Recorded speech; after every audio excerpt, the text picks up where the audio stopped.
be the most threatening team in the NAL. We've got to send a couple teams to Germany this week. NA gets 4 slots in the major, but we've got 6 teams to choose from, and it all came down to who survived Super Week. Spoiler alert, it wasn't Envy or Cloud9. Both teams lost every single game last week and plummeted right out of playoffs. Thanks for playing, boys, but that performance doesn't cut it in the NAL. Dark Zero just got in by the skin of their teeth. All they had to do was beat Wildcard to make playoffs, so mission accomplished. But they were a top 2 team last stage, and now they're struggling to get anything going. Hopefully they made the best of their week off. Wildcard came into Super Week 2 points outside playoffs and came out with a 5th place finish. Locking in against Cruelty and Cloud9 was all it took. And it's a terrific round from Wildcard. And Kansan and Bay going big didn't hurt either. And Space Station turned on the thrusters when they needed it the most. They slayed their DZ demons, squashed the rebellion, and locked in a winning record and a spot in the top 4. Call them slow start merchants all you want. They still made it, and that's what counts. SR did most of their heavy lifting earlier in a stage, so Envy and Cruelty were just boxes left to check. Did you really think Spoit was going to drop a game to JJ? But leading the pack, Big Green and Big Yellow. Oxygen closed out an 8-game win streak to take 2nd place, with Adam claiming the round-robin crown for himself. They never took their eye off the prize. And M80, undefeated. The perfect stage. Another win under their belt. All 5 players in the top 10. Fabian dropping heat. If we raise our bar of what we expect every single day of ourselves in practice, then long-term that will grow into success. 2 years after Manchester, they're looking ready to run it back. 6 teams enter, 2 teams go home, and 4 teams are heading to the Munich Major. Thanks a lot for tuning into these recaps. I'm Caliber Jacob saying so long and good luck to everyone in playoffs.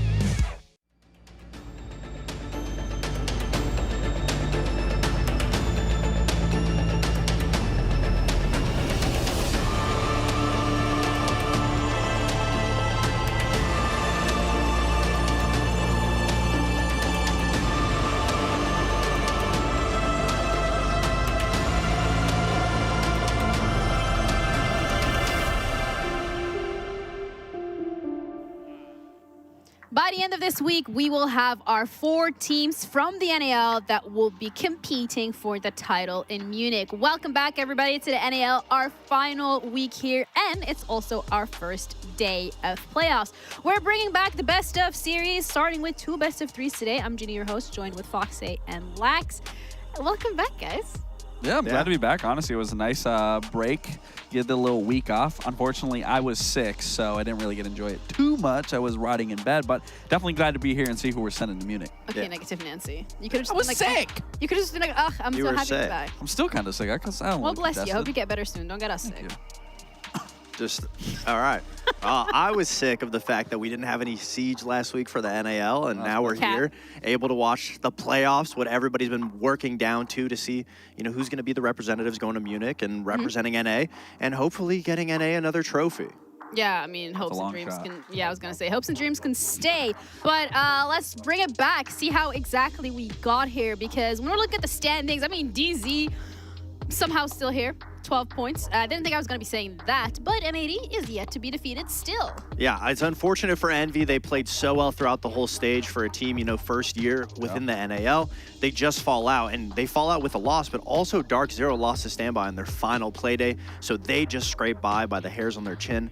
As for the rest of the teams at the top, I mean, wow. M80, OXG, it's such a difference from how stage 1 went completely. Yeah, if you were to tell me that this was how it was going to end from the previous stage, I would have never guessed M80 and Oxygen would have been at the top. So the fact that they're sitting there pretty comfortably and will throughout these playoffs, got to give them their credit. What's also a little bit different this time is the Fantasy League and the way that actually played out, because if you guys remember last stage, y'all didn't really do too hot, but... Wasn't last. Yeah, you should be proud of that. But either way, let's see how this time Fantasy League went, because it's now wrapped considering we're in playoffs. Fantasy Siege has come to an end. Our talent have sacrificed blood, sweat, and spreadsheets to pick the right players and claim the crown. But after 4 weeks, who's come out on top? Well, it sure wasn't Intero, who, with only 592 points, has finished in last place and will be receiving a punishment due to his poor judgment in picking players. In third place came Foxe, who actually had the Stage 2 MVP on his roster, Adam. While Adam put up an astonishing 376 points this stage, Foxe only picked him up in the final transfer window, so most of those points were not actually capitalized on, and Fox only received 142 of them. In second place is our Stage 1 champion, XR Troika. While Baby Shark and Dash helped Ollie get first in Stage 1, his MVPs this time around were the M80 duo of Gunner and Hot and Cold, whose undefeated group stage resulted in a total of 618 points for Ollie's team. But the crown doesn't go to second or third, and it sure doesn't go to last. Unless you got last in Stage 1, because Laxing has gone from 0 to hero and is officially the Stage 2 NAL Fantasy Champion. Laxing's G team of Giddy, Grixer, Gaveni, and Gomez put up consistent points all season long, with pop-off weeks sprinkled in between.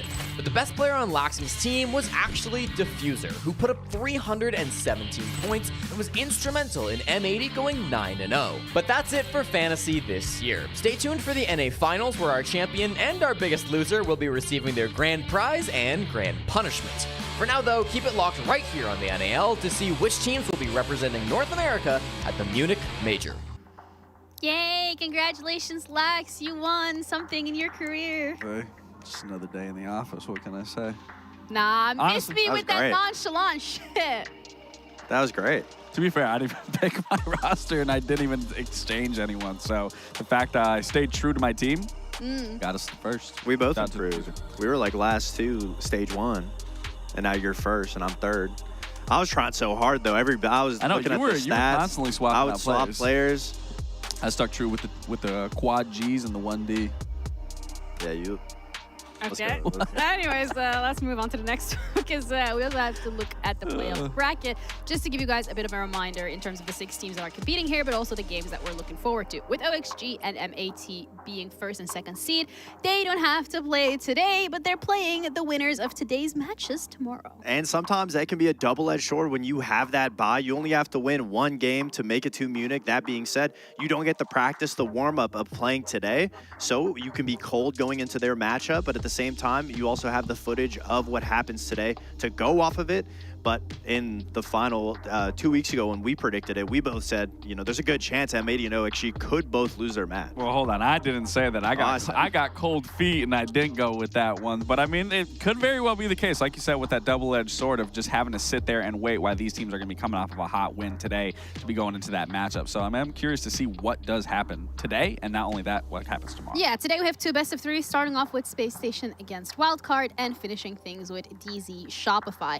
Personally, DZ Shopify I think is probably the most interesting one, considering both of these teams have been doing really well in Stage 1. They went to EWC, they come back here, and it's more of a crawling rather than a sprint towards the playoffs finish line. I think that one's going to be kind of a snoozer, in my opinion, in terms of that matchup, where I think the Wildcard and SSG one, they got 2 very big wins last week that really put them in the spot here to be in playoff contention. So I think that one should be a barn burner, to say the least. Yeah, you know what, you guys are actually pretty okay with predictions recently, so I'm proud of both of you for doing that. So let's Finally a compliment. That's all you're getting. Don't get used to it. But considering that playoffs is now here, I would like to kind of have your opinion when it comes to the teams that we are expecting to perform really well. So, Lax, I'm going to head over to you first off, and kind of like a tier list here in terms of what teams you think is going to do well and, yeah, well, not so much. Well, I think it's a no-brainer for the S tier of picking M80 and Oxygen, just being at the top of the standings. If I had to choose just one of those two, Yeah. I would definitely say M80, just for the simple fact that they have a flawless record. So M80 for that one. Let's move to A tier. You have to give Shopify Rebellion the same amount of respect that they had from Stage 1. Sure, they had a few hiccups this stage, but they still managed to place third, and they're still looking good overall. Just small hiccups that I'm sure that they're going to rectify going into the playoffs. SSG, you have to put in the middle of the pack, because looking at their performance that we put so highly of them through Stage 1 into EWC coming into Stage 2, definitely a little bit in the middle, so I think B tier is pretty safe to say. Dark Zero and Wildcard, this was a tough one Hot for me. take. I would say Dark Zero, just when you look at the players that are on this team and comparing their last stage to this stage, sure, they had a good stage last stage and then a little lackluster performance this stage and barely squeaking in, but they find themselves in playoffs, and that's where we really see a team like this come alive of having 3 chances to get wins. And as for Wildcard, I think this one makes the most sense for me because Wildcard, if you're looking at stage 1 to stage 2, they're the exact same team and really nothing tangible to hold on to. A lot of inconsistencies, a lot of things that we can look at from a negative perspective. So it's more so on them coming throughout into playoffs to see if they up that performance to even qualify one step further ahead compared to their last stage. Honestly, if you told me that you were going to put DZ in C tier, like when we started stage 2, I'd be like, damn, Yeah, I don't know if you're on something or onto something, but that's, I don't even want to say a hot take, to be fair, considering how they've done so far, but you also have your tier list, so I kind of want to compare notes here with Fox saying when it comes to who you're putting in C tier, S tier, whatever that might be. I think my tier list has a little bit more of a hot take when it comes to the middle with A tier and B tier. Of course, S tier, M80 OG has to go to them. You could make an argument for both of them. Again, I'd be side with you. M80 obviously undefeated. You know, we'll have to see how the pressure affects them because pressure is the biggest thing that's always affected M80. A tier and B tier, it's so difficult of a toss-up, but for me, I feel like the expectations that Shopify Rebellion has on their shoulders since the conception of this roster is always greater than everyone else in the league because they have arguably a super team. They shouldn't be struggling at the levels that they're struggling with. So for me, seeing that, I really, you know, it breaks my heart a little bit. So that's why I put them at B tier because they should be playing better than everybody because they have the roster to facilitate that. SSG, I mean, I think they're still doing pretty good. Stage 1 wasn't necessarily the best for them either up until playoffs. Stage 2 didn't look that great. I'd say putting them in A tier is exactly where they deserve to be. And then C tier, I mean, Dark Zero, Wildcard, I'd say they're one in the same boat. I don't think necessarily one's worse than the other right now. I would say, you know, they're both having a little bit of an identity crisis. Dark Zero had a great stage 1, but where has that gone? You know, it hasn't really gone anywhere. Stage 2. Yeah, that's yet to show up. Maybe today's the day, right? They're playing Shopify first. Their shot at redemption. We'll see whether or not they'll be able to do so. But first things first, the game that we're going to be looking at, SSG Wildcard. So I guess for both of you guys, putting SSG a little bit higher on your tier list, whereas Wildcard's towards the bottom. They also just barely scraped by making it here into playoffs. But this is their second chance, really, to try and go to an international this year. Yeah, I mean, both these teams squeaked in based off their Super Week performance. I will say SSG does look better on paper in terms of their matchup compared to what Wildcard had to go through so Super Week. So if you're if you're an SSG fan, you got to feel comfortable with this matchup. Yeah, let's start off a discussion with SSG, particularly because this roster last stage, they finished first. We're the first NALC to go to that international. Question is, can they repeat history?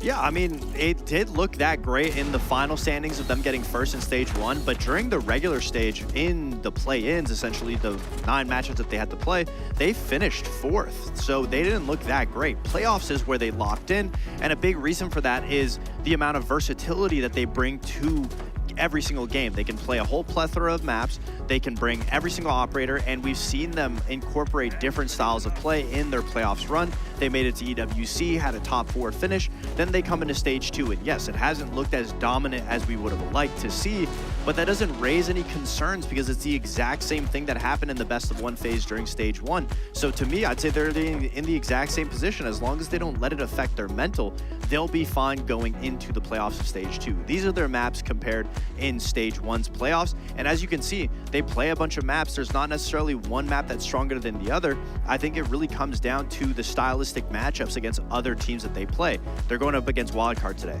We know that they're 0-2 on labs when it comes to going up against Wildcard because they lost it in the stage 1. In stage 1, they lost it in stage 2. So it depends completely against the team that they're playing against. And so if they just make sure that they're paying a little bit more attention of who they're going up against, and in a best of 3, you have more opportunities. Stage 1, they also went 2-1 every single game in the lower bracket all the way to the final. So they're bound to lose one map, but it's the strengths of their good maps that are able to carry them through. Yeah, I mean, you're talking about their maps as both a strength and a weakness, and another weakness that we've seen come through this stage specifically when it comes to SSG is their support. Yeah, that's the only tangible issue with SSG this stage that we've seen, because we're used to seeing them so consistently play well together, but now it really looks like they've been getting bailed out a lot of the times by their entries. The supporting staff, they've made a couple of changes. Fultz used to be the main and only hard breach when it came to this team. Now we see J9O picking up that slack. Benja was on more utility-based operators. Now he's more on the slaying operators of flexes, but he's not finding that success. So that's the biggest disparity right now, is their supports are too far away to be able to impact the entries. The entries have a lot of resources available to them, which is why they're able to find their success. But when it comes to playoffs, when it comes to a best of 3, you can't always rely on the big individual plays. So I'd love to see the supporting staff, specifically Fultz and J9O, find a lot more success, be a lot more flexible, be able to back up their entries a lot more, and hopefully we can see SSG repeat that final finishing of first in stage 1 here in stage 2. Yeah, and what better team to do that against than Wildcard, considering that we already touched upon the fact that they've lost against them when it comes to the regular stage. This is their shot at redemption, but for Wildcard as well, it's not necessarily a roster that has wowed us this stage. No, it hasn't. I just wanted to mention really quick, that was actually a really good bit on SSG. But as for Wildcard, I mean, yeah, they did really realistically squeak into playoffs. I mean, their last 3 games throughout that Super Week is what pushed them in here, and you have to look at the teams they beat. You know, they beat Cloud9, they beat Cruelty, so a lot to take away from that matchup in terms of how well they're looking. But something that has reigned true that we talked about in the beginning of this segment was more so of the fact is they've looked very consistent in terms of stage 1 and stage 2, and I'm not talking consistent on the level of looking good. It's kind of been mid-tier to say the least, which is why I ranked them at D, because there's 2 things when we look at this roster. It's their performance side of things with the players' individual standings and their stats, and then you have to look at their map pool, where we've known realistically Wildcard hasn't had that strong of a map pool, but we have to talk about the player progression as a whole in the beginning of this. And we're looking at the 3-3 split here from each one of their games, 3 matches, beginning of the weeks. Obviously, very hard opponents. So everyone kind of doing their things, kind of finding success. Then you go into the next 3 games. Then we see some people taper off. Then we see some finding their stride.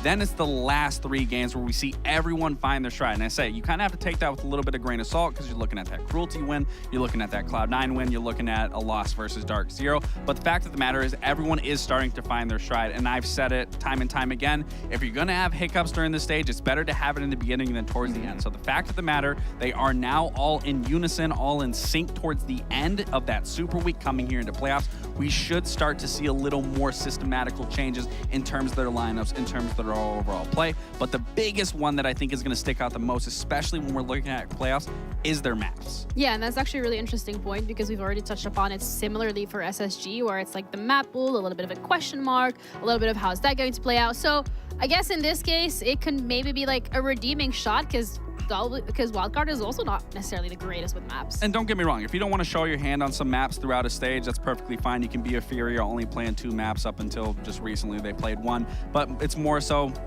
Wildcard isn't Fury.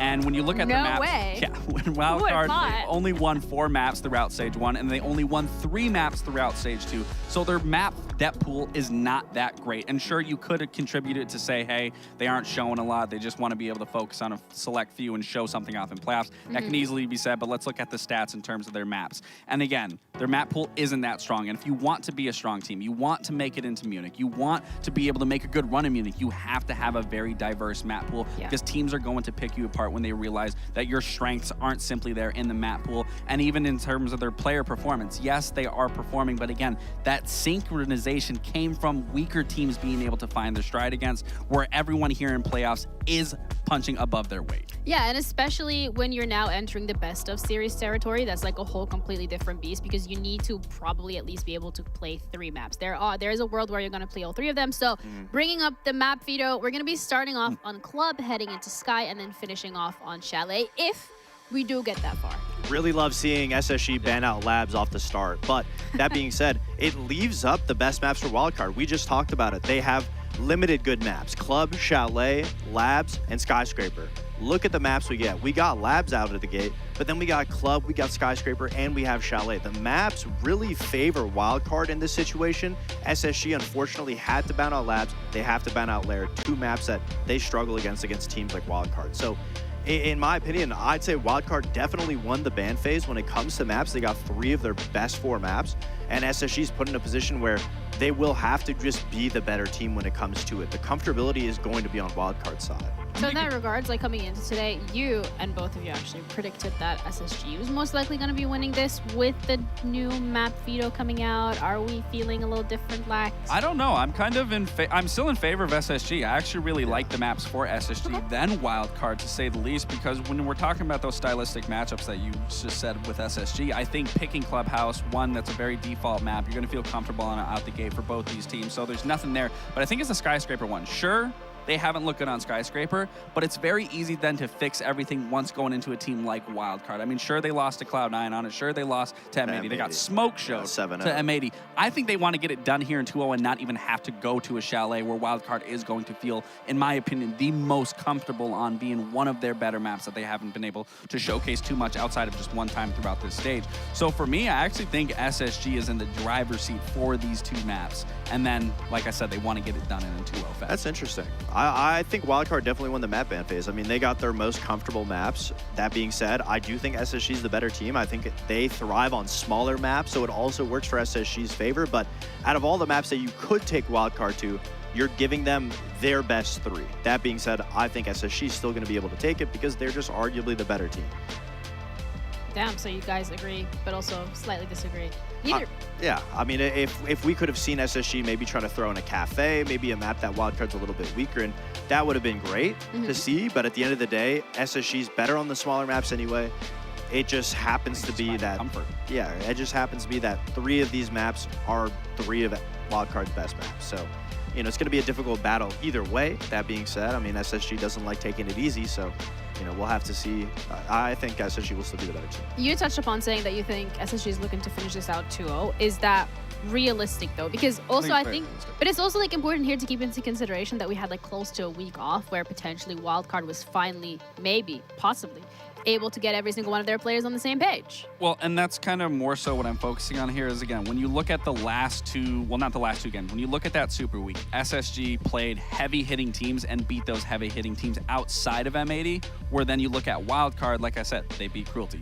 They beat Cloud9. Not very heavy-hitting teams, especially to say Cruelty, and then they lost to Dark Zero. So in terms of just feeling that overall comfort, that pressure that was applied, SSG went through that, and they were able to come out on top. So again, in terms of just having that overall comfort and just feeling like you're the better team, when you look at those stylistic matchups and those matchups in general, statistically speaking, That's SSG should be the better team. Yeah. All right, well, we're gonna find out as we're ready to head into our first map of playoffs.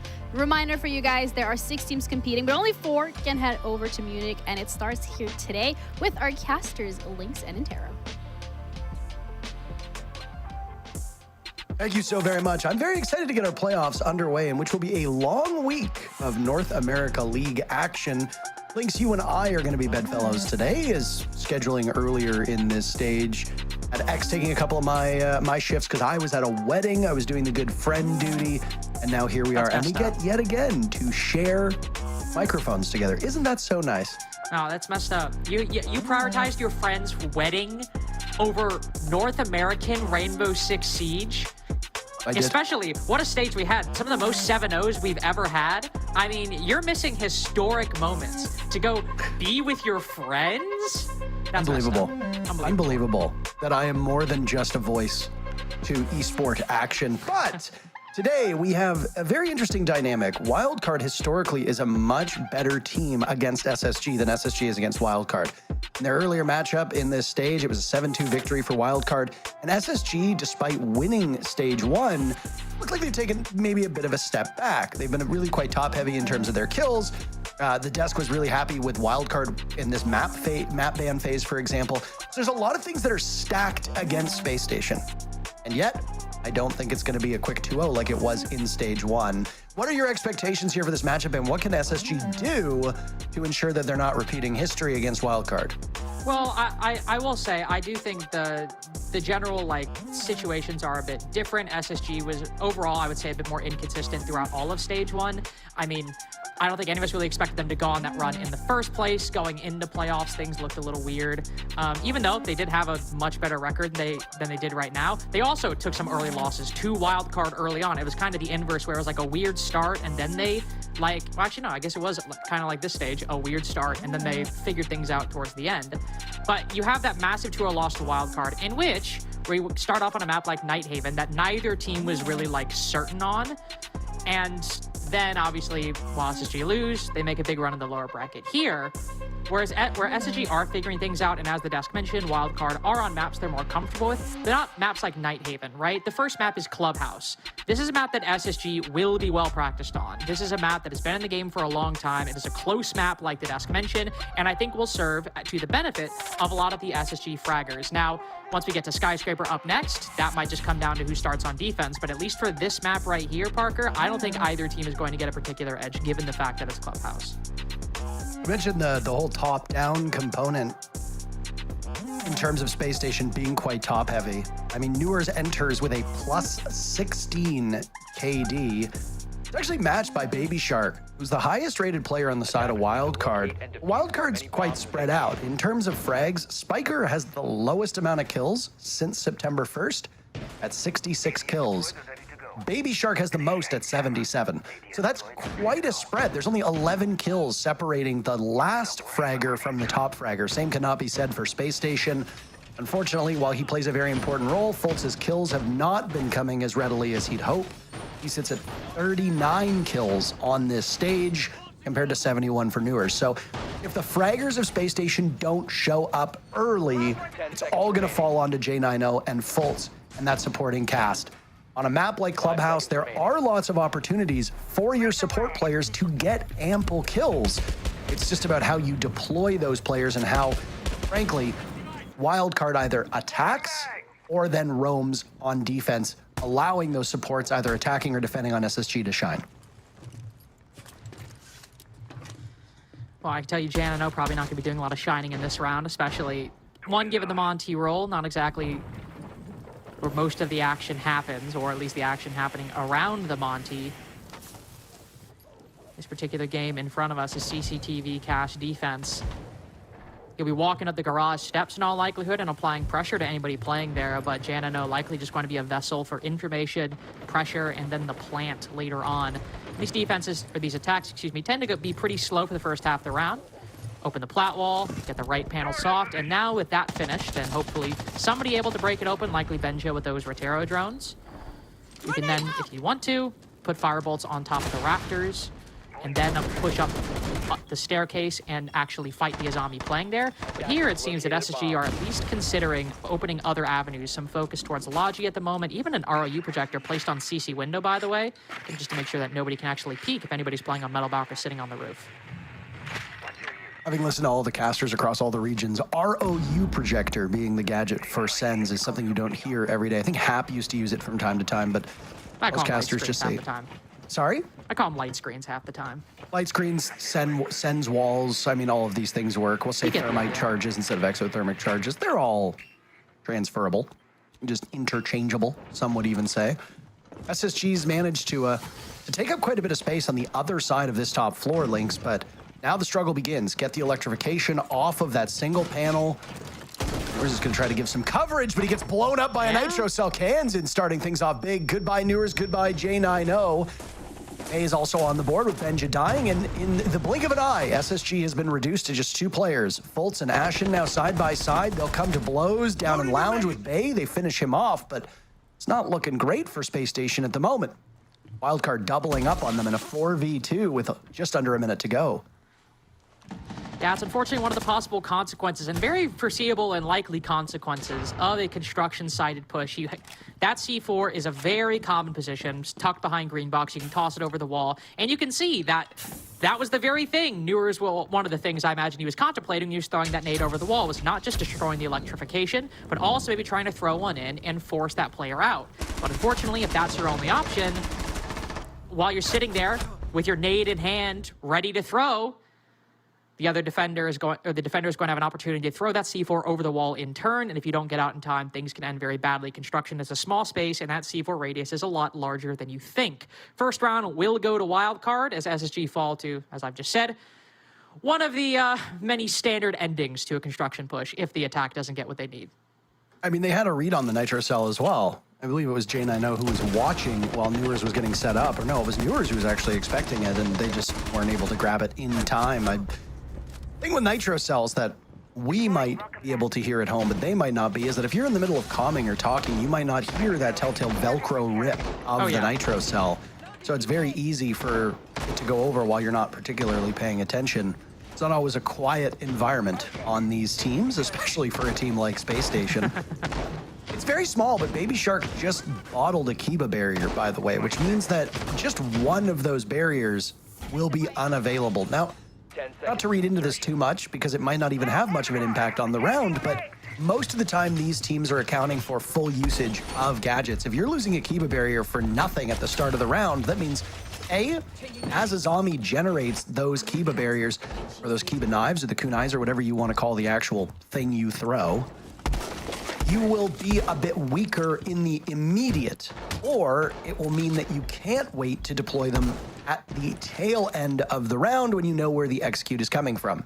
Azami usage varies by team, but sometimes you'll see that they'll throw out a couple early on to establish like a beachhead off-site, or once they know where the execute is coming from, they'll put a couple up just to slow down the advance and make the attackers have to waste time.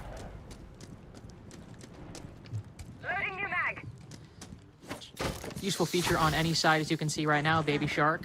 Common position for the Azami to play, or common kind of maneuver right there, no matter what the site is. You can hold inside a lounge, but the common cutoff position is main door, so just throw a Kiba on the interior lounge one that blocks the same angle, and you can rotate up and join the rest of the team. Currently a 3-man hold of the CCTV and cache side. Pretty standard setup for defenses defending gym and bedroom, no matter the operator lineup. You always have to be worried about overextensions on that side and how you could get defenders back. That's why you see sometimes some teams play a Clash in this position, or an Azami.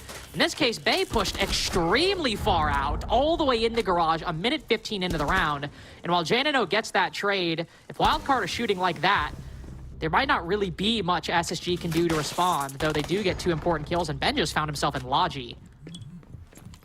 The best rated player on Space Station's found nothing so far. Ashen will fall shortly thereafter. Wildcard in the thick of it.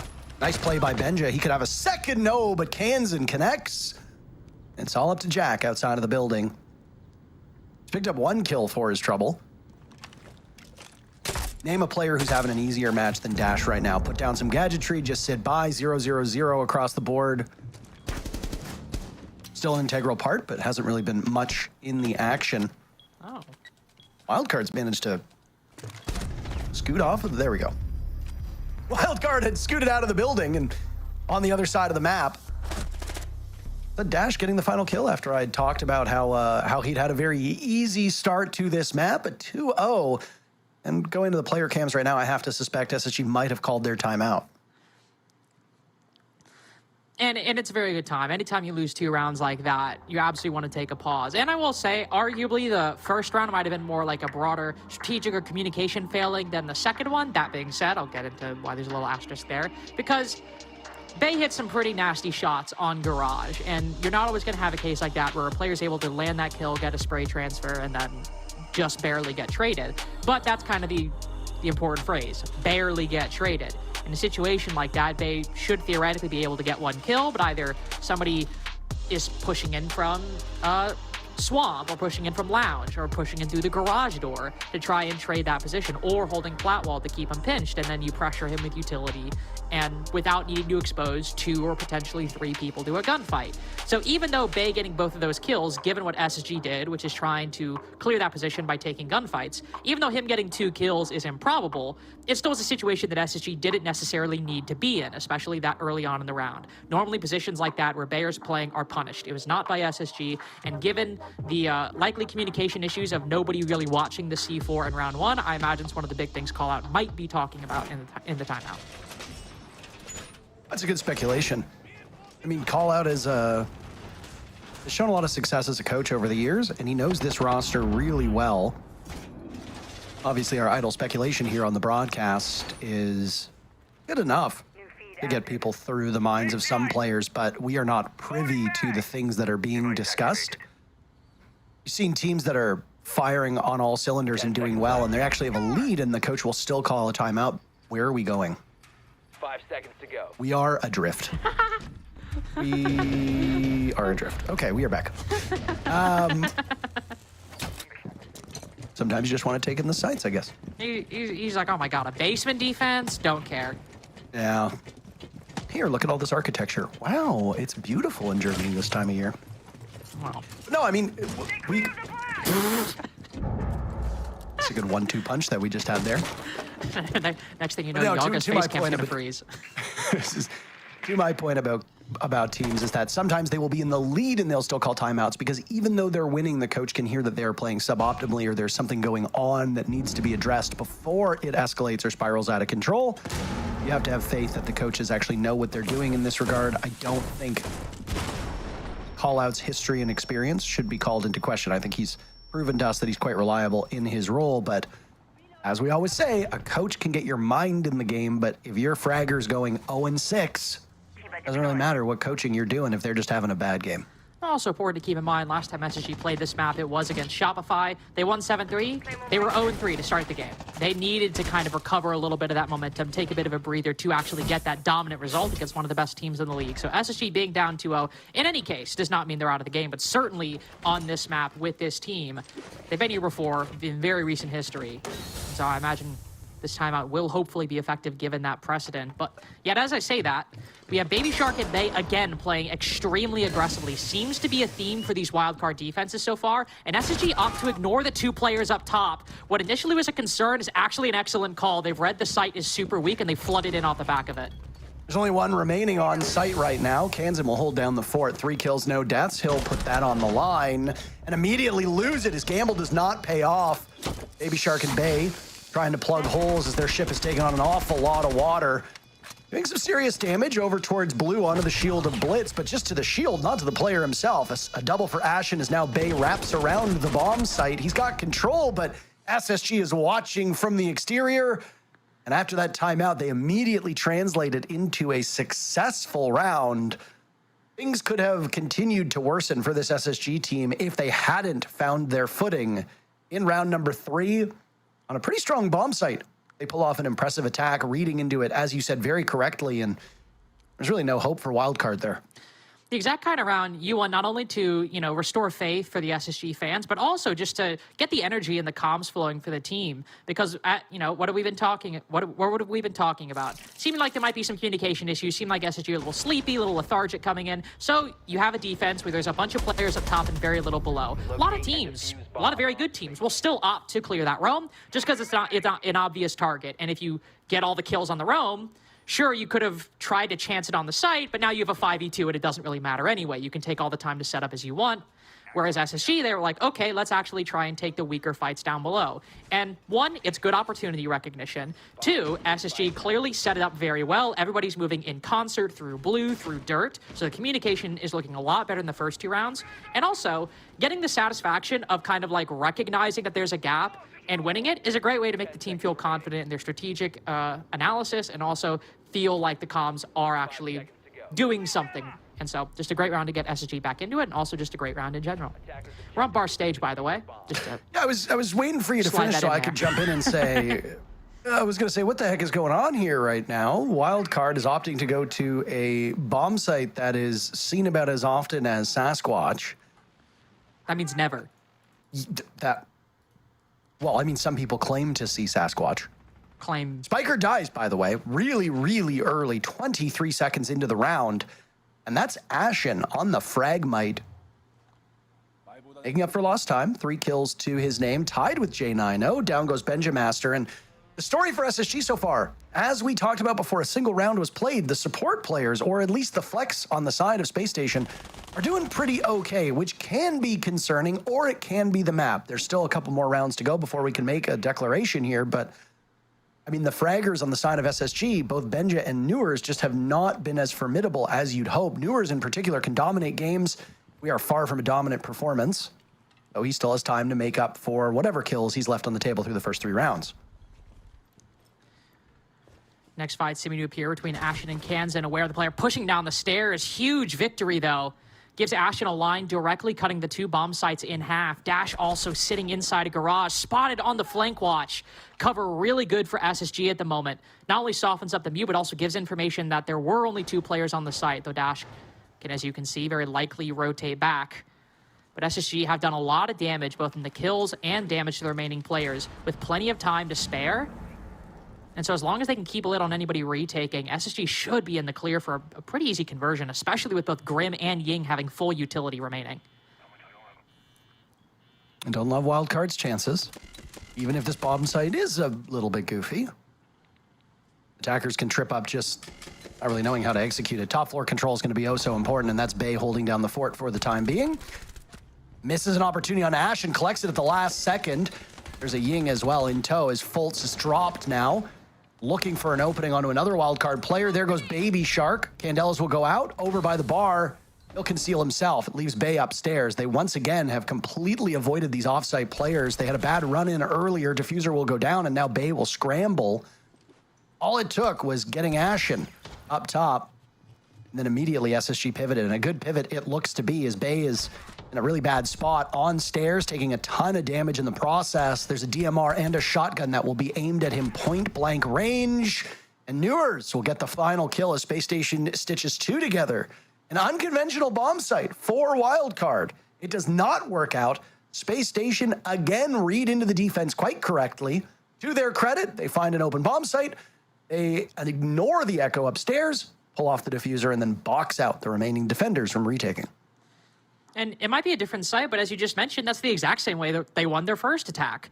Hey, there are X amount of defenders. In that round, it was 5. In this case, it was 3. One's up top, and more importantly, the gym hatch is closed because since Wildcard are defending gym bedroom, you don't want to have that hatch immediately open because it gives you a good angle into a position held by the defense. So if Bay wants to rotate back, he's got to either do it through the construction hatch, which SSG control, or walk back down main, which is going to take like 10 seconds to get back to the site. So, as Parker said, they realize that situation, they immediately drop, throw all the utility, and get the kills. SSG using that strategy of just counting defenders really, really well in the past couple rounds. It's been the defining feature for these 2 victorious attacks. Going back to CCTV, I have to imagine Wildcard probably won't be pushing that far around the map. And if we see somebody roaming, I was about to say, it'll likely be inside a lounge behind these castle barricades where it's effectively just part of the site.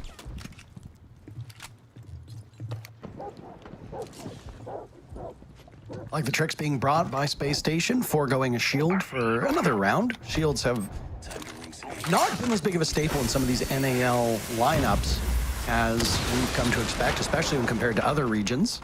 This is a pugilistic lineup. Lots of fighting potential, good guns, some gadgetry to deal with. But I mean, your anti-gadget gadgetry on the side of Space Station is mostly reserved for those Rotero drones at this point. Everything else will be about finding players, getting them out of position, exothermic charge to open up lines of sight, the bees from Grim to pin down or keep players out of certain areas or get information should they be in that area. Logic bombs to find their position, then of course Glaz ideally to quarterback whatever push you may have. Fultz playing the Glaz with Diffuser is not odd, but it's very uncommon that a sniper takes the Diffuse kit because usually you want a Kali or a Glaz to oversee that. There's still plenty of time for him to get a pick and then drop it, surrender it, have somebody else rush in. Or maybe they just want him to get a pick and then go in amidst the smoke himself.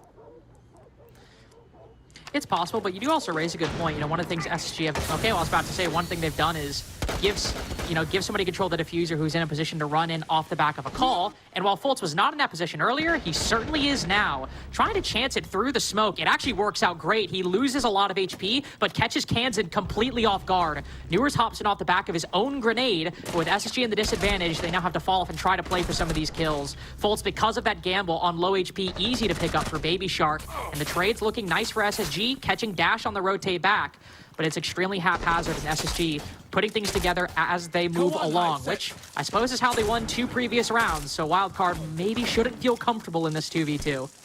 Soft walls in front of Benjamaster, but He's got some protection. The Spiker's very, very close. Bay will have the onerous task of getting up the stairs, and it gets even worse as he's lost Spiker as his one confidant.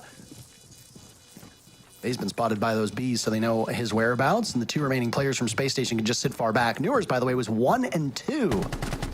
He has 4 kills. Oh. That streak will now end as Bay goes for the run out, and he has time, but he's going to have to be quick. Benjamaster will likely play keep away as he's far enough back from the defuse kit. Playing the angle, now retreating over towards construction, and it's a run out. As a vault in, Bay seems to think he's in bathroom, but he reads that one wrong. Benjamaster's patience inside of construction will pay off, and it's 3 in a row for SSG. I was gonna point fingers a little bit at why Fultz did not stick the plant when he had 2 players covering him. I don't know if he was afraid of a nitro cell, but he took matters into his own hands, and it was a bit of a suspect decision on my point of view. It all worked out in the end, but I was a little confused as to why Fultz did not fully commit when he had the numbers in sight. I can actually answer that. Because yes, having the numbers in sight, Fultz not sticking the plant, it seems strange. Why not do that? Even in the 3v4, if you have the angles, what's the issue? Well, SSG wanted to take down Spiker, but the way they did it was just having somebody play main door and cutting off that angle, right? But that player dies in the process, so you don't have anybody actively pressuring Spiker anymore. So that means when one of your players inside falls, Fultz now has to worry about somebody walking up from garage that can't be punished until he's already on the player planting. So Fultz then has to go and take a fight inside just to chance it. It's a case of one of SSG's plans not working, and then the rest of the team having to adapt it and incorporate it into the broader strategy. Also, one small thing I want to highlight, I don't know if it was just chance, but really good game IQ by Benjamaster. If you put a hard breach charge on that wall and Bay's in CCTV, Bay hears it, then hops out thinking he can catch him as he's falling back, but Benja then hides inside of the little sheet outside of the construction doorway to protect himself. Little interesting tidbit. Much has been said about Benjamaster's changes on this team since the addition of Newers. He has pushed Benja into less traditional fragging roles, and his numbers have suffered for it. He has a negative 12 KD, which is not the worst on the team, but is getting there. Fultz, unfortunately, the person right now that's struggling the most, but Ashen will avenge him immediately as Fultz got picked off above. Down goes the Lion, and Ashen is finding everything. Sidearm out. 2 very swift kills. 3rd over inside a bathroom, and he gets slayed by Spiker as, well, he was being watched quite intently by that bulletproof camera. J9O also on the board. SSG's guns have come alive. They were very quiet through those first 2 rounds. It just took some time for them to get loaded, potentially. Maybe they spawned in with blanks. Now it's Spiker and Bay swinging for the fences, trapped inside of the bomb site. SSG knocking on the door, and it's a valiant effort, but one that ultimately falls flat on its face. Newers and Benja collect the final 2 kills. SSG is riding quite a streak. 4 consecutive rounds. No round losses since the timeout.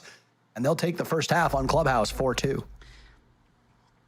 And the strategy for SSG after that timeout becomes really clear, because what started in round 3 was the consistent theme across that whole round. The moment we get any bit of momentum, just immediately increase the pace and keep Wildcard having to, well, of course, you know, like in a game of Siege, analyze the problem in front of them, but introduce so many new variables that they are overwhelmed in the process and have faith in our own gun skill, SSG's gun skill, in order to execute that plan. They did it in round 3 when they were counting players on the roam. They did it in round 4 when they did the same thing with Bay up top. In rounds 5, things got a little tricky with the player in garage surviving, but it was the same thing. Rush into the site, catch them off guard. And in round 6, what better example? What better way to catch them off guard when Baby Shark thinks he's safe? Then when he dies walking in front of the window, nobody's going to expect somebody to hop into the window afterwards and hold an angle watching Logi. You think you're safe in that position because it's still so early on. But then again, you're also playing against SSG, and you're specifically playing against Ashen. That's one of those things that I'm not blaming Wildcard for not expecting it, but of all the teams in NA to make that kind of play, and all the players in NA to make that kind of play, I'm not shocked it was those 2. There's a term that was used by Canadian to describe Yaga and somebody, and I think it was Hyper many, many years ago, called the Brick Brain Duo, and they called them that once, and it was quite widely popularized across the community for a variety of duos, not just them. for basically being a bunch of, I guess, like rockheads. Attacker's objective is to I think brick should be the operative word. I mean, yeah. I mean, I was trying not to use brick, but it's early in the day for what is going to be a long weekend. Cut me some slack. I'm casting 5 days in a row. Nah. Also, to be clear, not calling Ashen a brick. I'm just... No. So the term is used to describe players who do things that defy conventional strategy and conventional wisdom, and they pull it off, and you die to it, and you go, oh my God, why are you there, you brick? And that's basically it. It's kind of a dumb play, but sometimes dumb is great. Sometimes dumb works. Sometimes you don't want to overthink it. SSG definitely has 2 players that can shut their brains off and just fly into the bomb site and frag really effectively. And it's not said as a pejorative. It's said complimentary, actually. Like, it's good that they can do this. Ashen and Newers have combined for 12 kills, so I don't really think they care about the overall strategic element. They've got a dozen kills between the 2 of them. I think they're taking everything they can get, and I think they're going to be proud of the plays that they've made over the latter portion of that first half. And you can see they're trying to halt any possibility of Wildcard replicating the same thing.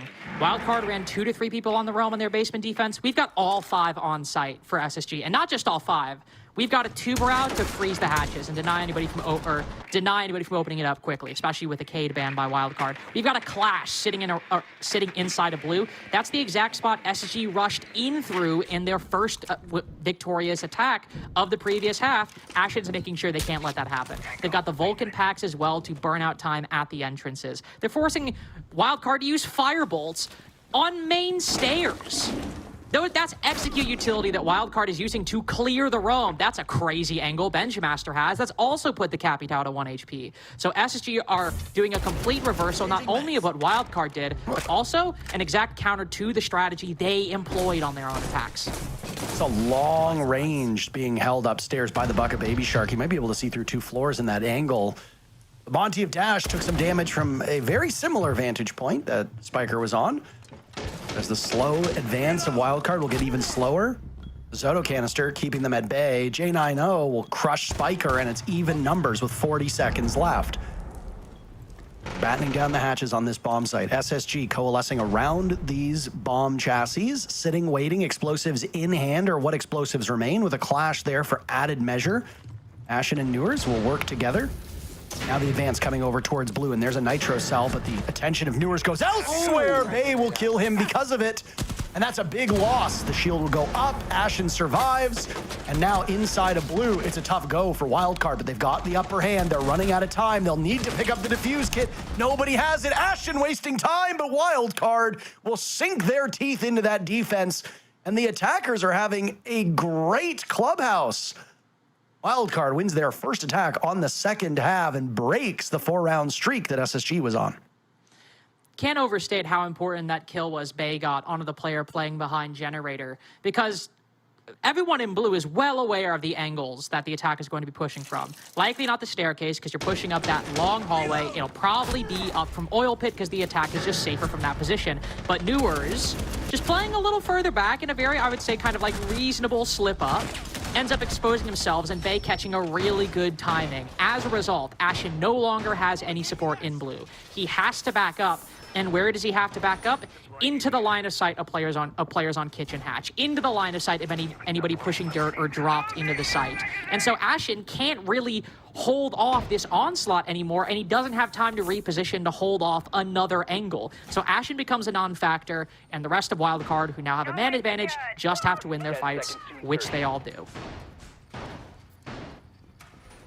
5 seconds to go. What a great matchup, especially in comparison to what we have seen between these teams in the past. There'd be Wildcard's utter domination of them in the playoffs, 2-0ing them back in stage 1, or the 7-2 victory for Wildcard as Space Station was having a bit of a failure to launch at the start of this stage. Still, this is SSG's map. We expect them to do well.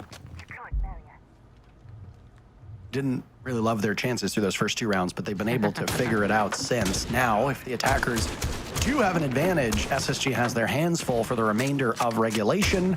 All SSG needs to do is win 2 rounds as defenders, push us to OT, and then go from there. But Too soon to tell how Wildcard will grapple with all the attacks that they're going to be given.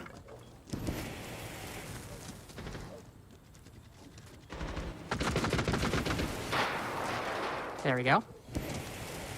You can see both teams, Wildcard and SSG, opting to ban the two ranged hard breachers on their attacking side, and both teams have the same response. All right, we'll just bring Maverick. Especially since Maverick's not really you can bandit trick all that much. It's a ban selection that I'm still perfectly fine with, especially for this site, because the main issue here is, sure, flat wall gets opened easy, but the main way you open up that garage wall is with maybe some X-Kairos or with a Selma charge. And if you don't do it, you have to bring some hard breach charges on the attack, and there's a lot of utility you might want to bring in its place. You can see everybody being prepped, though. Flashbangs going in, likely to burn the ADSs, make way for the Firebolts. Kansan will place both in, and JNNO, man, what a bad position. And what a well-executed clear of the garage by Wildcard. They do that in 10 seconds flat. Yep. JNNO is doing everything right, but Wildcard just knew exactly what to do. Very methodical take, very well coordinated. They expend a little bit of utility, but not too much. They've still got some in pocket for an execute in the next minute. Still got skeleton keys, still got your lances, still got 2 smoke arrows as well. And Kansan, most importantly, did not die. It's not uncommon to see a Capitao lose their life with a garage take. You basically pay to gain whatever foothold on that rafter and then continue onward without the Capitao. So excellent for Wildcard now as they stare down what will be an execute. Still have to worry about the Toxic Babes in pocket for Ashen and the Clash as well, but Wildcard's chances just got a big leg up. You could see them waiting for the final cause. Kansan's worked his way up, but there is also Newers flanking up the oil pit, by the way. Keep that in mind. As the attack is pushing in, is there anybody watching that Jaeger for the flank? No, he hops up, downs Kansan in the process, and that opens up a very key line. Yet in the process, Wildcard get the plant down and can start focusing on that too. Huge fight inside of the site, won by Ashen, and Newers confirms his kill onto Kansan. SSG have retaken the lead off the back of that flank, and the site players withstanding. But still, half of the post plant's gone, and Spiker has worked his way all the way to a long angle, but I don't know if he can see it. Oh, he downs him through the wall! Able to find the right kills, and Baby Shark up close loses a lot of HP to that C4, but I think Spiker might just have enough on this position as Newers aims to find Benja's head. Spiker running out of ammo, down in the process! The angle turns against him! Far too much distance to nail those shots through that tiny hole in the wall. And while it was good for one, Benja able to work it out on the second. Well, the attackers do have a distinct advantage on this map here in the NA League. Gone are the days of Clubhouse being this defender fortress of the 40 rounds that it's been played in the group stage. And I suspect that number will shoot up mightily during the playoffs. 58% of those rounds were won by the attackers. Now, that is obviously in complete opposite of what we expect from Clubhouse, and also defies the trend that we see in the other major regions. I don't know what it is with North America liking this map as attackers, but it is quite peculiar. That obviously doesn't bode well for Space Station. But that particular round, that's a tilter. Strategically, Wildcard did just about everything right, and frankly, they probably should have won that round. And yet, whether it just be poor aim, whether it be nerves, whether it be whatever, Wildcard is still a young, inexperienced team. There will be mistakes that are committed just based on that lack of experience. The round goes in favor of Space Station. It prompts Wildcard to call their timeout right away because they know that they are running out of time. While they do have the fortunate and favored side, it's only one more round for Space Station to guarantee overtime.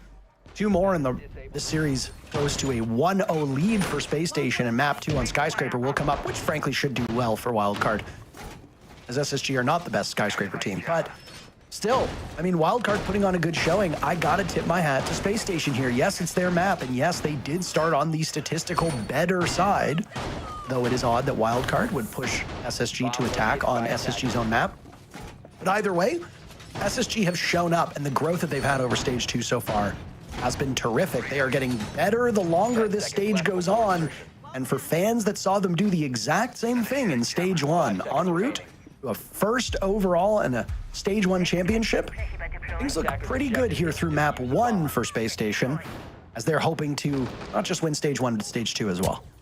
Also, one small thing I just kind of realized from the last round that I want to talk about very briefly. I am curious why, given the way they were trying to play that push plan, they didn't have the Cali in Ruins instead of Spiker, not holding that long angle since you have those small holes made in the wall. I'm kind of curious why they didn't do that. But anyway, that is last round. And now, we have Gym Bedroom. Dash back on the Monty. In all likelihood, going to, I was about to say, do the exact same thing you normally see on CCTV, walk up the rafters, take control of that position, and then start applying the pressure to CCTV and Cash respectively. SSG again running the defensive shield. The Clash likely playing to not only facilitate anybody rotating back through construction, she can block the window, but also being able to walk over, and I was about to say, if she wants to move into CCTV, can shock anybody playing this position, or more importantly, just get information on how many wildcard attackers are in fact pushing this side of the map, which in this case is 4 at the moment. Folks watching the flames spread in front of him as Kansan has used all of his utility to much less success than in the previous round. We witnessed that excellent collapse and flushing out of the defenders on rafters. Rafter control is very firmly on the side of Wildcard, but it wasn't as eagerly contested as the previous round. SSG now falling back as they've gone through half of the round. They've managed to waste a bunch of utility, waste a bunch of time, shoot out a couple drones. Their positions are known, but now it's incumbent upon Wildcard to close that gap. Go through construction, go through Cash, get to the bomb site. You suffered a little bit. Fultz has taken a tiny bit of damage. Spiker's taken a little bit more, but beyond that, that's a relative stalemate beyond what utility's been used. No, this is a relative stalemate. That's exactly what SSG wanted out of the beginning. They wanted to waste as much time as possible and then slowly pull the attack in as they fall back. And what have Wildcard got for it? CCTV and Cash, but it's taken 2 minutes. It's taken all your fire bolts, 1 smoke bolt, 2 Bs, flashbangs. Sure, Baby Shark still has all his Deathmark trackers, but when you get late in the round, a lot of the times you don't want to use those Deathmark trackers. Deimos wants to creep up and be unexpected.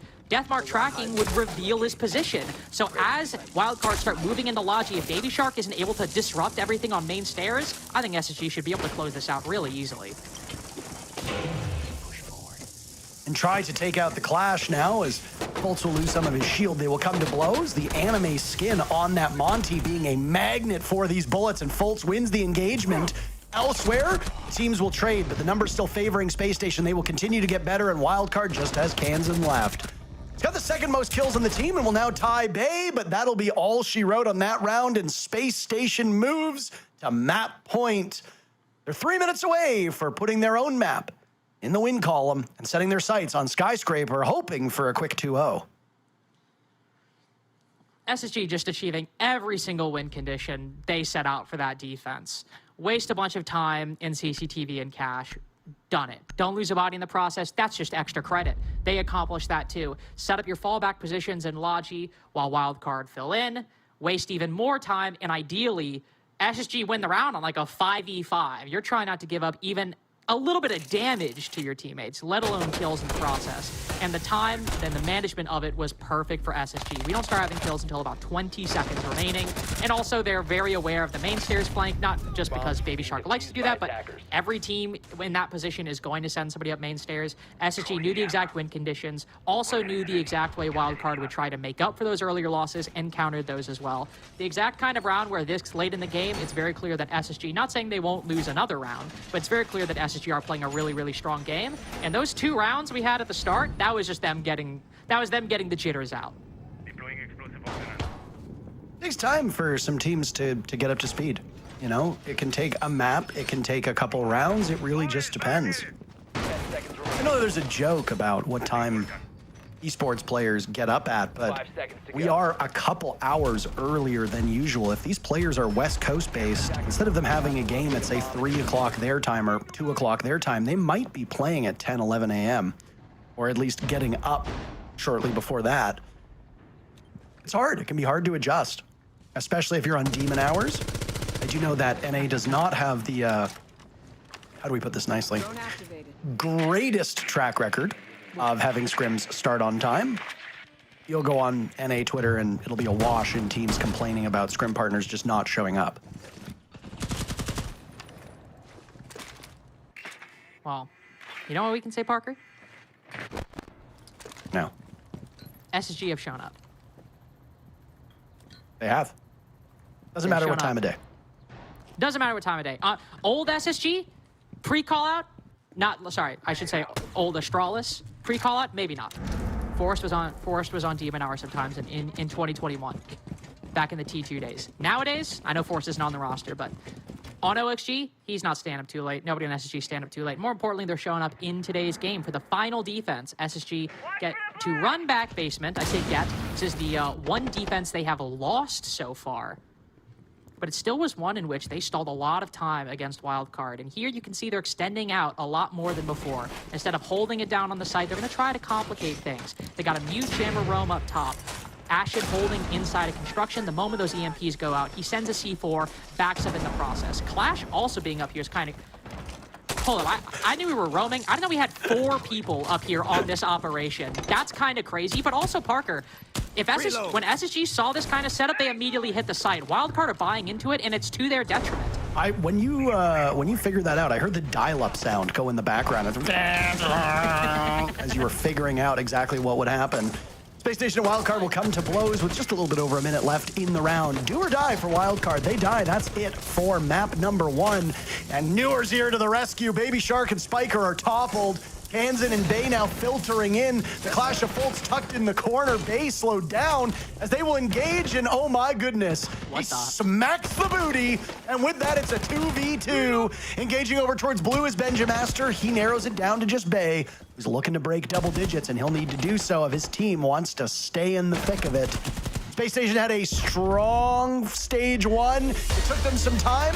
Well, guess what? They had a strong map 1. It just took them some time as well. They very quickly put their own map in the win column and set their sights on Wildcard's pick. And what else could you want for SSG in that matchup? Slow start, but they take a timeout, immediately bounce back, and look so exceptional on attack and defense on Clubhouse. And in the end, achieve the exact same result they did against Wildcard as they did against Shopify, where they also had a slow start and won every single round in a row after they went down 0-3. SSG looking like it's not going to be like last stage, Parker, and that they might actually beat Wildcard in the first round, but we still have one more map to go, and the desk to talk about map 1 right after this.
scissors and dash together. Unbelievable. Can he get there in time? Cameraman's going to complete. Big ET finds a huge 4K and Gitbo. There's only 4 seconds left. There's no way. Whilst not easy, is potentially winnable. No. They've given him a 1v1 and they've given him both down. They find the down as well. Yesterday they took the crown from LA. Today they take the kingdom of Blacktown.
Available now. He's deep. 40 seconds, guys. Has Play the plan. one, play one, Has Thunder. the plan. Jack has gone. Long. I have long. Church. Right. I'll hold your blue. Center, I'll right? blue. Nice! Guys, good fucking shit, boys. Good fucking shit.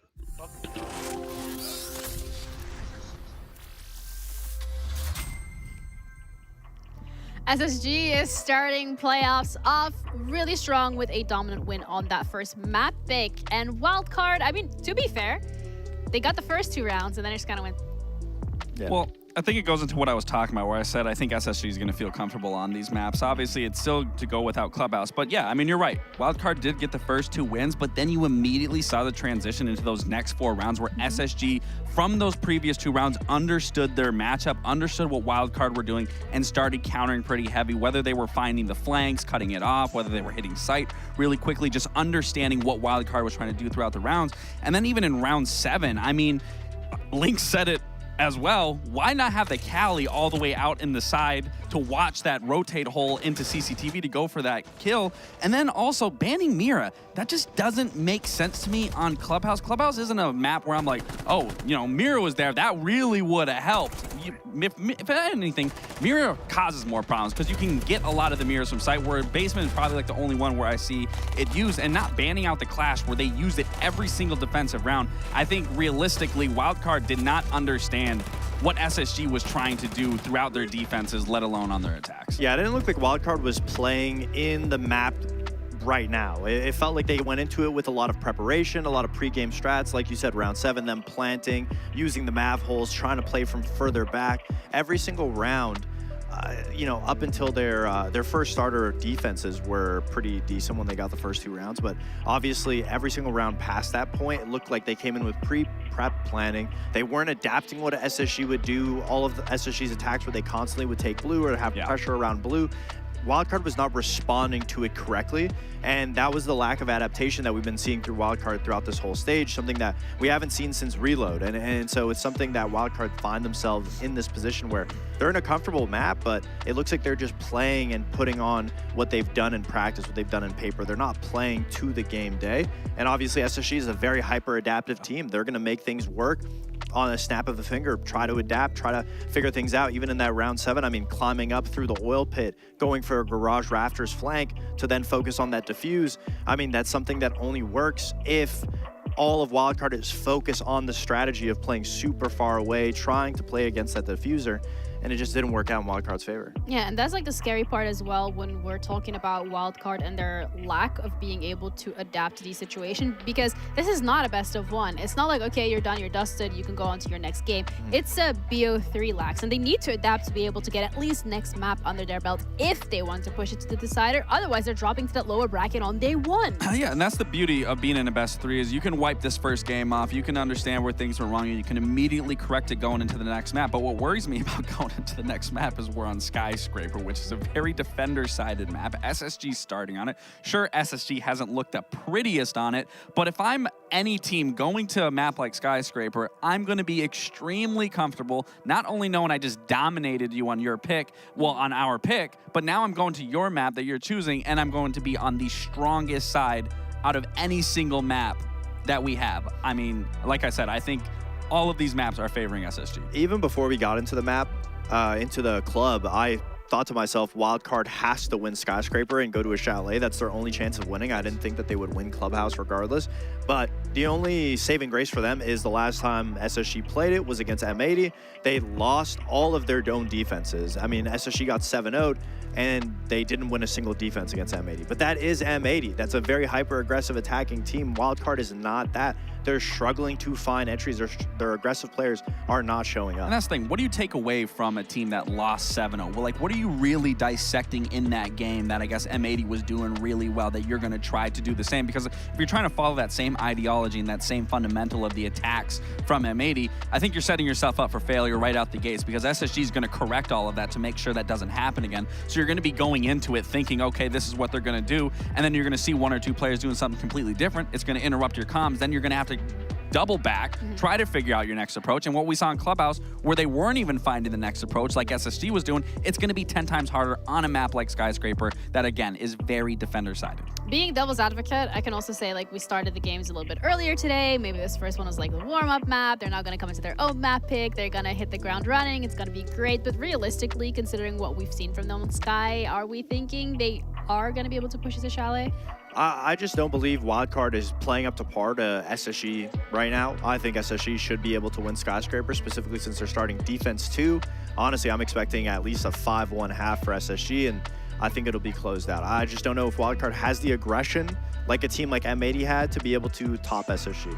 I think if I want to give, like, I think Wildcard can make a comeback here. I think they can push us Chalet. Every comeback starts with one single win, right? So fact of the matter is, if they can just get 1, get 2, get 3, not focus on the board, just focus on their team play, focus on their fundamentals, they can bring this back and put it into a map 3. The journey of 1,000 miles. Yeah, with one step. That's the one. Either way, we're ready to head into our second step of this best of 3 with Skyscraper coming up right now with Lynx and Intero. Well, I mean, obviously, when you get into the playoffs, you expect the matches to be good, but I don't think anybody saw the beginning of Clubhouse as good as it was. You and I were talking during the break about, frankly, how fun and how strong that level of Siege play was. Now, does it translate over to Skyscraper? These are very different maps. Lynx, do you think Wildcard has it in them to level things out, or do you agree this might be the end of the road and Space Station can close it out 2-0? I have to think this will be the end of the road, and it's because of something Gabe highlighted, which is, if you look back to that M80 game, you're probably thinking SSG lost 7-0 on Skyscraper, and they didn't just lose 7-0 on Skyscraper. The first 6 rounds they lost were on defense, the side that everyone always talks about how overpowered it is on Skyscraper. It's the side they're starting on here. Surely Wildcard not only could have it in here, but surely they could look to that M80 game. This is the point Gabe made. Surely they could look to that M80 game and figure something out. But as Gabe very well put it, SSG probably saw that and were like, hey, we got 7-0'd. We need to go back in the VODs and really dissect what happened there. And they were getting manhandled by M80's positioning. M80 were constantly putting SSG players in 2 3-way crossfires, pushing them back with cutoffs in the right position. It was a very good fundamental game of Siege. And there's 2 things to consider there. 1, SSG can figure out ways to avoid that by, for example, maybe just tightening up a little bit, making sure that they aren't putting players on solo roams or playing on islands. But also, more importantly, I just don't know if Wildcard are that coordinated a team as M80 were. I think it's difficult for any team to get 6 attacks in a row, but I just don't know if Wildcard have that same level of fundamental polish. Now, we want to talk about the ban phase real quick. We have a very standard setup I think you could expect on Skyscraper. 2 hard breach bans, 2 hard breach denial bans. I don't think anybody involved is going to be knocked off kilter by these bans. So we're just back at the fundamentals. Who is going to play a better game of Siege on the attack? And ultimately, I just don't think Wildcard have the polish M80 did to 7-0 SSG.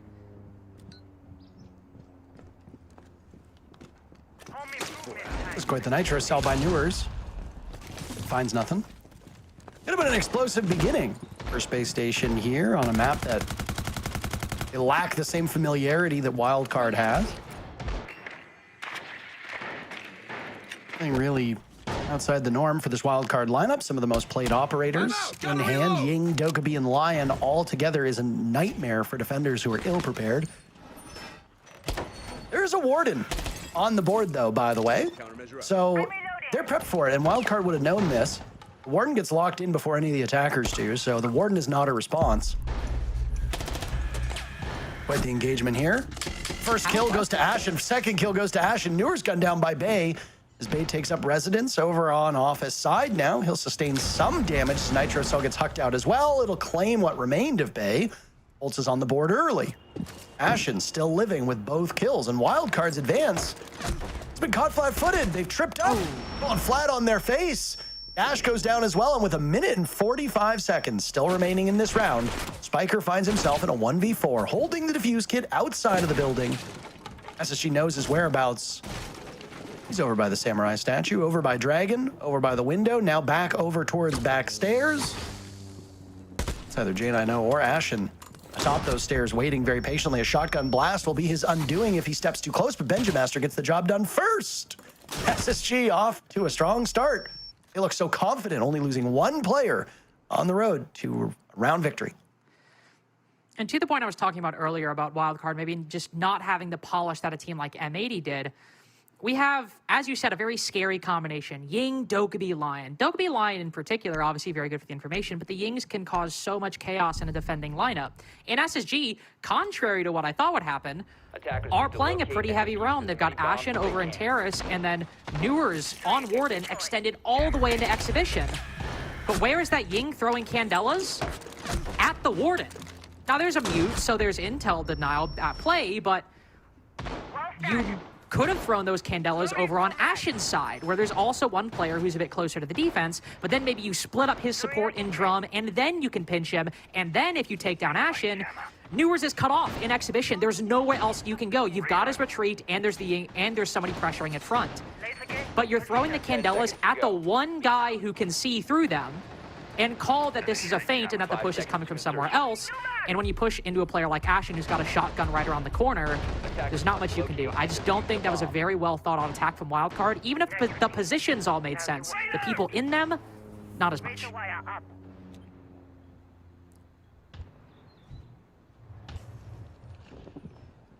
Skyscraper is one of the fewest play rates of any of the maps here in North America. It's the third least played map.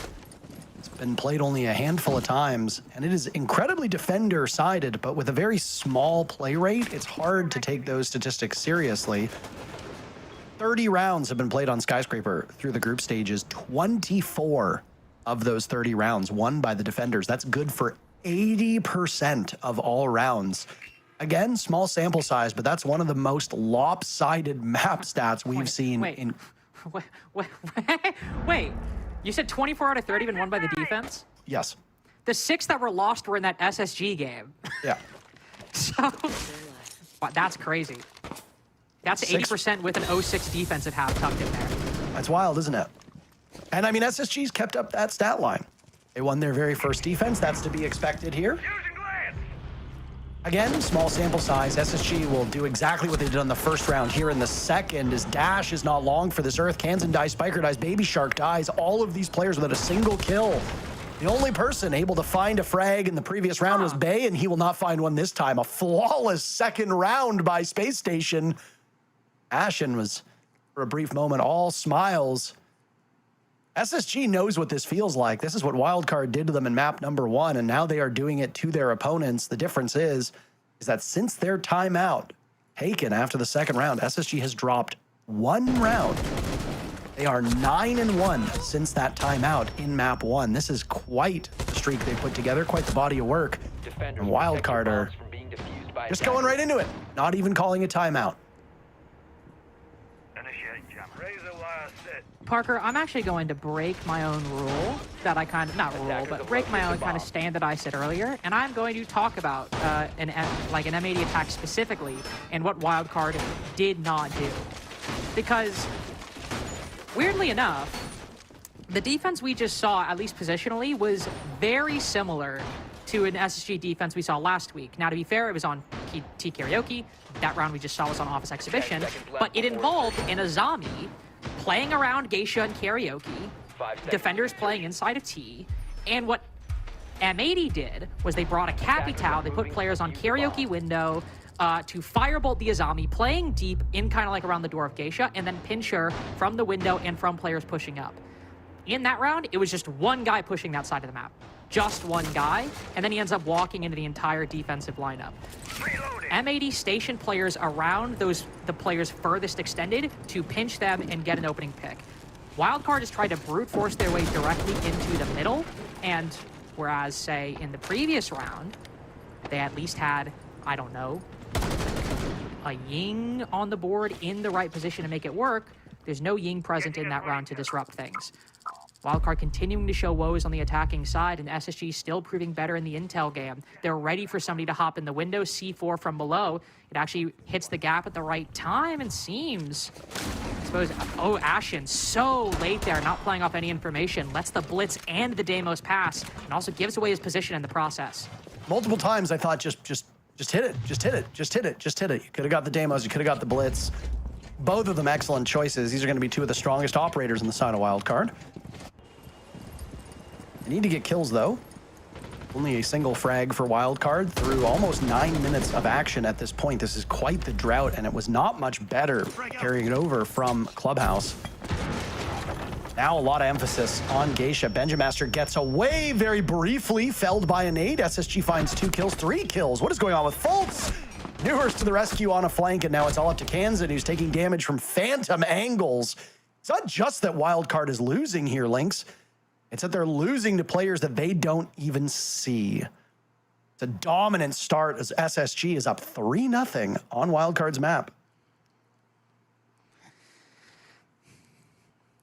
Ashen actually asking the question that I was asking, but also I'm quite sure that we will see after the ban phase, is we will see Wildcard take a tactical timeout once we go through this formality. Again with the Mira ban, this is actually something Gabe and I were chatting about briefly over the break, was, in Gabe's opinion, the somewhat ineffectiveness of the Mira ban on Clubhouse. That for many of the setups, the Mira isn't really a strong benefit on Clubhouse. It's kind of like, okay, you know, there's a black mirror on Logi wall, who cares? Logi's kind of difficult to clear with or without it. The mirror doesn't seem to add a whole lot. Here, on a Skyscraper in particular, you know, there are some very obvious positions where the mirror has, I'd say, a pretty big role. You know, the mini bar position, looking out onto the exterior wall, gives you an ability to, say, counter the breach on Office Exhibition. You also want to go to, like, T Karaoke. You could also have potentially positions like inside a Geisha or looking out over towards like Black, really anywhere you could kind of think of on the site. So while I think it is very powerful, Wildcard seem very fixated on the Mira. And it comes to the result of what I think is the Azami being left up, which is a way more dangerous option, at least in my opinion, on Skyscraper. Azami is great for holding down Drum, Shrine, Terrace, most of the power positions on this map, and we've seen 2 times now that Wildcard are clearly uncomfortable with the presence of Amira, but I will say taking down her and not the Azami, I think is going to be a bit of an issue. That's a crazy shot. Yeah, that was wild. Again, it's just the wherewithal of Wildcard is very poor. The timeout after 3 rounds, Wildcard on the wrong statistical side of Skyscraper here to start. SSG got to choose the side, and they chose to defend. I think that's the correct call. I suppose if you go back to map number 1, Wildcard got to choose their side and opted to start as defenders on Clubhouse. That does go opposite of the stats that we see, but maybe they just suspect that maybe those numbers aren't fully accurate. Either way, Wildcard really has their work cut out for them. Attackers are moving out to locate a bomb. Ash, and I dearly hope you're not watching co-streamers while you're competing here. He's maxing. He's stat maxing, and he's siege maxing. He's got channel points to win. I'm ready for you bastards. In Super's chat, not the. Of course, one of the co-streamers. Yeah, absolutely. Also, that's go ahead. Want to point out, we banned the Mira, and there was no way Wildcard could have foreseen this necessarily, but SG are like, okay, now that that's happened, we're bringing in Clash. Like, we have 2 very, like, mobile defenders that can hold positions really strongly. And in the process, we've been Mira, who I just don't think is as strong as Azami or Clash on this map. Newer's also thinking about getting very aggressive as he gets misdroned on delivery. Oh, but does the Ying still check it? That is great foresight by Baby Shark. Gotta give credit for that. Newers has been a rock star. I mean, he's got the most kills, but Fultz, uncharacteristically, is very close behind. I mean, SSG does have multiple offensive threats, but it goes back to the point I made before a single round was played. Jesus My Christ. goodness. And yeah, Jesus. I don't even think Jesus Christ is saving you from that one. Bay does get the trade right back, but that was an incredible play by the Dane. Ashen will now falter 2. Fultz will pick up his 5th kill. He and J9O, the last 2 players, they've yet to die, though Ashen and Newers were in similar position. Newers had died earlier in a previous round. Ashen finds his first death. Logic bombs will give away the game for these 2. Fultz is removed by Dash, and now it's all up to J9O to clutch out. This bomb site's a tough one to crack. It's even harder if you're down in numbers because there just simply are not enough reinforcements to get every wall. And as you can see, teams will open things up to provide vantage points. Oh. Beautiful nade tossed out by Dash. I want to know where that was. It didn't look like there was an indicator on the screen of J9O whatsoever. And he gets felled. First successful round for Wildcard here on Skyscraper. And I will say, they're still in good spirits. Lynx, that does bode well for their chances. They're not as tilted as they could be, given the results of Map 1 and now Map 2. I mean, they should be in good spirits. I mean, I am going to kind of put a little bit of an asterisk on that round, but I want to praise them first, which is I highlighted, M80's window play and positioning as a big strong suit of their attacks against SSG, specifically on T and Karaoke. And that's one thing Wildcard incorporated very well there. Dash playing on these windows, that's honestly, that's diabolical that J9O died to that. I kind of feel bad about that. Yeah. Attackers have located a bomb. But Dash was good for 2 kills on that position, just sitting there, Sentry with the 417, a gun that Demo thinks should be nerfed, and I honestly am not entirely loath to disagree with him. So I like that addition from Wildcard, giving more focus on the repels. It tripped SSG up last week, and it worked really well here. I do want to say, I think SSG needed a little bit of a heat check, though. Newers going for that run out and delivery. Clearly, he had the information that kind of seemed like he could get away with it. Turned out not to be the case. But Benja also going for that 2nd kill on Geisha. That's a very natural move to make as a player. It also is very risky and can result in an immediate trade, as we saw in a situation that likely was very pivotal for Wildcard's chances in that round. So hopefully we see SSG, I think, restrain themselves a little bit, because not the only reason, but a decent reason why Wildcard did succeed in that round was SSG giving them a lot more openings, and I think they probably could have. I mean, it all started with Newers doing something interesting, but really a bit abnormal. You can play a much more sheltered defense, right? And then everything just falls from that point on. SSG are a team that like to take chances. They like to get quite aggressive. They like to bring the fight to their opponents. And there are times where you will see Ashen and Newers do that, and it just looks like they're running into a brick wall over and over. Now we're in the playoffs, and most importantly, you don't win stage 1, as Space Station did, without showing that you can adjust, show poise, and adapt to your opponents. This is a different SSG team that we're seeing right now than we've seen through much of the group stages. SSG made it in here ranked 4th. The winner of this match, by the way, will go up against M80 in, I believe it's tomorrow. Our next match and our final match of the day that might be coming sooner rather than later is going to be an intriguing one. Shopify Rebellion and Dark Zero. These 2 teams always put on a good show. DZ has had a bit of a down performance this stage, especially compared to stage 1, but similar could be said about Shopify Rebellion. M80 and OXG just so dominant, didn't really allow much opportunity for other NA teams to rack up points. Oh, that's not great. Wildcard basically out of tools to deal with this clash. Both Ash charges have been used. Every bit of lifeline utility's been used. Fultz setting up a crazy angle sitting behind that shield. They with a nice trade, but this clash is going to be a massive issue, and I think Fultz realizes there's nothing Wildcard have to deal with this position. No firebolts, no nades remaining, and a huge flank from Benja, backstabbing the backstabbers. Great shot in turn, but this seems to be SSG's round. I mean, it's Bay and Kansan. Kansan having one of the worst starts he's had in quite some time. 0-4 is a dreadful result for a player of his caliber. Fultz is outside. He's just wasting as much time as possible. 30 seconds to go. J90 grabs Kansan. Kansan still held off the score sheet, and Bay will be as well, as Jack gets both of those final kills to give the lead back to 3 rounds for Space Station. A 4-1 first half so far with one more round to go. This is about as good as you could possibly imagine. Dare I say, a 5-1 first half looking exceedingly likely. Very likely indeed. That was a very sad round, and I don't mean that necessarily of like wildcard style of play, but like, as you can see, they had a few tools to deal with that clash. Ash charges, Zofia, and the nades from Gridlock. And over the course of that round, you just see each one slowly get used to clear something else. Lifelines for hard breach now on one side, Ash charges for hard breach now on the other, nades used to clear the barbed on the staircase, all of which, by the way, perfectly valid uses of that utility. It just so happens that the overlap between the stuff you use to deal with the clash and the stuff Wildcard were using to clear hard breach denial was basically a complete circle. And so, in the process, Wildcard ended up denying themselves the ability to effectively deal with that clash outside of only 2 concussions, that if you shoot them down to the minibar door, the clash can just fall back because the Grim doesn't really have an angle to actually deal with her. And then the backstab comes late, and Benja's already waiting over on that side. Wildcard, unfortunately, I think just while lacking great tools to take down the hard breach denial, end up not really having great tools to deal with the clash, which heavily tripped them up on the actual site push itself. Now we go back to barbecue.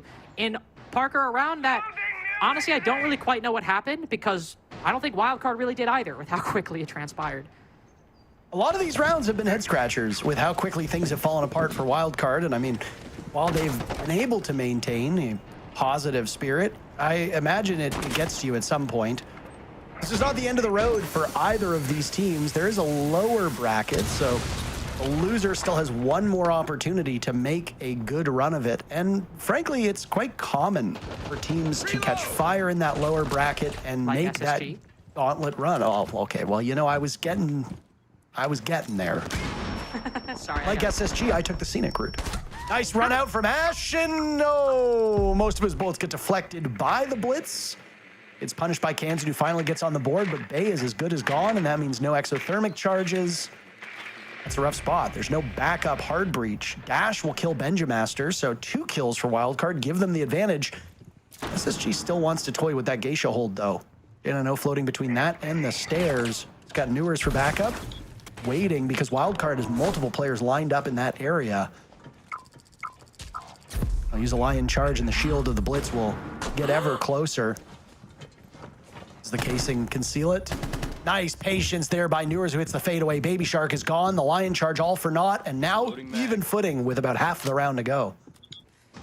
Great patience by Newers. Taking down that Blitz is going to be huge. Even though the top hold has been seeded, that was going to be the main way Wildcard break through the remaining setup on the site. SSG aren't long on utility, though. Only 1 toxic canister remaining with over a minute to go. And Wildcard do have all this vert. They'll have control of the hatches. They've also got the smoke bolts and 3 nades to clear players out of positions or block off lines of sight. So even though it's a 3v3, the utility's better for Wildcard.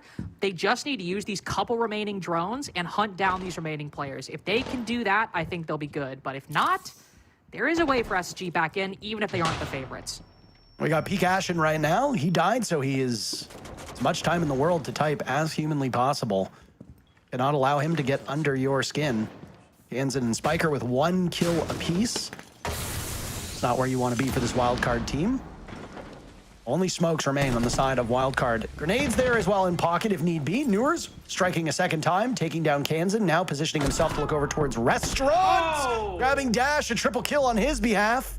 Bolts and J90 just need to lock out the round, and it's a 5-1 for Space Station. Spiker realizes he's got his back against the wall. Time running out, and now they'll circle the wagons. SSG getting ever closer. Spiker dies at the hands of J90 in a messy gunfight, but sometimes messy works. 2 rounds separate Space Station from a date with M80 in the upper bracket semis. They are demolishing Wildcard on Wildcard's map. That round, by the way, the power of off angles and the power of off positions.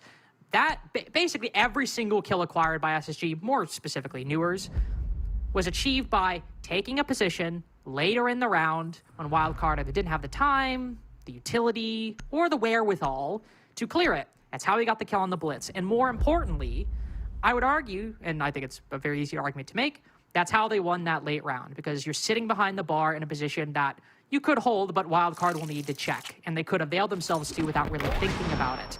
You're also holding positions, you know, just outside of delivery, not holding a direct angle, but just crouched in a corner, like what we see Newers doing here. Constantly, these positions he was finding himself in and picking the right moments to take fights. That one was just a really nice shot, but the first two, just a really good understanding of how the attack can be weak going into these late rounds, and also how to position yourself and when to take fights to take advantage of that weakness. 5-1-1 on the defense is excellent. I'm not going to say could have been 6-0, because I think Wildcard did genuinely win that fourth round, their one attack so far. But now the onus is on an SSG, and we have seen, not often, but if there's any map where a 6-0 defensive comeback can happen, Skyscraper is unfortunately one closer to the top of that list, even if the odds, of course, are low. 10 seconds left before insertion. Well, the stats aren't getting any better for the defenders versus attackers, by the way. Only one attacking round victory. Space Station can bump these up. Attacker's objective is to defuse a bomb. And operators being brought, and SSG very much liking this Sens, an operator whose pick rate has steadily increased. Changes to Sens have made them a little bit more viable. Warden's about as meta as you can get, and there will be smokes and flashes brought on the side of Space Station. So again, Warden not a reaction, but rather getting ahead of the problem. Space Stations seem oddly quick this round. Yeah, smoke pool used in the first 30 seconds. I'm intrigued where that went. Ooh, Ashen down early though. I was about to say, I think somebody either taking a peek out of a window. Really great cutoff by Benja. Losing the Sens will suck, especially if you're going for a top black take. But taking on the smoke in the process, that's usually the player you're trying to actually push off the stairs. Seems like a Warden. Actually, no, that's Warden right there. Or maybe that's the Vigil. Either way, could be somebody black stairs. Oh yeah, that's the Vigil, and Benja will realize that pretty quickly. Unfortunate. Just a slugfest right now, Lynx. Indeed. And honestly, I mean, Spiker's at the position right now where a minute 45 remaining. You're Vigil. Just waste time on this side. You don't need to fall back. Still holding the spot. Yet to loosen his grip above, but will take some serious heat. Flushed out of that spot as the fire will continue to grow over by the geisha door. SSG's not droning this right now. They're just going to face check it. They have to be very concerned with what might be over towards drum, as a flashbang tossed out by Space Station almost trips them up. Wildcard with the numbers advantage, just a little bit over a minute to go. Finally, they find some safe passage here in Geisha. They take down Kansan. There's no response by Spiker. Bay takes down J90 elsewhere. It's all up to Fultz. 7-11, and the man is working overtime right now. 3 players on the side of Wildcard still to deal with. Inside of Drum. Starts with 1, but an immediate trade by Wildcard. Excellent response by the defenders. Wildcard stave off series point and win a much-needed round. Off of a pretty concerted exhibition office roam, players pushed all the way to the opposite side of the map, and it's a setup that Wildcard really struggled to deal with on the attacking side, and it's one that SSG also struggled to deal with in their foray onto their own attacks. Wildcard have set up vertical angles, little contingencies in case an attacker decides to try to push them. And while Benja was really good on that cutoff, the aggression from Wildcard working out very nicely in the opening kill, and then just letting the setup do the talking in the later round. Specifically, you can see all the defenders starting to rotate over to Terrace once they realize that the remaining SSG attackers are full committing to this position. They stack Bay on that spot, so that way that he can immediately trade out the second to last player once he goes down. Good coordination by Wildcard overall, and I just think not really going for too much on that setup, and Baby Shark getting a second kill off that run out. Sometimes run outs don't go well. In this case, it did. We can all be happy about that. Moving to T Karaoke now, he'll pick up the Azami. Very powerful operator for this site and also in general. One thing I wanted to mention, by the way, just to point out, Wildcard only banned 1 hard breach operator instead of, wow, he actually got the trade. Also, buck for Azami, I would make that deal every day of the week, by the way. I 100% think SSG come out the better for that. But what I was going to say is you can see Fultz playing Hibana alongside Newers on Thermite.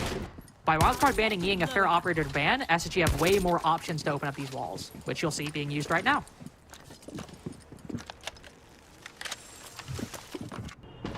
not like there's necessarily a good operator to lose early. I suppose just based on gadgetry and all that, losing the mute would probably be the least problematic, though you do go down a nitro cell, which is a bit of a small issue.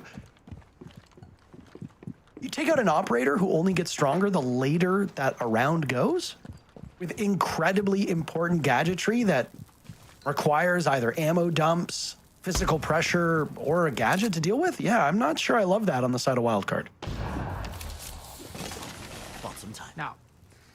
I definitely think SSG come out the better for that. Any vertical pressure you're going to get with the Buck would have obviously been nice, and also I think would have particularly helped them with trying to clear these walls right now. Something they will have to be concerned with, by the way, is the usage of these auto canisters. If SSG keep committing, is going to take a lot of time. Blackbeard just gets sent through. C4 at the feet of Ashen and Bolts, both of which fall back. Bay making the right option with a target prioritization. Gensen, while he might be a little late with that C4, gets one, gets Ashen in the process. Huge trade from J90, because now you can rotate over, pick Ashen up, and while he's low HP, that shield is still alive. There's still one C4 in play. Spiker's got his closer to the site, but SG have a lot of utility. Still 3 drones to find these players, and a whole minute to go. It's going to be difficult with Ashen on such low HP, but SG have a lot of the pieces to get this done. Not guaranteed, but still a lot they can put into place. The gas will be Ashen's undoing if he finds himself misplaced in this execute. 45 seconds left. J90 will be the one holding on to that briefcase. Ashen shredded by a cross as Dash gets away. That's a bold play by the smoke. It does work out, and immediately Spiker will take up residence over towards Geisha. His sights on a response. Newer's closing in, though. Newer's 2 kills away from breaking double digits. Fultz just 1 away as well. Space Station has some heavy hitters on their side of things. Out go the Firebolts. There's nobody home. They're shadow boxing at the moment. And the gas will finally start with 10 seconds left. All of them have been used on the side of Dash, thrown out in a hurry. SSG, their advance being choked off, and Spiker and Dash will work together to slam the door shut on a comeback. Space Station now struggling with the side swap, watching as Wildcard does to them what they did to Wildcard a few rounds ago. The gap slowly closing between these two teams. Slowly closing, and this round is going to be probably one of the decisive factors. Because SSG have got 5 rounds on the defense, they only need to win the tertiary site twice in order to get a regulation victory.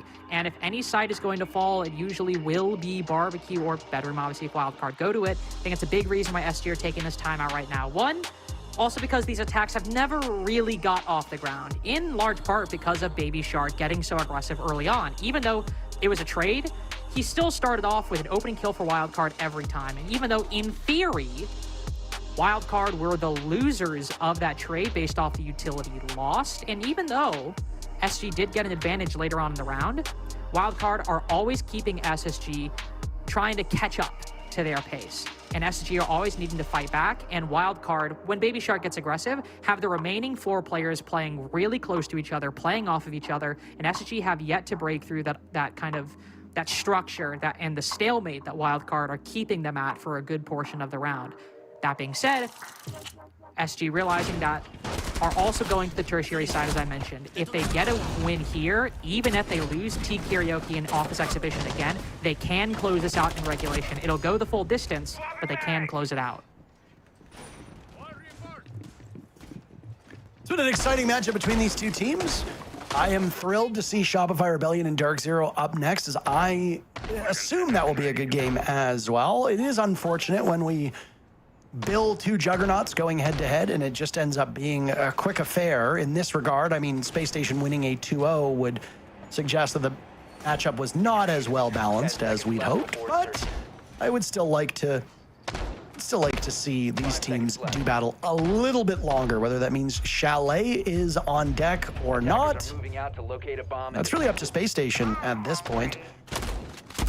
They're going to change as much up as they can. We're going to see Nook for, is that the first time today, Lynx? Yes, first time today. An intriguing operator in the hands of Ashen, who's had some struggles to kickstart his own fragging ability. And I think part of the reason is, what have SSG done the past 2 rounds? They've seen that setup from Wildcard once Baby Shark goes down, and then they tried to break it with utility. They've tried to isolate players with the Sens screens. They've tried to use a Blackbeard to barrel right into it, and neither of those have worked. So what do? We immediately get 2 lurkers brought into the lineup. Not just the Nook, as you mentioned, but for the first time on SSG's attacking half, we see Dokkaebi enter the mix, who is a very, very obvious corollary to what you will use Nook for on these attacks. Find ways up staircases, hunt for gaps in the defensive lineup. So rather than just trying to like mash their setup into the defenses, now they've got 2 different players who can play it patient, see where these openings are, and then take them down.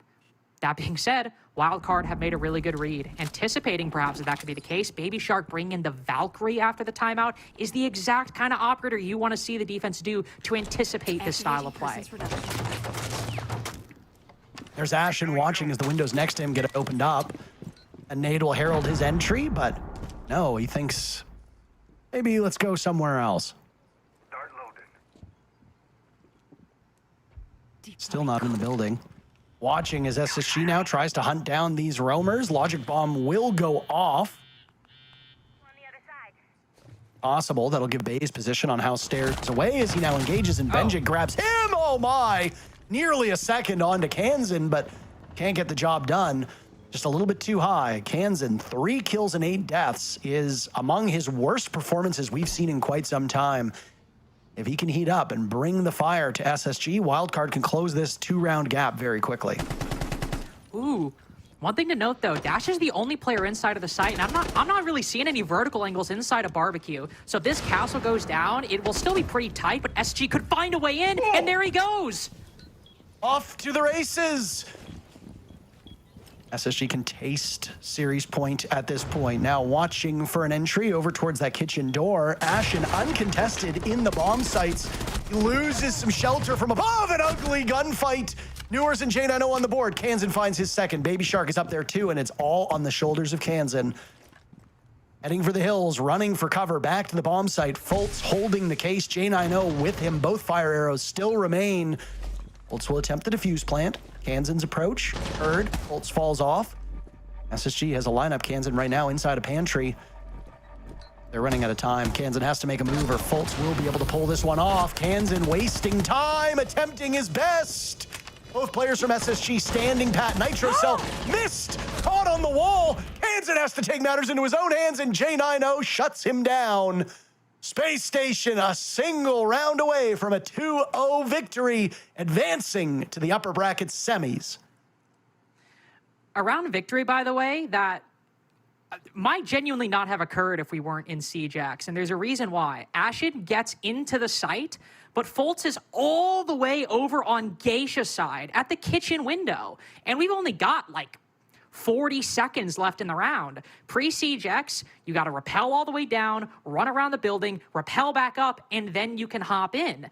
Whereas now, you can just run, turn the corner around the building, hop in, you save a whole 10 or 15 seconds, and that proves important because Fultz doesn't start getting that plant down initially until about 15 seconds remaining. But then he has to rotate because Kansan is in a good position to counter it. Then he only gets it down with 1 second on the clock. That round came down so late, but if that rappel change isn't in there, he might not get to that initial plant spot until the time at which he rotated in the round we just watched, meaning Kansan in all likelihood maybe could have crept out, got that kill because Fultz didn't have time to rotate. All that being said, it was a good initiative taken by Ashen and SSG reacting as quickly as they could. But man, still a really close effort, and Wildcard still have an opportunity to get some rounds on the board.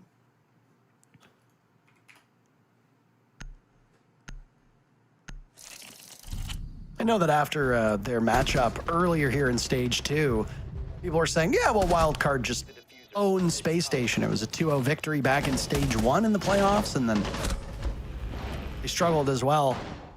It was a 7-2 victory on the second day of our group matches on Nighthaven Labs, where Baby Shark, as MVP, dominated that game. It was one of the few times that people started to speak positively of Baby Shark, as he had some trouble adjusting to the NA League, and unfortunately, fingers were pointed at both him and Dash as the 2 imports for this team. I mean, granted, you've got Bay and Kansan, who are both horrific fraggers, doing their thing. It's easy for you to look at two new players and say, well, they don't live up to the billing. But they've really settled in. And coming into this matchup, Baby Shark not only had the most kills, but also the best KD of any wildcard player for Stage 2. He's grown quite a lot. Having a bit of a rough go of it in this series, but everybody has bad games. Kansan is having a bad game right now. He's been getting tougher competition on his entries. He hasn't had the easiest deployment on this team. It's allowed Bay to flourish, but just as we have that conversation right now with Wildcard, Space Station had this same one. Hell, we even talked about it a little bit earlier, where Benjamaster is an exceptionally good fragger. But when you bring on somebody like Newers, who just fits that NA mold and knows these matchups well, it forces Benjamaster to take a bit of a back seat. He didn't get that memo today, by the way. Benjamaster's been great. He and Newers currently combining for 17 kills through 9 rounds. That's pretty good for this entry duo, but Fultz has really been the savior. 9 kills on a thankless support role. Fultz is having a great day. Each one of the players you just mentioned, all in positions I find a little bit exciting. We've got players looking outside the window, got players thinking about maybe a walk up black stairs. All could be quite exciting, but you can also see wildcard defenders stationed at each one, ready to take advantage of it. One player on Geisha, one player looking at the double window. Fultz not really in a great position to move in off the back of really anything they've acquired so far, because you still got players around Geisha or Karaoke or main stairs over on the opposite side. These wildcard defenders did a good job in the previous exhibition office defense, by the way, at playing passive, letting the setup do the talking and not pushing too far out of bounds. It's happening again here with SSG struggling to find an opening. Spiker with the first. One of again, the furthest positioned 2 in the process for Wildcard. It seems that Office Exhibition is going their way again. Well, you get to a point where the only way for you to lose is through overtime, and SSG just might find overtime becoming far more likely, as now they've lost Newers as well. Lynx. Ashton, last man standing. The only casualty on the side of Wildcard was Bay. That'll be all she wrote on that round. A very quick collapse for Space Station as Wildcard pick up their 4th round, 2 away from sending us to overtime if we do need a 3rd map, which has looked quite unlikely through most of this altercation. Chalet will await us. If you're a fan of Space Station, you are hoping that we do not go to the beautiful French beaches of Chalet. You can tell that SSG just, you know... Wow. I said French beaches, and you didn't even like, there's no beaches, okay? There's no beaches, and I said it as a joke, and you didn't get that, okay? Sorry, I was... Channeling your inner Albertan, because I know that for Jesse and Albertans, they don't get jokes all that well out there, okay? And now you're like... I was excited to make my point. Make your point. I'm sorry. Oh, God, what have I done? I'm sorry. Continue. No, it's okay. No! It's fine. It's fine. Please make it. You can just tell that SSG aren't as sharp and well practiced on this map as Clubhouse, which kind of seems like a silly point to make when Clubhouse is their map pick and this one isn't. But we didn't get to see much of their attacks in the M80 game because of how poorly their defenses went. And given how well the defenses went here, I was kind of hoping that maybe we'd see some of that opportunity spotting, some of that coordination we saw in Clubhouse. And to be fair, Skyscraper is just a more difficult map for that to make happen. But SSG, you can tell they understand kind of the form and the structure of what Wildcard are doing, but the way to get in has just not really manifested. Ashen has been lurking both times in this exhibition office attack. They've not really found a good way to get him activated, just moving around delivery kind of aimlessly. Fultz stuck droning and clearing utility on the opposite side of the map a minute 30 seconds in when Wildcard haven't even moved. It just looks very qualitatively and subjectively different than the way they were playing that Clubhouse game, where they were very quick, very sharp, reacting to new information in real time, whereas here it always feels like they're a little delayed and always kind of like trying really hard to figure out what's going on. Wait, hold on. Okay, wait. We're going to bedroom, bathroom? I didn't want to interrupt your point again. You were so excited for it. Okay. Talk about this bomb site. Because, okay, so Wildcard won tier Karaoke, and it wasn't, like, super close. Like, sure, it was kind of close at the end, but Wildcard had the momentum the whole time. It's a primary bomb site. The tertiary site you lost was really close, but now you're going to one of the worst sites in the game when SSG are on match point. I'm not saying this is a bad call. This is a risky as hell call And Wildcard just trying to catch SSG off guard. So far, it's a stalemate, though. Ashen's taken some damage, but we're at the halfway point of the round, and not been a lot of opportunities for these teams to come to blows.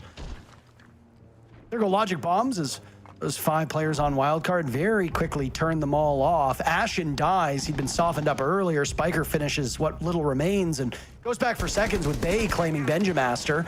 SSG collapsing very quickly yet again. Presence now over towards the bomb site as an exothermic charge will go off on the door. J9O is in, but he gets dropped. Dash claiming both of them. Foltz finding some safe pasture. Newers now to cover. Foltz has to pull off of the plant as Newers ascends the stairs, and they will triple up on him. Foltz another attempt. Wildcard have a lot of bodies to throw at him. They can dogpile him. They likely heard that case going down. If they didn't, they heard the bullets now. Foltz is trying to fire his way out of a bad position. He's been sitting on 9 kills for quite some time. Looking for something, but Wildcard showing Zen-like patience. One final round of regulation looks like it awaits us unless Foltz can pull off the unthinkable. Trapped inside of the corner, just by the bomb chassis. Very little places for him to go. He will be fighting his way out. He drags his cursor across the screen, finds one, but that's it. 2 more players on the side of Wildcard survive. They get the final kill, and we'll go all the way in regulation. And still really struggling to get a good plan into motion. I think that they found some kind of opening, but I'm really not entirely sure, because you basically just have SSG attackers running around the map. Doe could be on one side. J9O finds his way into sight in a way that I'm not entirely sure like he even meant to do. Foltz opening up a castle barricade with a thermite charge, which isn't necessarily a bad thing, but given he's directly in the middle of the site and kind of exposed when he's planning it on that wall, not a great position to be in with the odds they were at.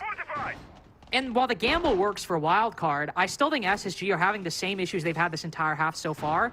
And I have to say, I'm really surprised that we have only seen a shield one time this half. It was on T Karaoke. It didn't work. We're going back to T Karaoke here, and I think to nobody's surprise, Ashen will bring it back out. But I'm almost wondering if maybe it was something to, like, try after the timeout, maybe to try and, if you really want to focus on kind of like barreling into their setup, bringing that shield more often. I don't know, SSG have at least tried multiple things at least once, and none of them really working, and all kind of failing in the same way. Denari will make an appearance now in the hands of Bay, hoping to trip up these SSG attackers. I mean, there has not really been much that hasn't tripped up Space Station at this point. It's a very cursed Denari setup, by the way. It looks like artifacting. It looks like a graphics card is just breaking. Okay, but like when you have that view, it looks really cool. That's perfectly symmetrical. Newer's taking an awful lot of damage, and he's finished off by Dash. Wildcard demolishing this SSG entry. All the first bloods going in the side of Wildcard. At one point, Dash was 4-4. He's accrued 5 kills since then. Leapfrogging over the rest of Wildcard, but don't count out Kansan. Remember, he was 0-4. Kansan has gone 8-5 since then. As Kansan goes, so goes Wildcard. Foltz takes out Dash. He's been sensational on the side of SSG. That's a big pick. Smoke is gone. Foltz finds kill number 11. And a sigh of relief goes out on the side of SSG as they find a second now, too. Baby Shark hunted, and the 3 remaining players from Wildcard pinned down by a logic bomb. You've still got 1 logic bomb generating as well with over half the round to go. Full utility for the Capitao as well. The Warden is still up, and while that could be big, he's used his C4, so any control of the Vert or retaking the Vert is kind of pointless at this point for Wildcard. Ben just got that contingency on lock. He's got utility to give the attackers information in the late round. We're in a position where Wildcard might need to start playing aggressive to bring a pick back, and yet right as I say that, you've got 2 people in Geisha, and SSG are full rotating to the opposite side, where Wildcard are weakest. We're starting to see a run back of Clubhouse. SSG realizing where the defense is weakest and rotating over there. They went for a drop. There are multiple ways out of Geisha. They find themselves out of that bad spot. They'll get that last logic bomb just to paralyze them, but for a moment, SSG will go on the hunt. J9O collecting Kansan, Bay and Spiker now coming to blows. A nice kill for Bay, but he loses most of his HP in the process. Diffuser going down in the hands of Fultz. An ugly play by Bay. And Spiker will have to save this series. SSG took a while to get here. They took the scenic route, but it sure looks like they'll punch their ticket up against M80. Hold on! Spiker finds a collateral onto J90 and Ashen. Trapped in the corner. Fultz has been the story of this map for Space Station. Can he close the chapter on this matchup? Spiker hunting for more, running out of time with the sidearm out, but Fultz will save it for his team. And a 2-0 victory for Space Station as they stare down M80 in the upper bracket tomorrow. Not really the result that we thought. Thought it could have gone a little bit closer, but SSG still gets the job done and down to the lower bracket. Wildcard goes. And perhaps off the back of their most brilliant rotation yet. Everyone would expect you to rush through top black, and SSG know that. So they fake with the smoke bolts. Everyone from Wildcard looks that way, and instead they hop in through the shrine window and barrel through T from that spot. Brilliant play by SSG. Really close game, but some of the strongest play we've seen from them so far this stage. We'll have the desk to talk about all that right after this.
You know how they say, it's not the destination, it's the journey?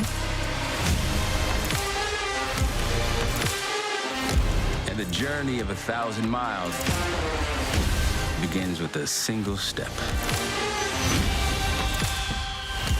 And you know what? They're right.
God. Good fucking shit. Holy shit. Oh my god. If we hunt, we must all hunt at once, not one by one. You must say hunt! Fly! SSG closing out the first game in a clean 2-0 fashion against Wildcard. They're going to be dropping into that lower bracket. But before we dissect what went right and wrong this game, we're going to have a little bit of a chat with Benja from the side of SSG. A little bit of a slow start to stage 2. I mean, you guys, everyone's just like standing behind you. Do you guys all want to say something? No? No, they don't. They don't want to do that, no. Okay. No. We'll continue with the interview then. Just talk us through like the last couple of days when it comes to actually preparing for playoffs, preparing for best of series. It feels like you guys have really ramped up over the last couple of weeks. Yeah, I mean, we had like good practice since the last group game and prepped well, so yeah. Yeah, something that we highlighted a bunch was the stylistic matchups of your guys' map bans. Is that something that you guys have looked a lot at? For example, today you banned Labs Lair. Obviously, you don't want to play Wildcard on Labs. So is that something that you guys are really focusing on, is making sure you get a good team matchup on the maps that you're playing? Yeah, I mean, we only focused on banning in Nighthaven. That's basically the only map they know how to play, so. Yeah. Fair enough. Well, Benja, congratulations on the win. I kind of want to talk about a point that Fox referenced earlier before this match started, was talking about kind of the support struggling a little bit on the SSG side. Kind of, I mean, in this matchup, we saw that completely change. Has there been a shift in the dynamic of just the approach from the support players, or kind of just it varies from map to map? It varies from map to map, and like anyone on our team like can shoot, so I think like it's just like, you know, kind of depend on how enemy plays on who's going to play good, you know what I mean? And just one more follow-up. So we've noticed that you're taking more like of a utility-based operator role, being more in depth of, you know, opening up walls, opening up floors, just being more utilization coming from your end. Have you been finding a lot more success, or is it still something that you're like slowly progressing to just kind of get down more and more with each game? No, I mean, I can play any roles. It doesn't really matter. Like, just what we as a team feel is the best for like the team, and then yeah, just like about like being in sync, you know, as a team. For sure. Do you think everyone standing behind you right now and J9 showing his feet is like the best for the team? No, but that's what they wanted to do. So. Do you think maybe they want to share some words? Because they look very eager. No? Okay. It's like, no, I told them to not say anything. Okay, they're just there for mental support. No, I don't know why that. Are you about to get bullied? Like are you okay? Blink here? twice if you're being held hostage. I've seen this before. Yeah, you guys could actually like, this is not a good meme. This is not a good meme. Go away, go away. Okay, you know what? I'm sick. I can't laugh. I was gonna ask if we can expect SSG to do a replica from what we've seen them do last stage, you know? Yeah, I mean, hopefully, but we just take game one by one, you know? Hopefully this time we won't go to lower bracket, but if we need to, that's what we're gonna do, so. All right, well, thank you so much for the interview, and say thanks to J9 for showing feet, I guess, for free. In that case, enjoy the rest of your day, and we'll see you tomorrow. Yep, bye. See you guys. Bye. You know what? At least the mental, the dynamic, the memes, the vibes, they're there. Yeah, I mean, that's... Why are you looking like that? That was arguably one of the best parts about being on a team, is the brotherhood that you have and the fun, the jokes, enjoying each other's company, especially when you're winning. So, you know, of course, you're going to get some laughs in. And, you know, after a performance like that, SSG really shut down Wildcard.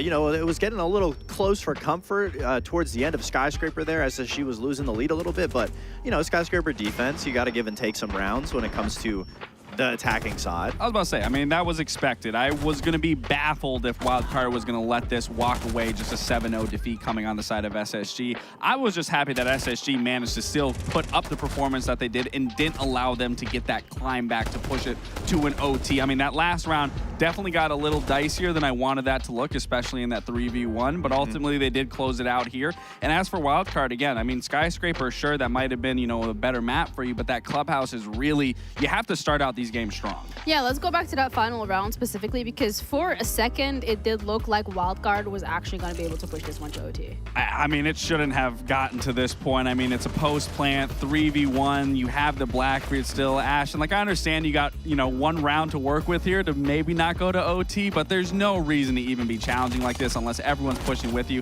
I think we heard it in the comms of them saying hunt, and you can't hunt with only one person, and what we saw from Spiker there was almost a masterclass comeback that was given rightfully so to him, but ultimately it came down to the old dog of Bolts to be able to shut it down. But I got a lot dicier than I wanted that to see. I would rather seen a clean cut.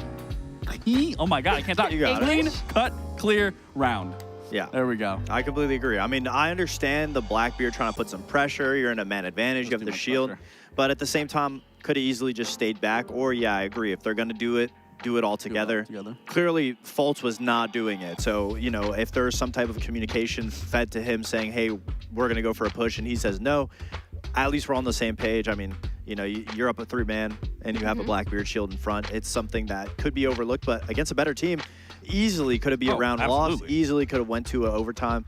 So, you know, thankfully they were able to close it out. Yeah, and it's also a mistake that they have now made. So hopefully it's not something that we're going to see them make again in a different game, because they are pretty much going up against M80 next, because they managed to stay in that upper bracket, whereas Wildcard is dropping to that lower bracket, and they're going to play tomorrow for a chance of survival to stay in the running for Munich. We still have one more best of 3 coming your way today, and that is Shopify Rebellion against DZ. Winner is going to go up against SSG. Winner is going to go up against OXG. Loser is going to drop to the lower bracket. So to see how that's going to play out, stick around, because we'll be back after the break.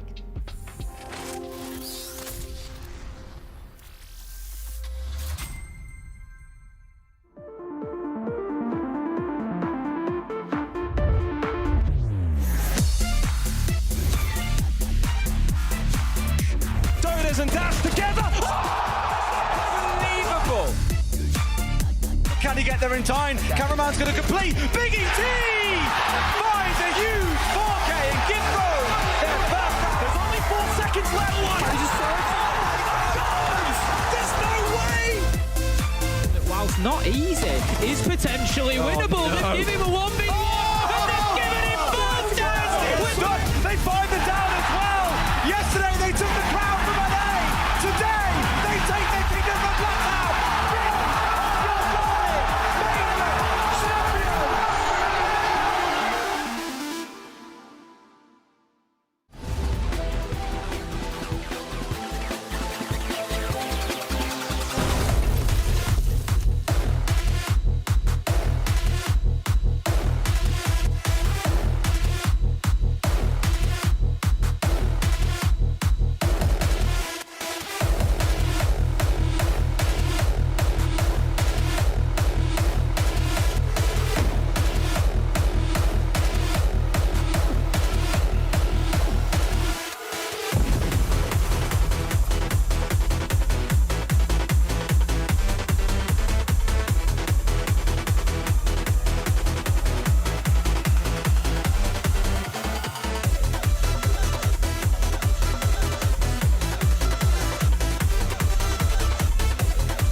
You know how they say, it's not the destination, it's the journey?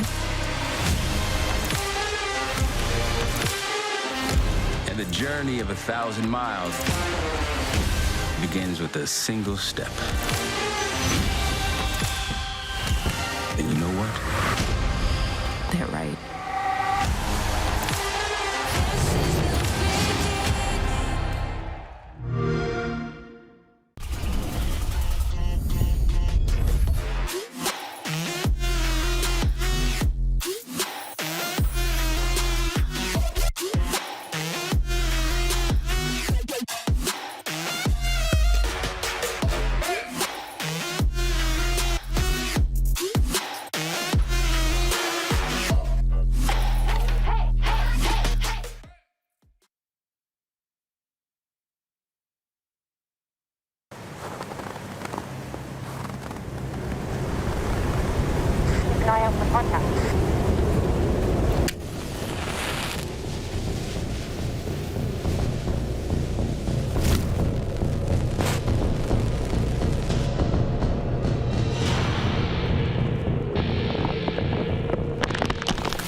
Available now.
Welcome back to our second playoffs game of the NAL second stage. We have DZ going up against Shopify Rebellion. Both of these rosters had a formidable stage one, but in stage two, stumbled and tumbled a little bit as they crawled their way into playoffs. I'm Jeannie, joined with Foxay and Lax, and this game should be the redemption shot that both of these teams are looking forward to. Yeah, we'd like to hope so. I mean, the standard that we expect from Shopify Rebellion is so high, and it's something that they haven't really met expectations. Even in stage one, they went undefeated, but since then, you know, ups and downs, and this stage has been no different. As for Dark Zero, they had a really good, strong stage one performance. Now they have just gone through such an identity crisis. It's held them back, and the mental's been shattered on their end. So this is the stepping point to be able to regain confidence for both of these teams. Yeah, and it's also nice that this is a best of series, so it's not like, oh, you lose map one, you're done and dusted. You have the ability to come back, and that's where usually these rosters shine, especially when we're looking at the side of Shopify. This is a roster that we have continuously praised for the fact that they have so many starred individuals on there, but it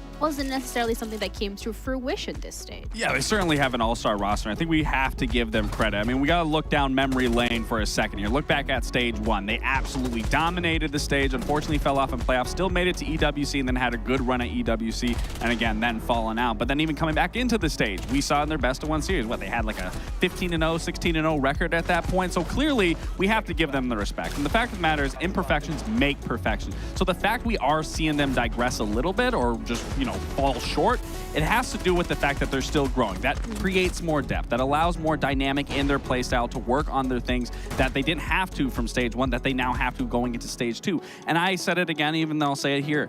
If you're going to have problems, it should start in the beginning of the stage and you start fixing it towards the end. In fact, the matter is they got themselves to 3rd place. They were very close to getting top 2 again. There's nothing that you can discredit on this team, and you have to look at the performance side from stage 1 to stage 2. And there is a particular stat that really sticks out to me that does show where SR has been struggling. Yeah, and that stat specifically is the plants, because when we're looking at SR, we're looking at the individuals who are coming through with these plans. The fact that it's no longer Canadian is a concerning factor. It's definitely a concerning factor. We already saw throughout this stage, we saw Canadian have a pop-off performance, but obviously that's a cost for warning. If none of the other players are performing, Troy's the one stepping up. He even acknowledged it. And you look at stage 1, he had 12 plants, 1, 4, 1. Then you look at this stage, he has 6. Then the next player, 2, 3, 4. Your entry players and your flex players are almost planting just as much as Troy is. That is a cause for concern on attack. Whether that's just the lack of identity in terms of what their strat is or the depth of play, something has to change. And at least now in playoffs, you do get that depth. You get a 3-map pool to be able to go to be able to test the waters, to be able to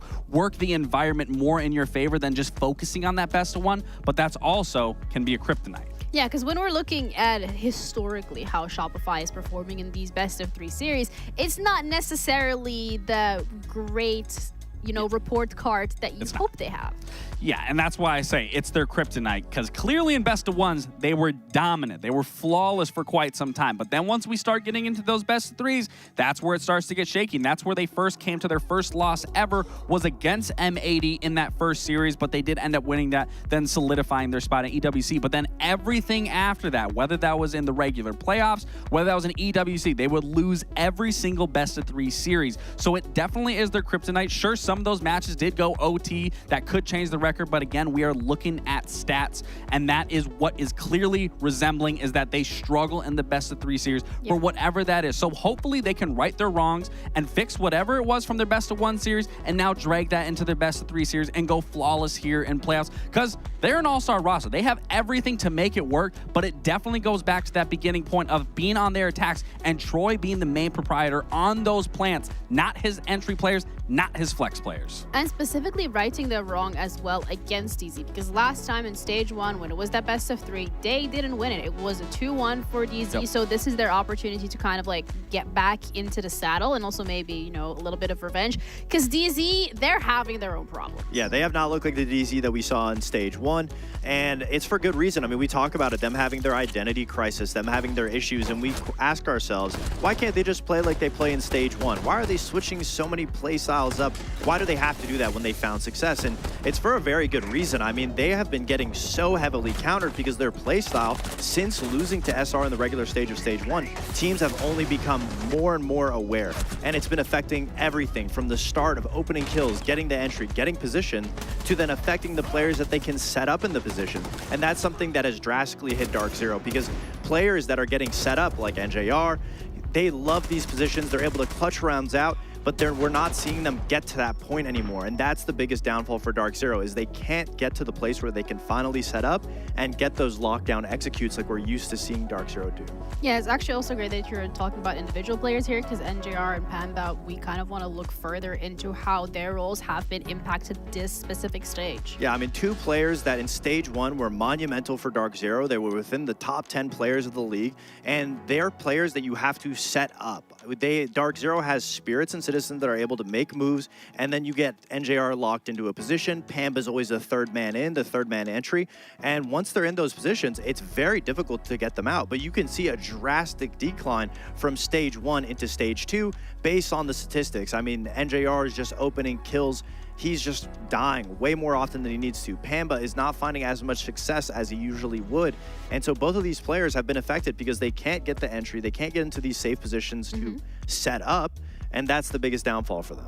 I mean, I think when you're looking, especially at that NJR point of view, if we can pull back up that stat sheet really quick, is, you know, we've talked about this time and time again with Spirits and Citizen being that spearhead. If you're not finding success on some of those entries, obviously NJR is not going to be doing that well, playing those cutoffs, being able to be part of those rotations. He's not going to be able to thrive there. And to be the first one also dying that many times certainly is not going to help the rest of the strat. As much as DZ has changed their identity and how they can be more aggressive, it is still the exact same DZ where you throw a wrench in that setup, you get an early pick, you can't seem to understand how DZ is going to be able to structure around. They tend to fall back on what the old DZ used to look like, where they then start playing a lot slower. They don't understand the strat at that point because someone's out of the picture early on. So it really is important for Dark Zero to be able to adapt quickly if someone does end up getting taken off the board. Yeah, it also begs the question if this is a symptom of a bigger issue, because what we've seen DZ struggle with as well is just them continuously getting counterbanned. Yeah, I mean, the entries were so pivotal in stage 1, and it was specifically off the back of Spirits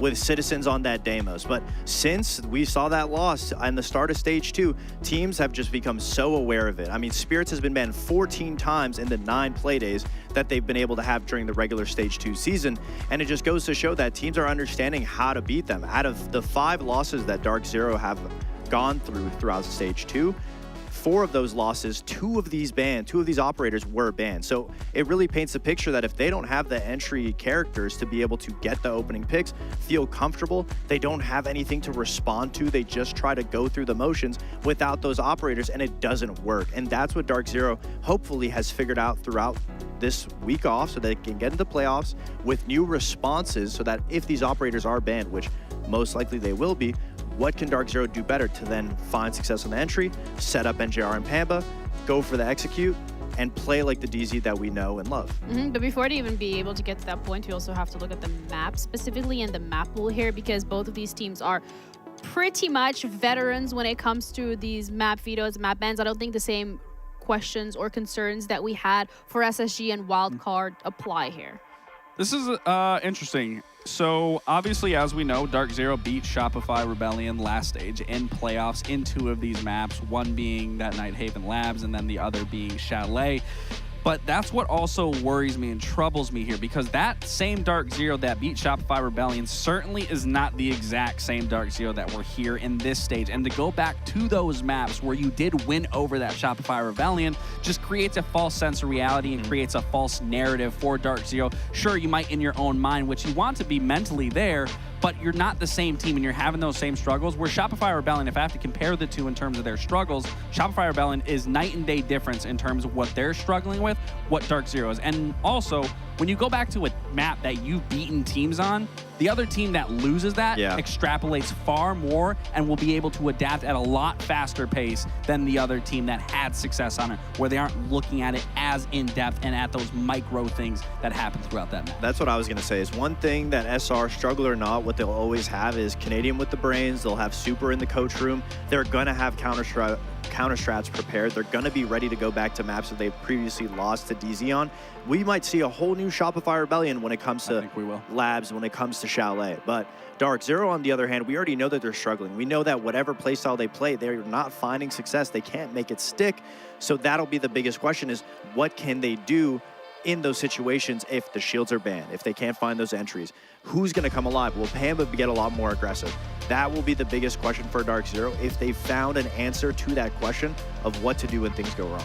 Yeah, and it's also a question of, did they wake up too early today? Because we just saw Pamba yawning. But either way, I think as well for predictions here, both of you, if I remember correctly again, were like, you put SR higher on that tier list as well earlier today. So I'm assuming that for prediction-wise, you are expecting them to be outperforming DZ. Would that still be the case regardless of the map picks? Yeah, regardless of the map picks. In my opinion, Dark Zero is so far deep in a hole right now that it's not necessarily strategy. It's more of a mental battle at this point. Dark Zero has always been a team that's struggled mentally, and when we look at the players that are struggling on the team, like NJR and Pamba, those are arguably 2 of the biggest mental players. So if they aren't confident in themselves, they're not finding the kills inside of the server. So for me, it's a moment where it takes a lot of time to fix those mistakes, and I don't know if a week off is going to fix that. And to add on to your point, where I look at Shopify Rebellion's errors and mistakes, those are simple errors that they're making themselves, whereas you look at Dark Zero's mistakes, that is a fundamental and mental error that they keep making over and over because they tried changing so much in the beginning of the stage. And like I said, you don't need to fix something if it isn't broken. And the fact of the matter, it starts creating more problems, and we've seen that time and time again on top of teams also understanding how Dark Zero plays. And then you're going back to a matchup where Shopify Rebellion was the first team to really expose and really allow every other team to truly understand how to counter Dark Zero and play against it. And for the fact of the matter, what you said, what I'm adding, has to go to Shopify Rebellion. So in that case, when we're looking at DZ as a whole in terms of how they've been performing during the stage and how we're hoping them to perform in playoffs, what is it specifically that you think would be one change that they can make that actually sets them up for success this time around? I think it's simply just being more in sync, especially on those attacks of using Spirits, using Citizen, and then having NJR and Pamba be able to come in and clean up, take that extra position, and then go for the executes on their attack sides, because that's what we're not seeing. We're seeing either Citizen or Spirits fall early, NJR is getting picked early on. You're not going to be able to replicate any bit of success from stage one if you're losing numbers early. They have to keep that man advantage, and they have to keep it strong, especially into the end game. I think the biggest issue is Pamba, honestly. I think him being on a more of a flexible role ever since Spirits joined the team, Spirits and Citizens being on kind of that duo entry and lurk all around the map, Pamba's had to provide a lot more on the utility-based operators. I just don't think he has enough knowledge to be able to do that and focus on his own game and focus on his confidence. The only time that we've ever heard about Pamba in the last couple of years was when he was just focusing on the entry, was one of the main entries. And that's something that I think Dark Zero desperately needs to put him back into to build his confidence back up, because right now I think there's too much thinking on that he has to do on his play. Yeah, but also building your confidence back up against a team like Shopify is not going to be an easy task to do. No, but that's what I'm saying is I don't think they've had enough time to figure out the issues. I'm expecting Pamba to honestly maybe to have a double negative game to a certain extent against Shopify Rebellion. So this is something that they should work on for next year. And, you know, maybe they'll be able to make it to Munich throughout the lower bracket, but I just don't think there's a single shot Dark Zero can win today. Oh, wow. Okay, that's some pretty definitive answers that we have going on here over on the analyst desk. But with that, we're also ready to be getting over to our casters to cover this best of three, and maybe they can give us a little bit of an insight if they think DZ has an opportunity or has a way that they can come out of this game on top. Well, both of these teams are a far cry from what they were in stage one. The landscape of the NA League has gotten far more competitive. It's incumbent upon both Shopify Rebellion and DZ to match that level of competition. Both of them finished in first and second. They had a bye in stage one. They don't have a bye this time. In fact, they fight each other in the very first round, and the winner goes up against OXG. Looking at the map pool, knowing that we start on Nighthaven Labs, this map's either going to be good or great. Do you lean towards the good side, or do you lean towards the great side, or do you maybe think it's going to be a bit of a wash and it's not going to go as well as we'd hope?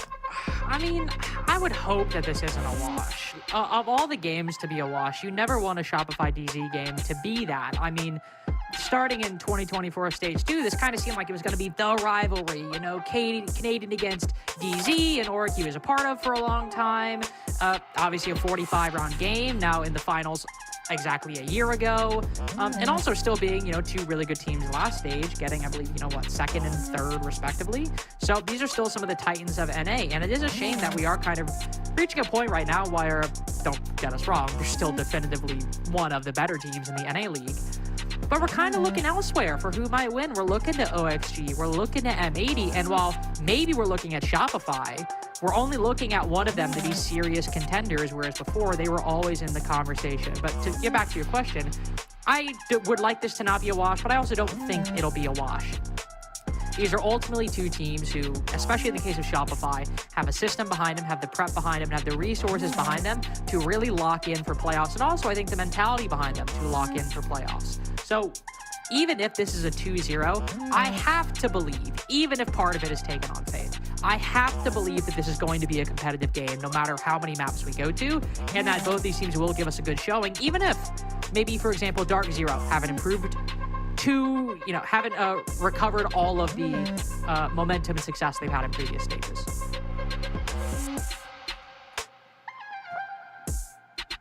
Canadians always had a bit of an issue going up against his former teams, whether it be Space Station, whether it be DZ, EG way back in the day. And it always does provide an interesting story, but also it impacts the matchup in the server.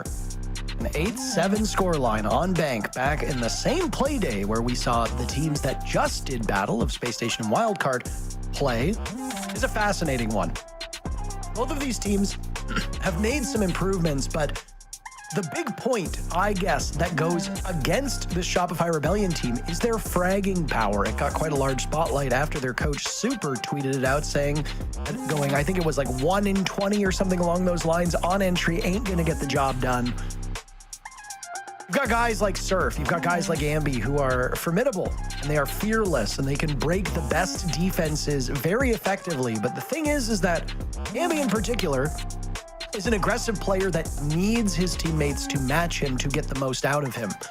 We have seen countless teams where a hyper-aggressive fragger will decide to go in, get droned in, have very limited backup, be a step or two ahead of his teammates, and well, he gets a kill and then immediately gets traded out, whereas there is a more optimal way forward, which would be waiting just a couple seconds. This player here on your screen, Rexon with the cat ears. Beautiful headset, by the way. He is a known slow starter in big games. If he can get on the board early and quickly against another team on the side of DZ who themselves have some really formidable players, that will bode well for Shopify Rebellion. The player on your screen right now, Pambazoo, has taken quite a bit of beatings with his performance so far this stage. And since I've done a fair bit of talking here, why don't you fill people in on what's been going on with Pambazoo through stage 1 and mostly through stage 2?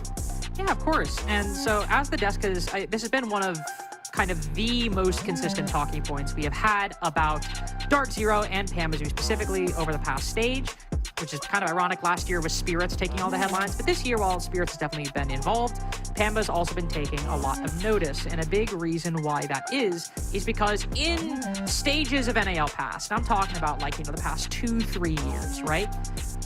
Pambazoo has basically been the fragger, not just on Dark Zero, but inside of North America generally. Like, he has usually been one of the highest rated players in the league, playing very aggressive roles. Not necessarily like your Ashe, but like, your Ying, for example, with a really good utility who can get into a great position.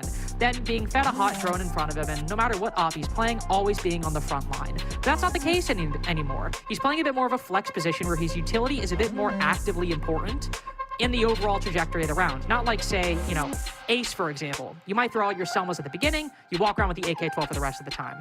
He's usually playing operators like Ram, for example, that might, sure, you can throw all those boogie drones really quick, but unless you're playing a map like Cafe, might not be super readily accessible to certain parts of the map. Or also like Capital, where you really need a lot of that utility saved up for the late game. And as a result, he doesn't have the opportunity to just go and kind of play his life early on.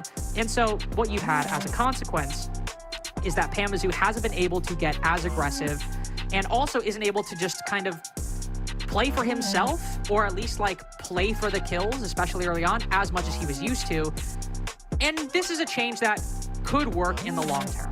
But since it's a change that's happening right now and it's a big deviation from the status quo, it is always going to be more likely than not disruptive for the team making that change. And this just happens to be the stage where they're going through that transition. Maybe it's in 6 months, Parker, we'll be like, oh my God, what a great change. Pambazoo's doing great with the role. Right now, we're just very early on, and it's still very clear that it's taking time to settle. Speaking of taking time to settle, I'm not sure why we haven't settled into this matchup just yet. I think that's the sign. That's the sign, Parker. I think we're ready. I think we're ready to load in. Maybe. What if we cut back and it's just Spirits again? I would laugh.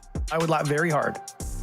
Also, why are all of Shopify Rebellion looking off center and all of DZ are just they're wired into what's directly ahead? Well, more importantly, why is Ambi kind of looking on center and the rest of the team is looking off center? A real mystery to me. The third place team of Shopify Rebellion versus the sixth place team of Dark Zero. Both of these teams got a bye in stage 1 because they finished first and second overall. They were not quite as fortunate this time around and will now have to do battle The winner goes up against OXG. The loser goes down to the lower bracket. We'll see who's who as we start on DZ's map choice of Nighthaven Labs, and operator bans will quickly roll through.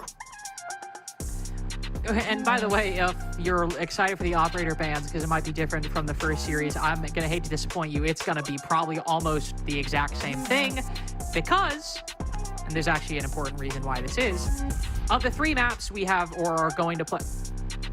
Okay, well, hold on. I'm going to finish this, but make it shorter than I was originally going to. Go ahead. All of the maps we played so far or about to play all have exterior walls that are very important. Clubhouse is Plat Wall Jacuzzi. Skyscraper has Geisha House. Here, we have IT and Connector on the top floor. So normally what we see is double hard breach ban, double hard breach denial. So we had for basically both maps earlier. It's what I thought we're going to have here with a Thermite and Decayed ban. But then we have an interesting switch up, which does indicate, by the way, that Shopify have in fact done their counters, because Dark Zero did something very interesting in some of the Night Havens they played, in which NJR will, or sorry, I think it's actually Citizen. Citizen will play Nomad, and what they'll do is they'll put him around IT, and he'll put air jabs on the inner door. That way, for example, if a Clash tries to walk in and retake that position, they'll get knocked down. Instead of using the air jab strictly for flank watch, they'll use it to kind of create little pockets directly next to the site that they can push into and deny any defender from retaking, like, in their face. Shopify banning out the Nomad, which is a key part of many of DZ's strategies or attacks, including for this site in particular. And shocker, Dark Zero, anticipating that, likely banned the Clash for that reason. It's first Aurora of today, by the way, or did my eyes deceive me earlier on and I just didn't see it? Perfect.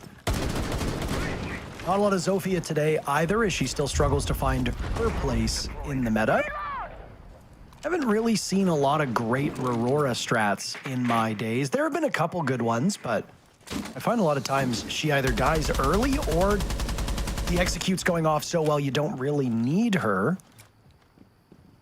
A very strong operator in the right hands and given the right execute can completely demolish any chance of a retake. DZ have already opened up this IT wall, and we're hoping for somebody on Shopify Rebellion to peek out. Nobody will give them that, so they have to go back to the drawing board, which is the other exterior wall.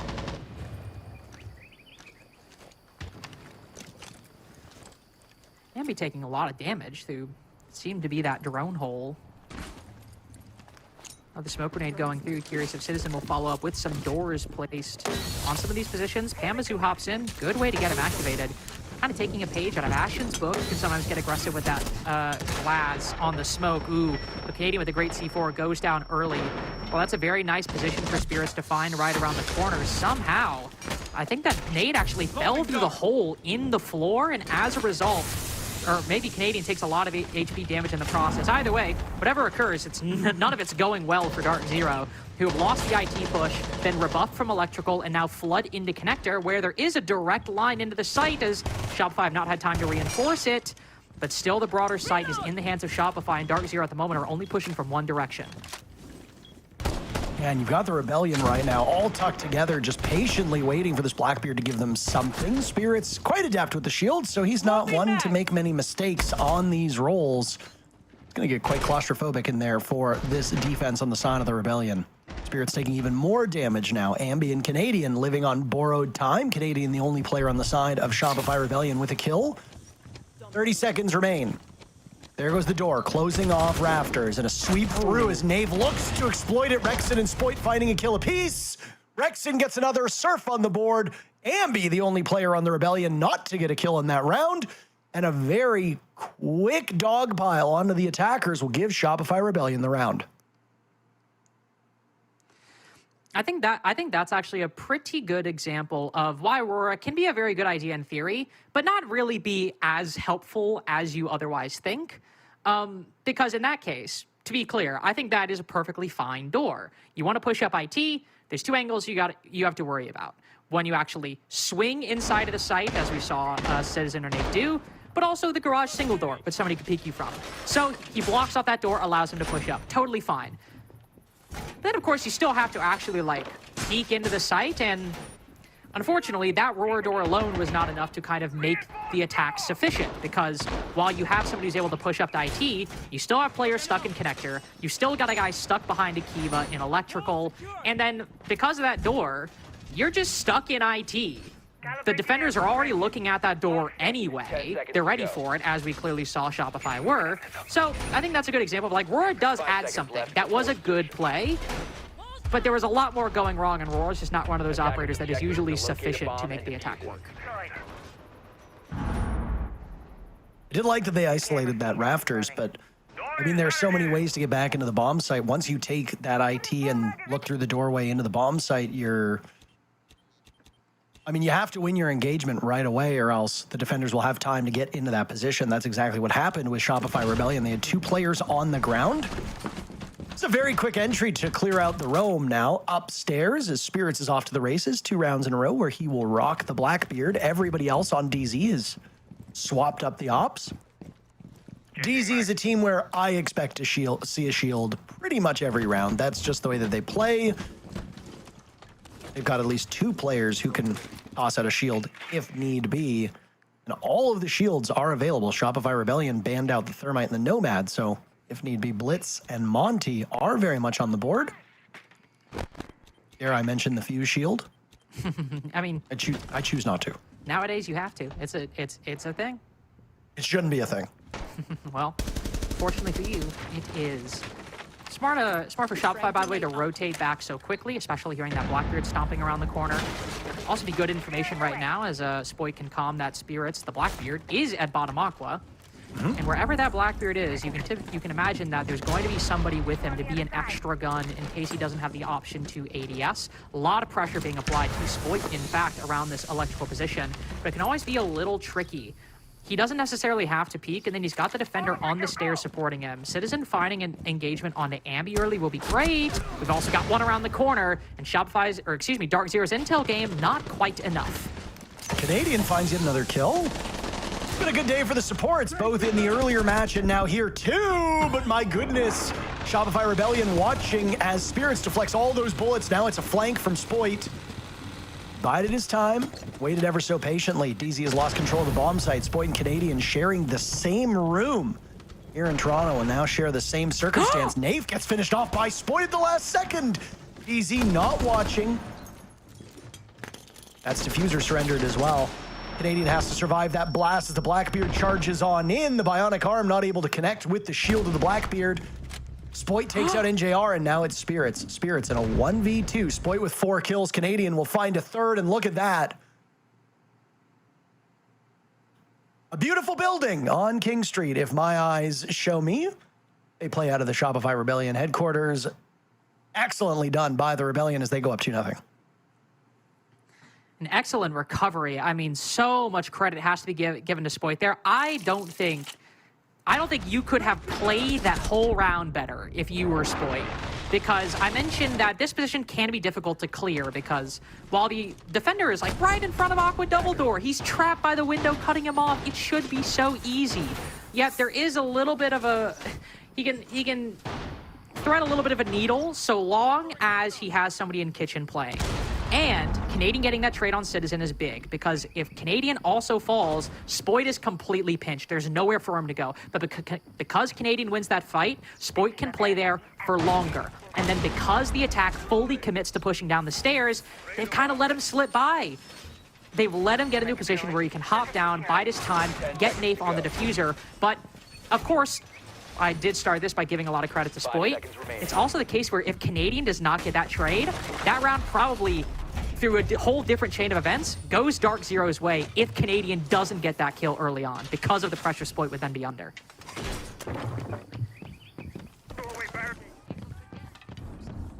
A heat sink between these 2 players, by the way. 7 of the 10 kills on the side of Shopify Rebellion in the hands of just 2 players. DZ's offense right now sputtering. The best offensive weapon on the side of DZ through this stage is Citizen, who entered with 87 kills. The only player above 100 kills at the start of today was Adam. on the side of OXG. A number of players very, very close. Citizen will almost certainly get there. Surf on the other side had 90, Spoit with 89. So these are 3 players to watch as they will likely all accrue 100 kills by the end of this best of 3. Spoit's already 4 on the way there. He's 7 back of 100. Canadian and Nave have been at the bottom of their respective teams, and as the leaders, team captains, IGLs, etc., that is to be expected. Their stats are very similar, and a fun little quirk between these teams, Lynx. Both of them have played exactly 105 rounds through stage 2, so literally exact same amount of rounds played, so the numbers should give you a pretty good idea of where they are at. NJR and Citizen are, well, Spirits is technically positive as well, but he plays sheltered minutes, so low kills, low deaths. He survives an awful lot when the team loses, which stands to reason given his role. He'll be on the Blitz this time around, and he was a very crucial part of a almost win in the previous round on that Blackbeard. Spoit will start things off, gunning down Pambazoo, who's had a dreadful beginning. Spoit on the run, Nate finishes that off, so there is a trade, but Pambazoo 0-3 is not the start that DZ had hoped for. No, especially since he's the main source of Vert. Kind of strange, all things considered, that Pamba decides to go for the sledge instead of, if you want to go kind of within the building to buck, but Ram is extremely common on this site, and also an operator Pambazoo's brought this stage and this game and is currently unbanned, because instead of having to hop in, you could just sit outside the window, throw the boogie drones in. Of course, they were trying to get a handle on Spoit's position, which that's an operator he plays an awful lot on this site. It's always going to be difficult to pinch, and I think the positions were good, but Spoit is clearly a bit too slippery for Dark Zero today. Cannot get their hands on him, and right now struggling to find control of the site as well. Minimal vertical now that Pambazoo's gone down. Shopify retreating into the site itself. It's going to be a real difficult challenge for Dark Zero to pull this off, especially with most of their execute utility being gone. The Spirits is still up, so you've still got a shield to lead the way in, and when it comes to violence, DZ is able to meet Shopify Rebellion at their best. Down goes NJR at the hands of Ambi, who's now on the run. That's his first kill through these 3 rounds. Getting Ambi on the board early is good. He'll be finished off, though, by DZ as they double up. Desperately running out of time. Nafe getting Diffuser down, serve as last man standing. He guns away Citizen, and now just needs to stop that Diffuse kit from going, but he doesn't have intel. He can't get to it in time. A ring around the Rosie. Citizen bleeding out. Spirits and Nafe still upright. He'll see the shield. Surf completely blinded. Nafe credited with the kill, but the Blitz instrumental in that. Spirits gets no points for it, except for an assist. DZ on the board after 3 rounds. No way, shape, or form should that round be going to Dark Zero. They've got no vertical, no time, barely any angles or positions to speak of. And yet, if you could just shoot your opponent and start the fight quicker than they can react, you're able to win those rounds. And I think there's a very good reason why Dark Zero are still taking a tactical timeout, I think, given, maybe not actually. No, they are. I was gonna say, not at all shocked that they'll be taking a tactical timeout off the back of it, because that entire round came down to gunfights. I mean, Citizen pushing up the 90 hallway, hitting a flick, by the way, onto the guy prone on the floor. Nath getting, I think, a 3K upon entering, or 2 or 3K entering the site itself. If Dark Zero didn't go huge there individually, that round was going Shopify's way almost every day of the week. And running a setup, by the way, that Shopify have actually run many times up until this point, and one that still gave Dark Zero trouble because of, in part, the operator lineup they brought to deal with it. So even though they won that round, this is a very, very possible 3-0 half if just a few key moments don't go their way.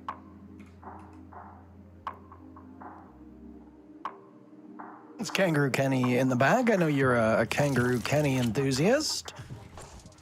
He's taken over the reins from Mint, their previous and longtime coach, who's now been doing quite a lot of work actually in the T2 and T3 scene, has been helping lift up a lot of the younger and less experienced players.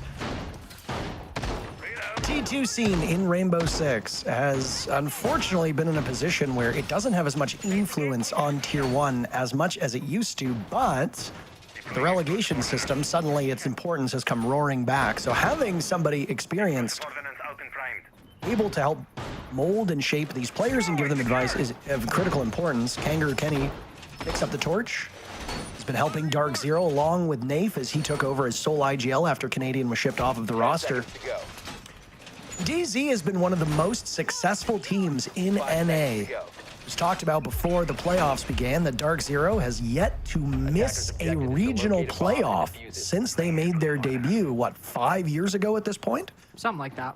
One of the most consistent teams in the entire history of this esport. They won a major when Canadian was on that team, back when NJR, Pambazoo was on it as well. These long-standing players, major winners. But as of late, this iteration of Dark Zero has not been without its challenges. This is their map.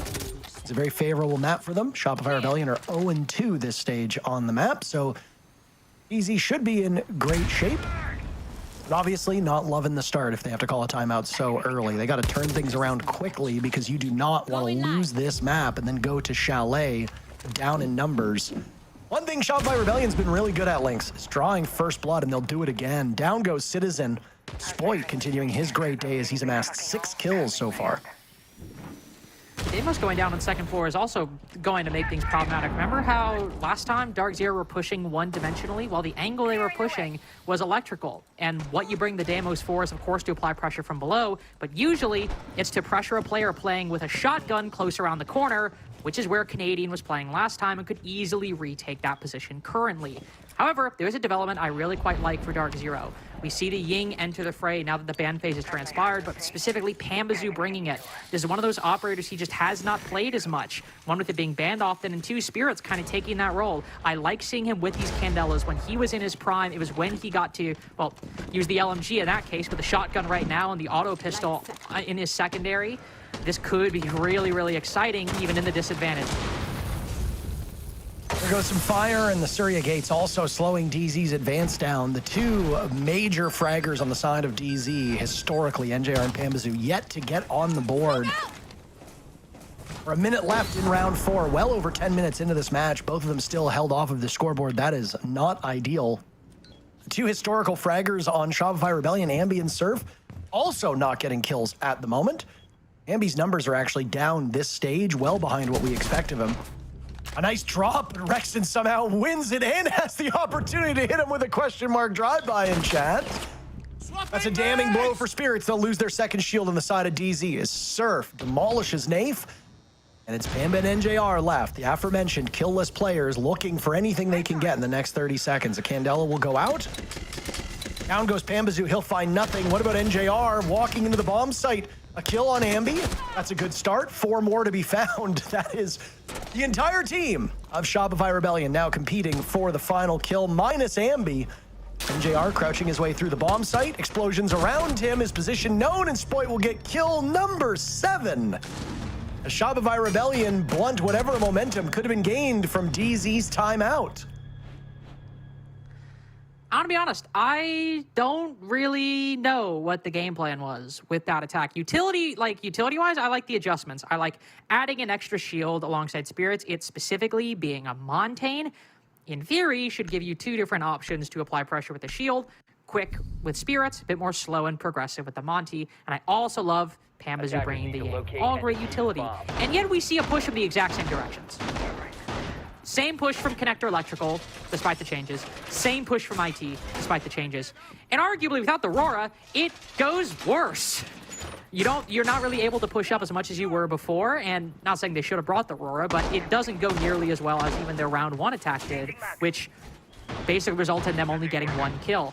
I'm also very surprised. I could have missed it. We were focused on IT a lot, but normally what we see when we have a Monty and a Ying is actually like the Monty and the Ying push Aqua and try to like disrupt the players there and then maybe like flank up Aqua later in the round. But again, it seemed like the entire focus is on the IT side. Maybe that's something I missed. Maybe we were just focused on that one segment. But also Dark Zero with those tools, not even doing the thing you normally see teams do with a Monty or a Ying on Night Haven. Camera feed up and running. Laser gate in position. DZ throwing everything at the wall to see what sticks. Now a Finka on the board, an operator that we're seeing for the first time today too. Correct me if I'm wrong. Yeah, I think it's the first time. We're going to the judges. The judges gave it to me. All right, perfect. I would have remembered. Yeah. But I mean this carousel of operators just to kickstart whatever offense you can get. Citizen, the highest rated player on the side of DZ. He's even at the moment. Citizen does like to play on his own. He's been a bit more constrained on this DZ team, not being given as much free movement. Nice. NJR will find his second kill in as many rounds as Ambi gets toppled. Ambi having a rough stage, as was mentioned. But the kills have been spread out on the side of Shopify Rebellion. Spoit had a down stage 1. Ambi was a superstar. Now it seems that they have swapped in the standings. Surf has been the absolute standout for the Rebellion. As there goes Spirits at the hands of Spoit. You've lost your shield. That's not ideal. I don't even know how Spoit is getting these kills. I also don't know... I don't know what Spirits' roles in these attacks are. This is the second time in a row he's been by himself as the shield. The first time, at least, like, okay, the attack was kind of going awry. It was late in the round, and it seemed like they were maybe getting something, but either way, that seems to not really be the biggest issue. The Rexit, I think, caught with the C4 in hand. It might have been weird with Spoit up top, but it's all going Dark Zero's way at the moment. These 2 kills from Surf will feel nice, but will likely be a Pyrrhic victory by the end. And indeed, they will. Dark Zero pick up their second. Again, not really sure why Spirits was alone on the top floor, but hey, we got to give Dark Zero credit for the rest of it working out so nicely. Said this would likely be good or great, and so far, it's a pretty great matchup, even if we are left scratching our heads at some of the decisions that they're making. Do you know what that backdrop is that Shopify Rebellion is using? I don't, actually. Not familiar with it. Defenders, protect your bombs from being defused by attackers. Either way, coming to blows. NJR now online, amassing 4 kills in the span of 2 rounds.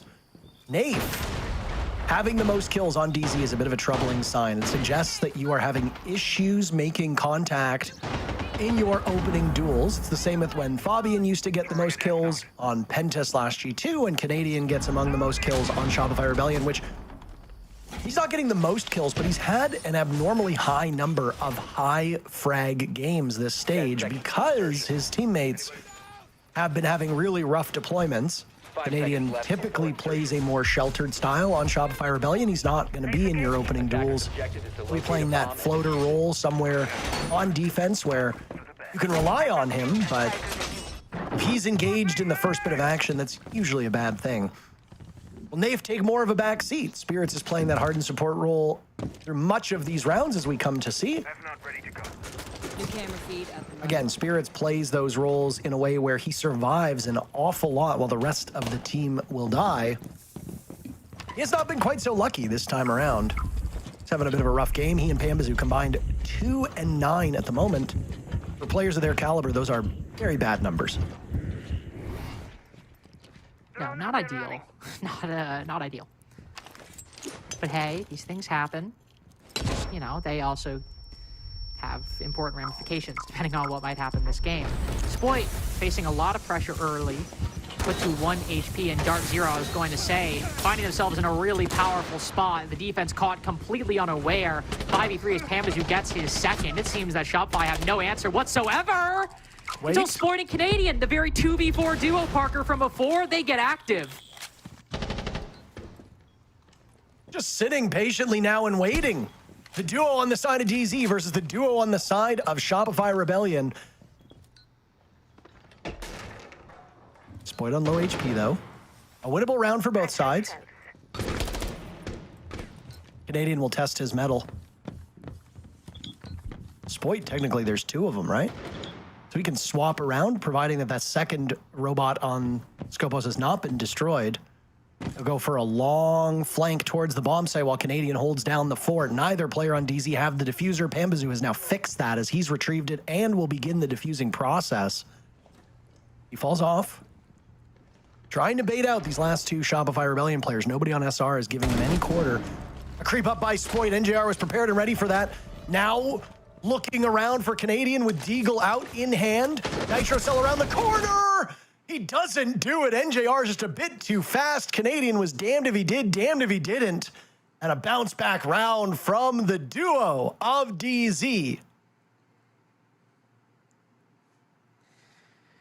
Have to commend the remaining Dark Zero players there, especially, I think, you know, NJR on the coverage, obviously being just doing NJR things, as I think we would all expect. If I would want anybody to play passive and to cover an angle as I'm going for a plant, it would absolutely be him.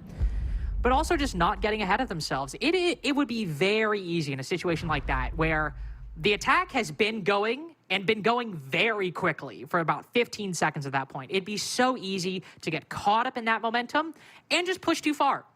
It'd be a mistake, but it'd be the kind of mistake that I don't think anybody would really like blame you all that much for. It'd be understandable.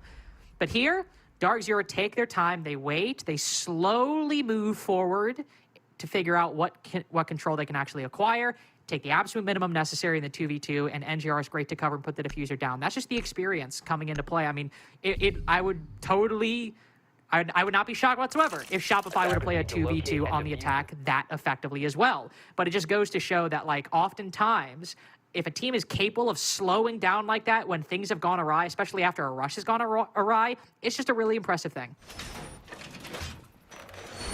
First half, no closer to a conclusion.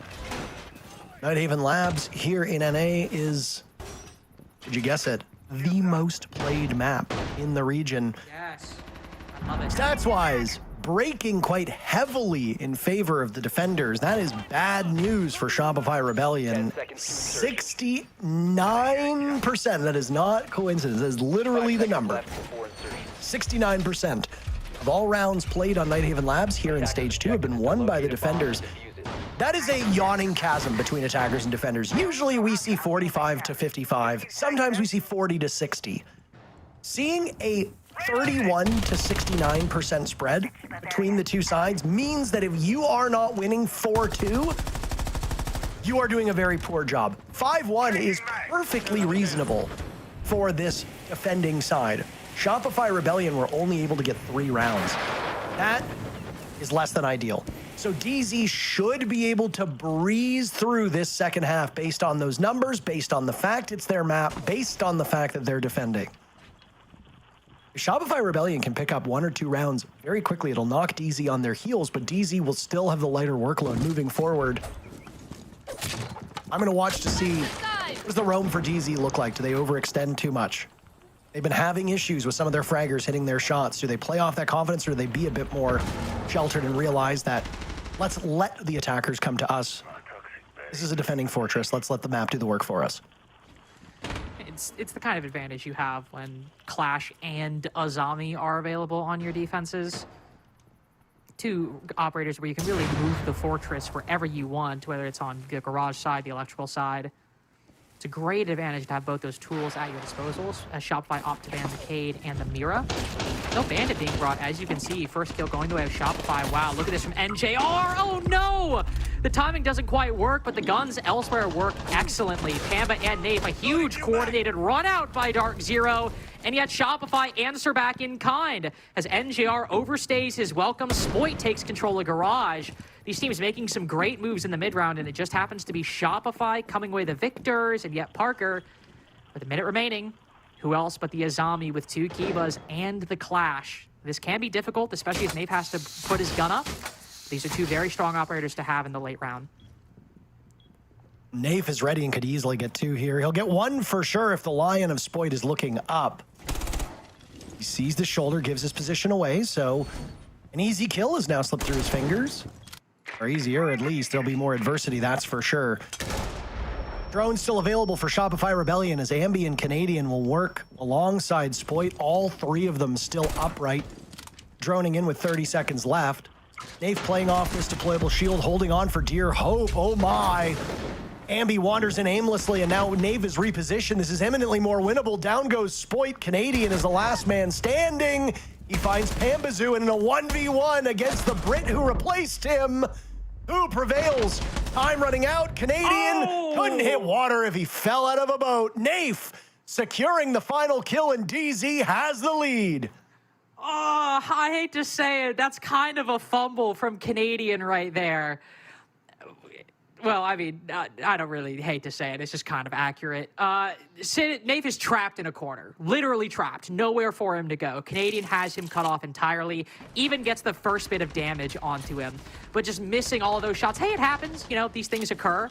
But still, that was the easier of the 2 gunfights he landed. I mean, winning that fight, crazy. This should be the one you get, even on low HP. That's an easy pre-fire once Nape crosses. And, hey, we all miss shots sometimes, but That's a really rough moment for Canadian to lose, and Dark Zero take the lead off the back of it. They've been fighting at the back foot for this entire game so far, and off of that, it's the first time they can find themselves in the lead.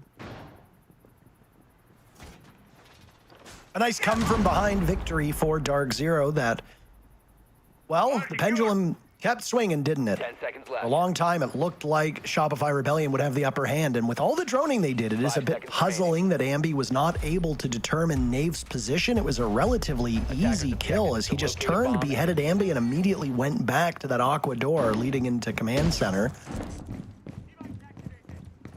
Left Shopify Rebellion in a no-win situation. Most of Canadian's kills have been impactless as he's been fighting in vain in the dying moments of rounds. Still 6 kills for him gives him second on the team.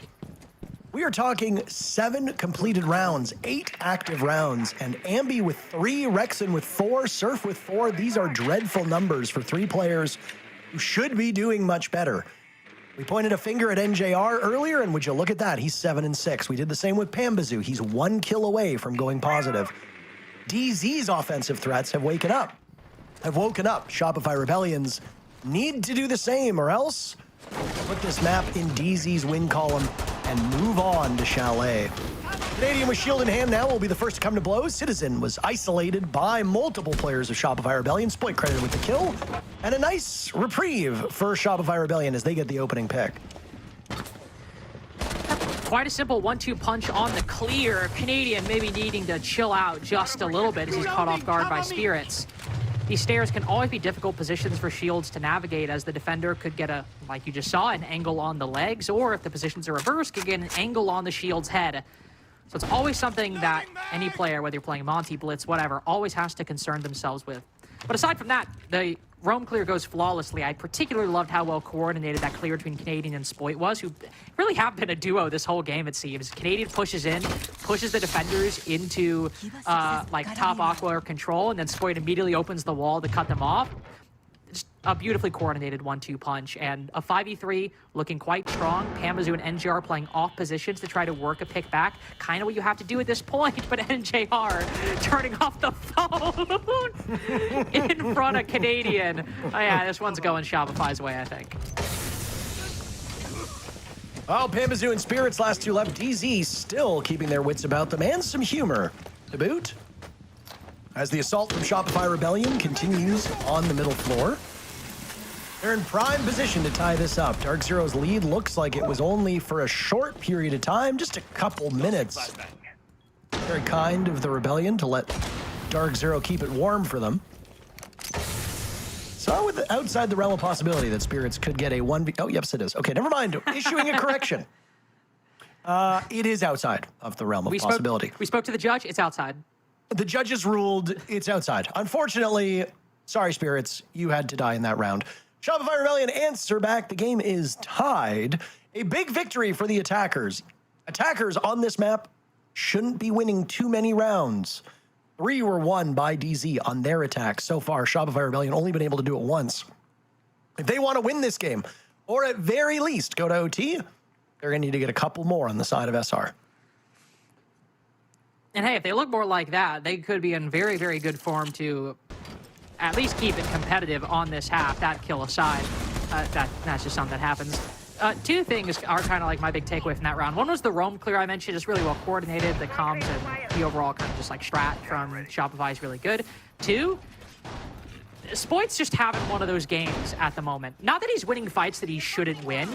He's just constantly finding himself in engagements and positioning himself wisely, or the team positions him wisely, where he is favored to win all of those fights. And also in moments like that where he opens a hatch, he's reacting very quickly too. Spoit is just in particularly sharp form at the moment, and I'm just going to explain it because you always want to be thorough. Spoit's a really good player, like one of the best in the world, and if he's having sharp form, your team could be like pretty not good, and there's a non-zero chance you still win.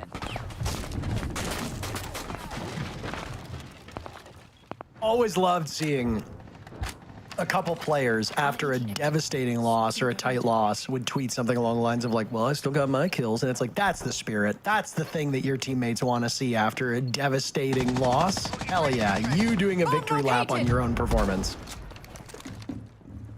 Safe to say that if Shopify Rebellion do lose this match, which is entirely possible, Spoit is not to blame. He only won several of those rounds in the first half because of his efforts. Even if he does cool off, he's given them such a leg up that the rest of the team needs to step up and get the job done.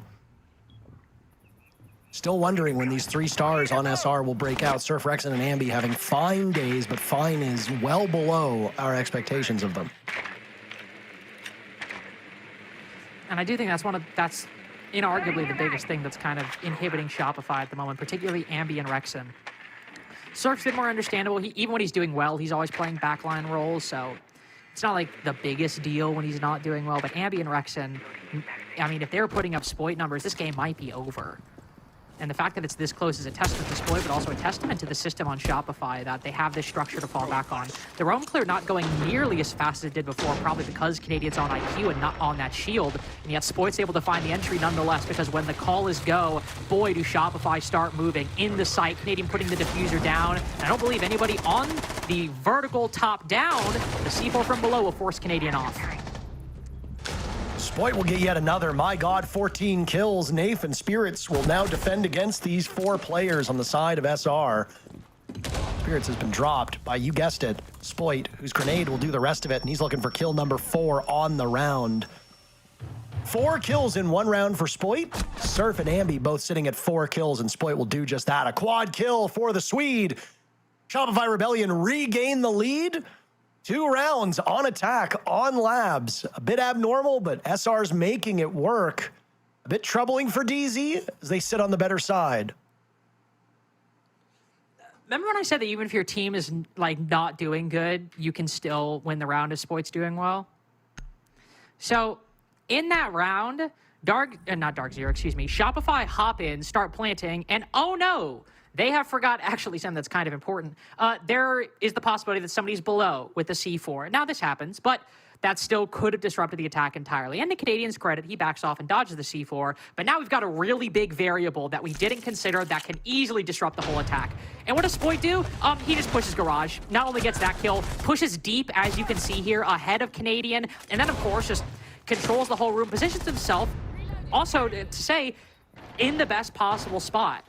Sitting in that corner, you're focused on the most immediate point of entry that a defender would likely be. Since he pushed from Garage, he knows that's clear.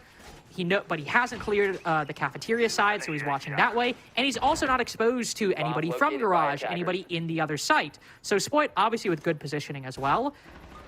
But I almost said it again. Shopify did not consider a really big disruptor that Dark Zero threw at them. But because Spoit is able to just ride the wave so well, it is kind of a footnote in the whole round. 5 seconds to insertion. Deploying jammer. Reinforcing. I think this is the matchup that I'd hoped that SSG and DZ would, or Wildcard. Now I'm doing it. Look at you infecting my brain. My bad. Some kind of mind virus. But this is what I hope that SSG and Wildcard would end up being. For those of you that have not watched that matchup, not going to spoil the results for you right now, though we will give reference to it when it comes to overall playoff picture.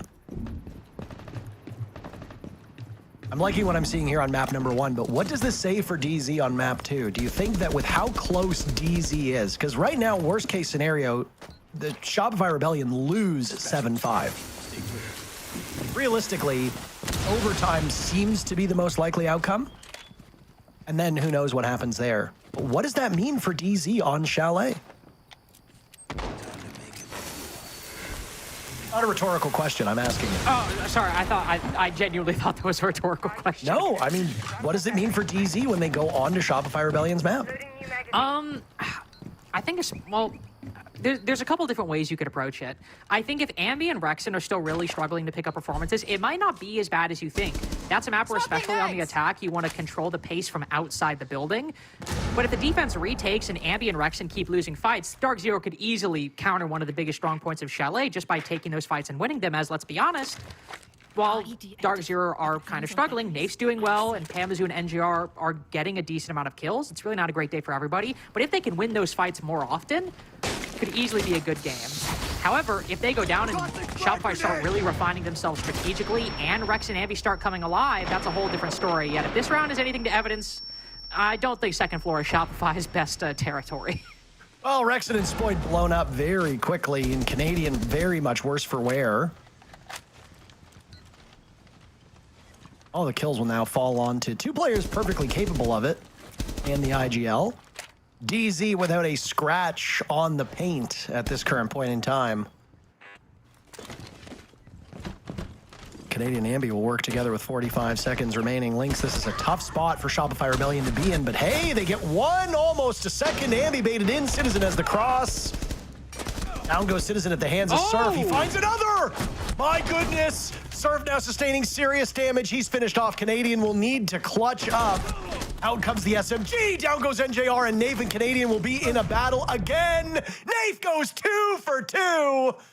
The Brit has the Canadians' number, and we've got a tie game. I was about to say, if you're Troy, you got to have a smile on your face with that one. That was just a crazy situation all the way around with some funny timing at the end. Getting the kill on NGR is huge, and Canadian actually, I want to point this out, actually having a pretty good game, all things considered. He's the second highest rated for the team so far, and also has more kills than Rex and Surf or Ambi, especially after that round. So very good game from Canadian. Playing Blackbeard. I'm just going to leave that one there. But the problem overall for Shopify in that round is kind of the same problem we've seen a lot of teams have with this second floor side. Everyone is getting bottlenecked around the electrical and the IT positions, even with operators like a shield on the board. And while that moment happens, and obviously that's very funny, that's a good example of what kind of has been happening when Shopify aren't able to get the kills. Is if they, or I guess not when Shopify get the kills, but when anybody's attacking that second floor, if they don't start off with a dominant advantage, they just get constricted on that side of the map so quickly, and it's a trap Shopify has fallen into, and a trap Dark Zero certainly fell into many times on their attacking side as well. My favorite round in Siege, because no matter who wins, we move to map point. And map point, because this is a best of 3. For those of you tuning in, we are done with the group stages. The top 6 teams now do battle to see which out of those 6 will go to Munich. There are 4 spots. Teams that sat atop the standings, both M80 and OXG, are waiting for the results of these games. We already know one of the matchups. M80 got to see which of their teams they will fight against, and it'll be Space Station. OXG is waiting for the winner of this game. Shopify, Rebellion, and Dark Zero will then go down to the lower bracket. The loser, the winner, will go up against an Oxygen that's looked revitalized. The changes they've made, Adam settling in on his role, Forrest's leadership guiding the team forward, all of it have culminated in one of the best OXG rosters, potentially even the best OXG roster we've seen ever. Pamazoo's been a name we haven't said a lot today outside of our disappointment in his score. And well, he gets the leadoff pick here. Dave is finished off by Ambi. That's a bit of an odd run with the wall opened up. So both teams will lose a player, but what a devastating loss for both. Canadian gone, the shield, the Azami gone on the side of DZ and Nave. Neither team really walking away happy with the first player they sacrificed. No, I do think for a basement attack, though, this might, and this is kind of rare. Normally, I always kind of give an Azami loss on a trade to the attackers. Like, I phrase that really convolutedly. Whenever the attack gets an Azami, I usually say they're coming out the better. But losing the Monty is kind of big. But in conjunction, oh, okay, so the round the round's just going to end. Gotcha. Ambi's gonna kill every single person. He heard you talking about how little he'd done in terms of kills, and he said, hold my stats. There you go. Huge round from Ambi as he kills basically everybody. And DZ is on the ropes on their own map. Lynx, Shopify Rebellion on map point, about to steal DZ's pick of labs away from the team in purple. I want to point out, by the way, that really only one round from Shopify has been won by just, like, I would say, very clean Siege overall. right? And it was that basement attack where they have the great roam clear, then convert down below. It was a Spoit 4K in round 9, which was like a decent strat, but a Spoit 4K, a Spoit single-handedly clears the site. And here, Ambi gets 4 kills. I don't even know how we got the middle two. We saw the first and the last one. I don't know what happened and how he got all of those, like the second and the third kill, but 2 of Shopify's wins have involved a huge, massive pop-off 4K from Spoit in the case of the first and Ambi in the case of the round that we just saw. So Basement will be the only site that goes Shopify's way every single time. Though every single time we've seen them play, it always feels like Dark Zero are disrupting Shopify well. Even look to the rounds that they've won. Basement and Tank, the first one, I'll give you that. But Storage, C4 from below, disrupts everything if Spoit doesn't save the 4K. There, Shopify lose the opening pick. The Monty goes down really early, and it's only with Ambi getting some weird, crazy 4K that things work out. Maybe we see it, and I think differently. But I have to say, so far, Dark Zero have been successfully disrupting Shopify, and it's all been about how they react immediately in the moment with their gun skill. 24 kills between Spoit and Canadian, and finally the supporting cast of Shopify Rebellion has found their footing. Surf 6-6, Rex and 7-7, Ambi 9-9, all of them sitting at 500, which still is well below expectations, but at least they've been able to match the offensive firepower of DZ. Citizen, the best statistical player on Dark Zero this stage, is not putting up great numbers. The only person doing less than him is Spirits, and Spirits' role, come to expect that. Though Spirits has the fewest deaths on the side of DZ this stage. He's got 10, tied with Pambazu and NJR, so dying a bit too much for Comfort. Very critical round now. Dark Zero hoping to stave off defeat, but it's a bad beginning. There's Spirits losing out his 11th death. And Shopify Rebellion have an advantage with 2 minutes to go. That's crazy work from Spirits. Hopping out, all right, that's a bit awkward. Hopping out that window after a C4's just been shot out there, I think maybe thought he could catch Ambi off guard and focused on the window, but just ends up hopping directly into 3 different attackers. And again, I'm not really focused on the Azami for this one. I'm just focusing on a 5v4 acquired early for Shopify when now, by the way, remember when Pamba and Dark Zero were attacking this site and we only had the sledge? Well, now that you have the Ram, you can toss those boogie drones from outside the window, get the vert accomplished. They've got a 5v3 with a minute 10 seconds remaining. Make that a 5v2. Shopify Rebellion doing everything to close out the lights on this Dark Zero match, and they'll get it done. Ambi and Spoit doubling up with the final 2 kills. Ambi coming online right when you need him the most. Those last 2 rounds, not quite as close as we'd hoped. Shopify Rebellion snipes DZ's map with a 7-5 scoreline. Now they go to Chalet, up 1-0. Can we see 2 2-0s today, Lynx? That is the question. A really great routine result for this SR team. Spoit, in particular, doing very, very well. And DZ will need to regroup for what will be a very tough game. They're not out if they lose, but the road to making top 4, to making Munich, will get a lot harder. What happens in map number 2? We'll find out in a couple minutes.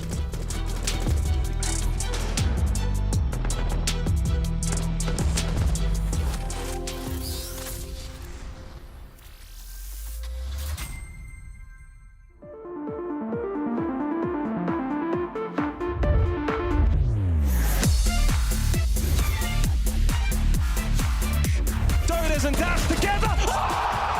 Unbelievable.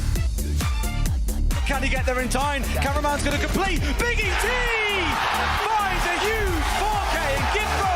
There's only 4 seconds left.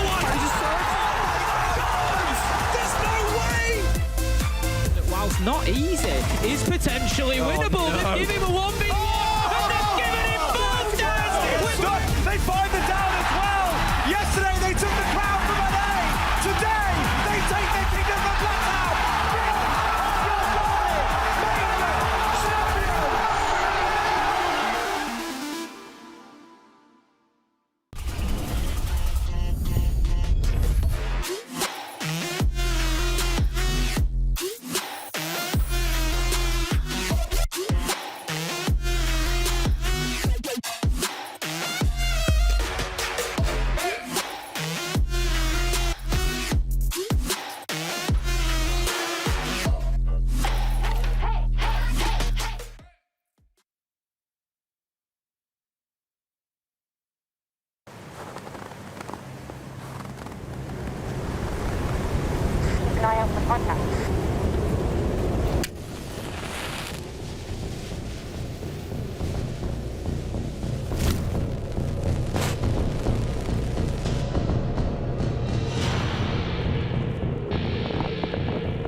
Available now.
Kill her, hallway. Kill. Kill me in the hallway. Big last low. Woo! Nice! Fucking round, guys. Great job, guys. Nice attacks, guys. Nice attacks. Good job, guys. Looking clinical there. All right, real quick. I just wasn't trying. Headphone user warning. First things first. I mean, you know what? The confidence, at least for the side of Shopify, is there, but not so much for DZ. It was a close one, though. There was a world where this was going to go to OC and potentially DZ was able to close it out, but still quite a lot of the mistakes that we highlighted earlier before the match started were apparent here as well. Yeah, DZ didn't do as bad as I anticipated that they would. I mean, NJR and Pamba both had pretty decent games, and I would say when it comes to the map of Labs, I really was impressed with how close they kept a lot of these rounds. Everything really came down to 1vx's at the end, or really, clutch situations, 2vx's. But I think when it just came down to the end, later in the half of the rounds, the pressure would get to DZ. A lot of the rounds that they were losing were rounds where everything looked good up until they were put in a 2v2 or a 1v1, and that's where DZ crumbles, is when that pressure is on their shoulders. They don't have an identity to fall back on. They don't have the confidence right now, and that's what ended up losing it by a game of inches. I mean, what's interesting about this game, too, I mean, you highlighted, you know, Spirits either gets banned out or Citizen gets banned out. Spirits didn't get banned out this game. And what, he went 2-11? He could not find his stride on those openings with utilizing those shields, which, again, it goes to show Shopify Rebellion understanding their matchup, understand that they also don't need to ban out Spirits. They can use operators to delay Spirits, to not allow him to be such a spearhead and to be able to deal with it, which is why I think we're also then seeing NJR and Pamba be able to perform, because again, this is where we're talking about if Spirits or Citizen isn't finding success, answer, of course, then it's going to be Citizen and then it's going to be NJR and Pamba finding success, but ultimately, all of them need to be in there playing their roles, playing their spots, and being able to play together, or this is going to be the result. Yeah, the game was close, but this isn't a game about inches. This is a game that's you need miles in order to make these playoffs, and if this is how you're starting out your run here, going to these maps that statistically have favored you and not putting up that performance, it's only going to be that much dire now going into Chalet. Fun Wow. One more time. Statistic is hard for some reason. English is really difficult today. Fun statistic. Out of the 5 games, 4 of those games that DZ lost by them banning out 2 of the 4 operators that are the key to success, the only game where they lost, those ops weren't banned, was against Shopify Rebellion, because they know that they can beat Spirits essentially without target banning him. But it is nice to see that Pamba and NGR, DZ had a response if they don't have the entries to be able to back it up, which was Pamba and NGR doing decently well today. Yeah, and speaking of just like a couple of inches that could have made a difference, a lot of these situations were clutches that they were able to pull off, and we have a 2v4 as well that we're looking at from the side of Shopify, where it's like this shouldn't have gone their way. No, this definitely shouldn't have, but somehow, I mean, the dynamic duo between Spoit and Troy, I didn't think that was ever going to be a duo in a 2v4, 2v5 situation, but time and time again, those two managed to clutch it out, whether it was on Bank, whether it was on Lair, now it's on Labs. I mean, these two in a 2v4 situation, it may as well be a 5v5. Yeah, and we also have Spoit highlights specifically because he had a great game as well, something that we maybe not necessarily have seen from him so far this stage in these best of ones. I mean, when you're on a team so talented that everyone on Shopify Rebellion is, there's a lot of situations where you can choose to either let the talent speak for itself or you can follow the game plan. And Shopify Rebellion, more often than not, is following the game plan because that is what wins. But when you're playing in a position and you're put in the areas to find success and you're shooting your shots properly, I mean, it just goes without saying, not only is he doing his job, he's doing his section of the strategy, but he's also shutting down anybody that comes in front of him. It makes things that much easier to find success, and especially when it comes down to those 1v1s, 2v2s, late round clutches that they need to bring back, you know that at that point, strategy doesn't matter. Shooting your shots does, and Spoit's doing both. Yeah, but strategy is going to have to matter this time around for DZ because we are ready to head into Chalet. This is their opportunity to actually make this into a competitive best-of-3 series. Otherwise, they're going to be dropping into that lower bracket, and they need 1 win at least to qualify for Munich. Is that possible? Ready? Can we go to that 3rd map? I have no idea, but we're going to be heading over to our casters to cover Chalet with Intero, and I heard someone in my ear.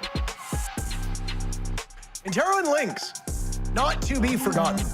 I am taking the place of XR Troika today. Or am I taking the place of Jesse? No, I'm taking the place of XR Troika today. Okay, gotcha.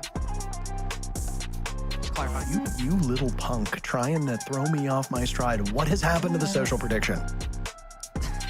Shopify Rebellion had the lead, and then they won map 1, and everybody was like, you know what? DZ it is. DZ is gonna win back-to-back maps, neither of which they chose.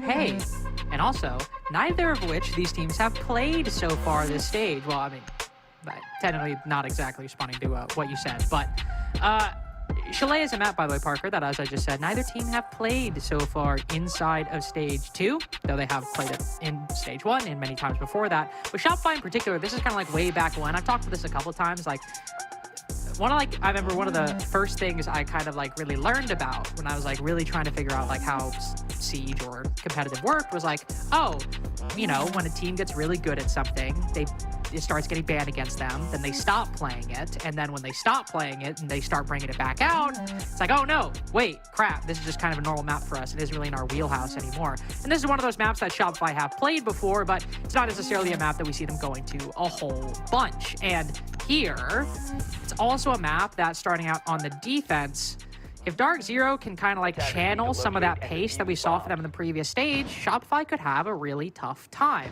Even with banning Blitz and Blackbeard, this is a map where Ying can be really powerful, or Sens can be, or Glaz can be really powerful. Because if you throw some bit of disruption into the site, say Candela's, and everybody starts running around, I mentioned in the previous map that you can contest a lot of space just by holding exterior angles.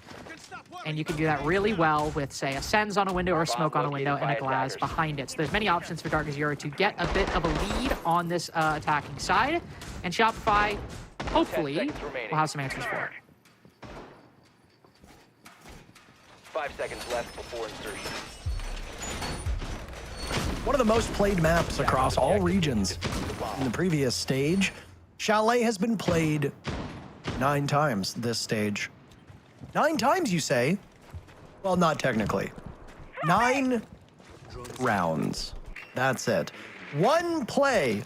So basically, we have no data on this map whatsoever. 3 rounds were won by the attackers, 6 rounds were won by the defenders. That really doesn't mean anything. Chalet does tend to be pretty nice territory for the attackers.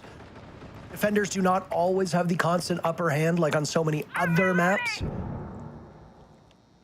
Remain to be seen which team excels here. Dark Zero will be starting on attack. Just use those numbers and nothing else, which you shouldn't do. But let's say we do that. Shopify Rebellion will be starting on the better side, but given that this is their map, I think DZ knows that the attackers have a good stride and they'll walk right into office. NJR taking some damage from the Surya gate. Down goes Rexon at the hands of Citizen. They trade it right back. Spoit not cooled off from his first match. He's got the first kill for Shopify Rebellion.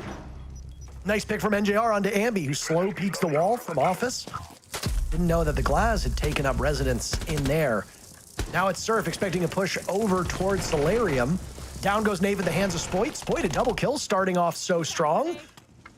All of this action happening very, very early, and NJR will jump up. Down goes Canadian. Another will be found. NJR is really taking no prisoners here, and he finds Spoit too. My God, the mayor. And right back to serious mode. DZ takes round number 1. Well, I mean, that round was literally exactly what I predicted might happen. That you have a Candela thrown inside of the site, smokes thrown on windows, and then a Glaz either looking through or, in this case, walking through, as the Glaz entry has become popular over the past 6 months to a year, and that can really disrupt the attack. Everything after that, though, that I predicted, this is all NJR, and you can't really predict that. I mean, this is crazy work. That one too. That is one of the best highlights I've seen of from the NA League so far this entire year between stages 1 and 2. But it's also the exact kind of round I want to see from DZ1, making good advantage of those angles and placing utility on them, but also not becoming complacent with them, turning up the pace, trying to find some good positions within the site, or really pressing their attack and advantage against the defense. So I'm actually very, very pleased with the round we just saw from Dark Zero. Maybe everything after this will suck. Who knows? I don't think it will happen, but maybe everything after this will suck, and at least we can all be happy. But that was a really good round that showcases some, in one round, of the many things you can do on Chalet.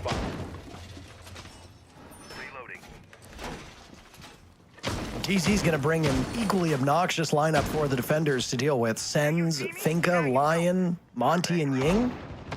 No, I'm good, thank you. I don't want to play this game. I appreciate that. No fun allowed. No fun allowed. I had fun once, and it was awful. Overrated. Yeah. Not a huge fan. This Too is much fun. This is a Canadian classic. Vintage Troy. Vintage, using the heartbeat scanner to scan 2 floors up, get information where they're pushing. Vintage Troy right here. Trying to rebuff the advance of these attackers. Rexon will mag dump. Down goes NJR. All 4 kills from him in the previous round will be for naught. Opportunities for the other players on Dark Zero to amass respectable totals in their own right. An Adrenal Surge is used by Nafe, but doesn't really accomplish all much. A Citizen's gunned down by Spoit. Spoit already with 4 kills, by the way. That we had, 16, 17? He entered today with 89 kills. He has long since eclipsed 100. Nice play by Canadian now as Pambazu tried to creep up through the basement. Go ahead. M10 in 2025 is crazy. I can't believe that. I mean, you've got the Reaper MK2 as your secondary, so you can run the shotgun. I know, but that shotgun is so bad. It's like getting hit with a wet pool noodle. It just does nothing. I've seen Nerf guns that scare me more than that. I've seen pool noodles that scare me more than that. You know, pool noodles and Nerf are both made of foam, right? Well, the Nerf guns aren't. But the bullets are. Well, they're not bullets, are they? Hard plastic tips made of foam, so they're aerodynamic. They can fly very fast. Not sponsored, by the way. Well, I can tell you what, Dark Zero not flying very fast in this 2v5. Spirit's just slowly creeping down the blue stairs. Good reaction, looking around, isolating a 1v1 on the bottom floor. I was about to say, actually should pick this one up pretty easily. Also, even though there's nobody there, I like that anticipation that somebody might play for the trade around the corner. But yeah, I was about to say, this is just a Shopify round waiting to be formed. No pool noodle, by the way. Need the no, that operator's coming next the year. Reaper, the MK2, the Reaper, the MK2. You call it a Reaper? Do you call it MK2? What do you call it? I think I call it the Reaper. Don't fear the Reaper. Honestly, I've just been calling fear the pool noodle instead. I've been calling it the machine pistol mainly. That's very accurate. Spirit's last one alive. At this point, just biding time. I mean, he's got 4 players on Shopify Rebellion. He's about to drop to his death, should he choose to do that. Job well done. Rexy gets the final kill, and a 1-1 scoreline through the first 2 rounds. So I get the feeling that Spoit hasn't cooled off all that much between maps 1 and 2, as last round, he was 2 rounds ago now, I guess, technically. He was the only player on Shopify to get kills. He got 2. In this round, many people on Shopify got kills, and he still also got 2. In this case, peeking outside of the building, not once, but twice. It's going to be a constant problem for Dark Zero. And in the case of Nighthaven, Spoit having the impact he had was very decisive. He was part of that 2v4 on their defenses, got a 4K on the attacking side. If he's having a quieter day, there's a very strong chance that it's 1-0 for Dark Zero in this series at the moment, even if it went to all 12 rounds. Spoit has been a necessary condition and definitely sufficient to get them this far, but still kind of hoping we can see a bit more from DZ, as Spoit and Canadian were the top 2 performers last map, and that's still true at the moment. I mean, I feel like you saying that is just because Canadian has 1 more kill than Rexen. Okay, I know. Huge difference. You're technically correct. Yes, I know. I am aware that it's early on and plenty of things could change. However, I do want to point out that the only kill Rexen got was when the Spirits was dropping the hatch and the round was lost. Fair point. Very fair point. How you like them apples? They're great. Love apples. Big fan. So, Dark Zero were quick in round number 1. They succeeded.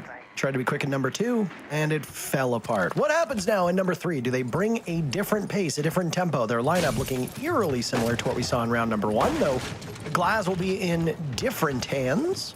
In the hands of a wily French Canadian.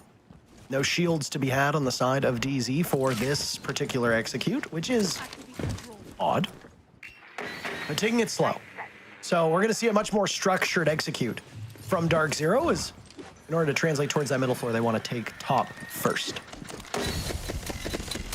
There go the Candelas, the swing in from the glass. Panbazoo eliminates Surf, taking serious damage from guess who? Spoit. First kill for Shopify Rebellion, his 5th. It was a quick swing in now. DZ have Solarium. Down goes Rex into Citizen. Canadian falls as well. I was wrong about the pacing. It just took them a minute to find their footing. DZ is wasting no time. Spoit and Ambi now, last 2 standing. Ambi without a kill up to this point. He doesn't really know all that much. Trying to buy time. DZ in full control. They've got the bomb site. They've got Diffuser down, and now Spoit will need to ace. He's the only one with a kill so far. They know his whereabouts over on Trophy Stairs, and he will scamper up to Solarium. He has kill holes, but 4 players from DZ will be watching. Citizen never relinquished control, and he'll find the last kill to give DZ the lead. Yeah, different lineup, and technically speaking, Parker, it was slower than it was last time. A whole 12 seconds slower between those opening picks in round 1 and 3. So they were taking a bit more time. However, as you also pointed out. It was very, very similar to what we saw in round 1, just from the opposite side, which honestly isn't that surprising. When you're attacking Master Bedroom and Office, the defense is defending Master Bedroom and Office. When you're attacking Kitchen and Dining, the defense is defending Master Bedroom and Office. So it's a lot of the same tactics and ideas are going to apply just because most teams nowadays play that site vertically.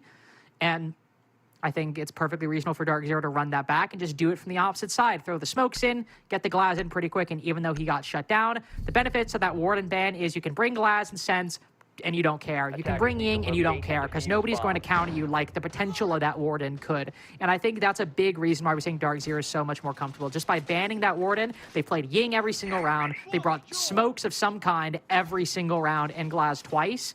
This is clearly what they're leaning into, and the Glaz ban is not going to matter. They're still going to run Sens and Ying in all likelihood. Or at least one of them.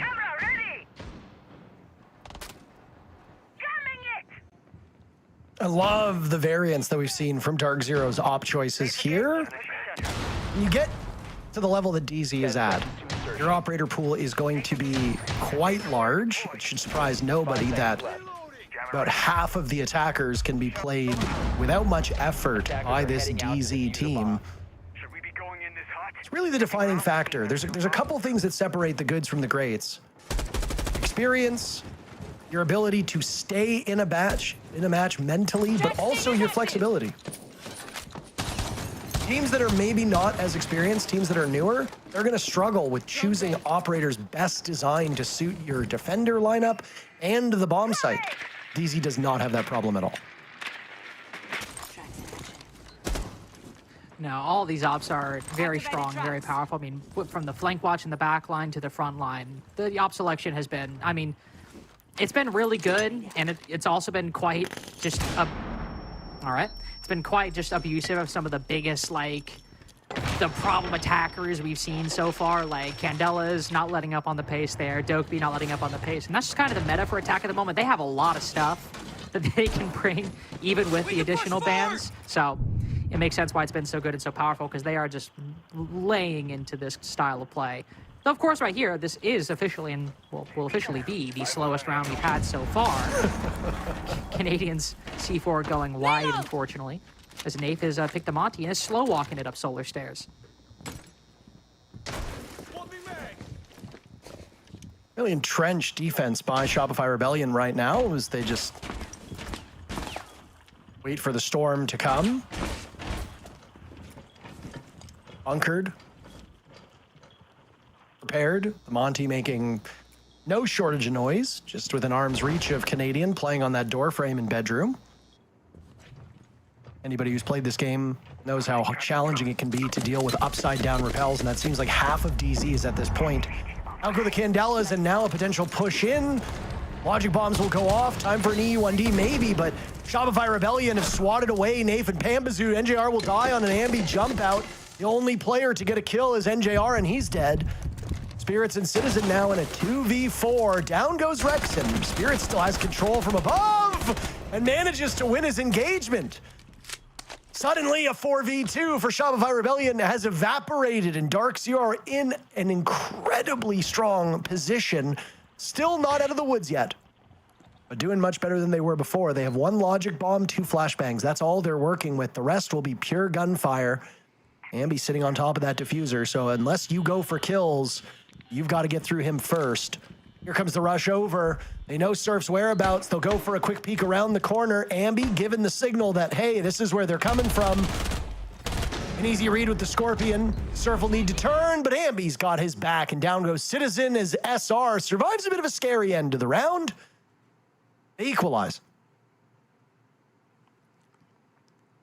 And not entirely sure what happened on the Solar side, and that's where a lot of the action happens. So unfortunately, just going to have to accept that as we go forward. However, I am very interested by the placement of the Ying overall, because normally I feel like we would see kind of the Candela thrown over there, because Spirits used his Candelas, it seems like entirely to facilitate his own push into Office, which, given the lack of a Warden, you're likely going to find a lot of people blind, and yet it seems in the process a lot of the defense was stationed over on the front side, and by winning all of those fights, it's one of those things where like, okay, all the eggs are in one basket. Sure, if Dark Zero win, this is a dominant victory. But by them winning all their fights, Spirits' backstab ends up not really having that much of an impact unless he makes something for himself, which he does. But again, a little bit lost in the process because I'm just not entirely sure what happened over on that solar side.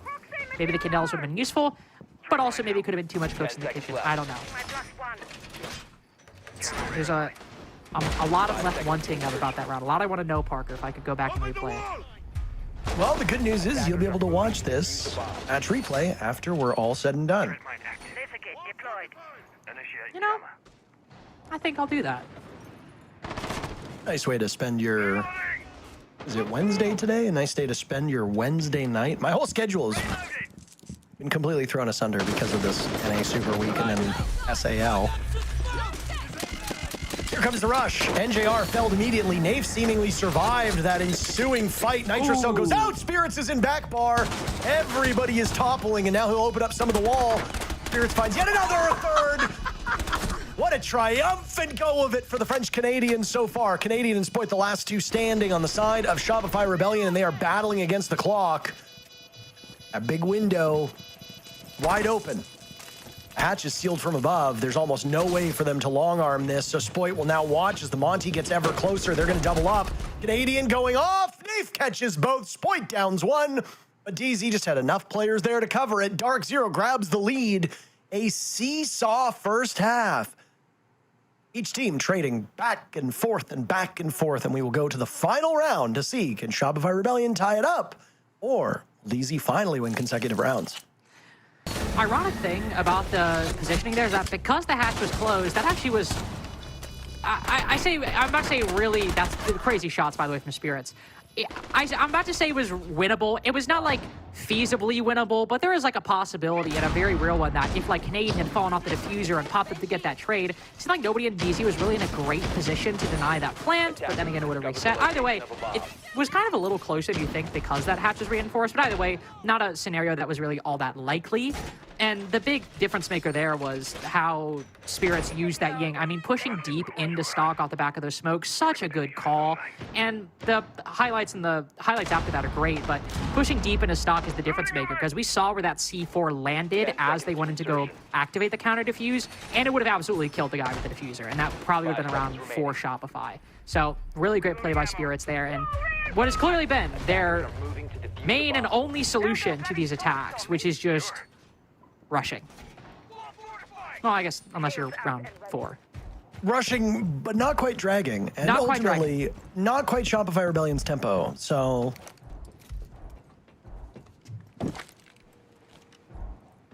I mean, I would really appreciate if they were on my time. Oh, no. Now, why do you think I threw a candela at your head? Now, why do you think I threw a 6-ball shot at you? Hamazu finds his very first kill, and DZ continue this torrid pace. 40 seconds into the round, and they are slaughtering Shopify Rebellion. How do you win the first half, you might ask? Well, by never slowing down. Canadian getting 1 kill. It might be all that Shopify Rebellion can muster because in 55 seconds, half of the server has been cleared out, and there goes the last one. Canadian eliminated by his former team. What a triumphant round by DZ. A 4-2 first half. What does Shopify Rebellion put together as we swap sides?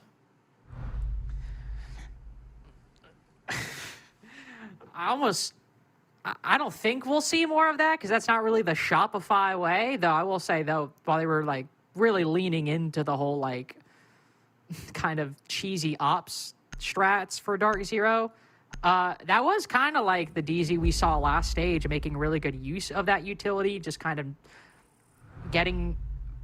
not getting like really aggressive, but just like really playing with the pace quite heavily and across the whole half. I think that was a really good call because I think every time Shopify was reaching a point where like, okay, surely they don't do it again. Surely they don't do it again. And obviously they just kept doing it. But I just don't know, even with the tools available, like I just don't think that's the style of the game Shopify will want to play. And maybe they'll be forced into it as Dark Zero, I think very reasonably, will ban one of the shield ops, Blitz, which Canadian plays quite frequently, and also ban the Ying. I'm always a bit leery of kind of half and half defenses that kind of ban an op from one, or half and half ban phases that ban one from one category, ban another one in another. But right now, Shopify have not played this map. I don't know what they're going to bring, and I think getting a shield off the board and then taking out another key operator actually is probably a decent decision given the situation.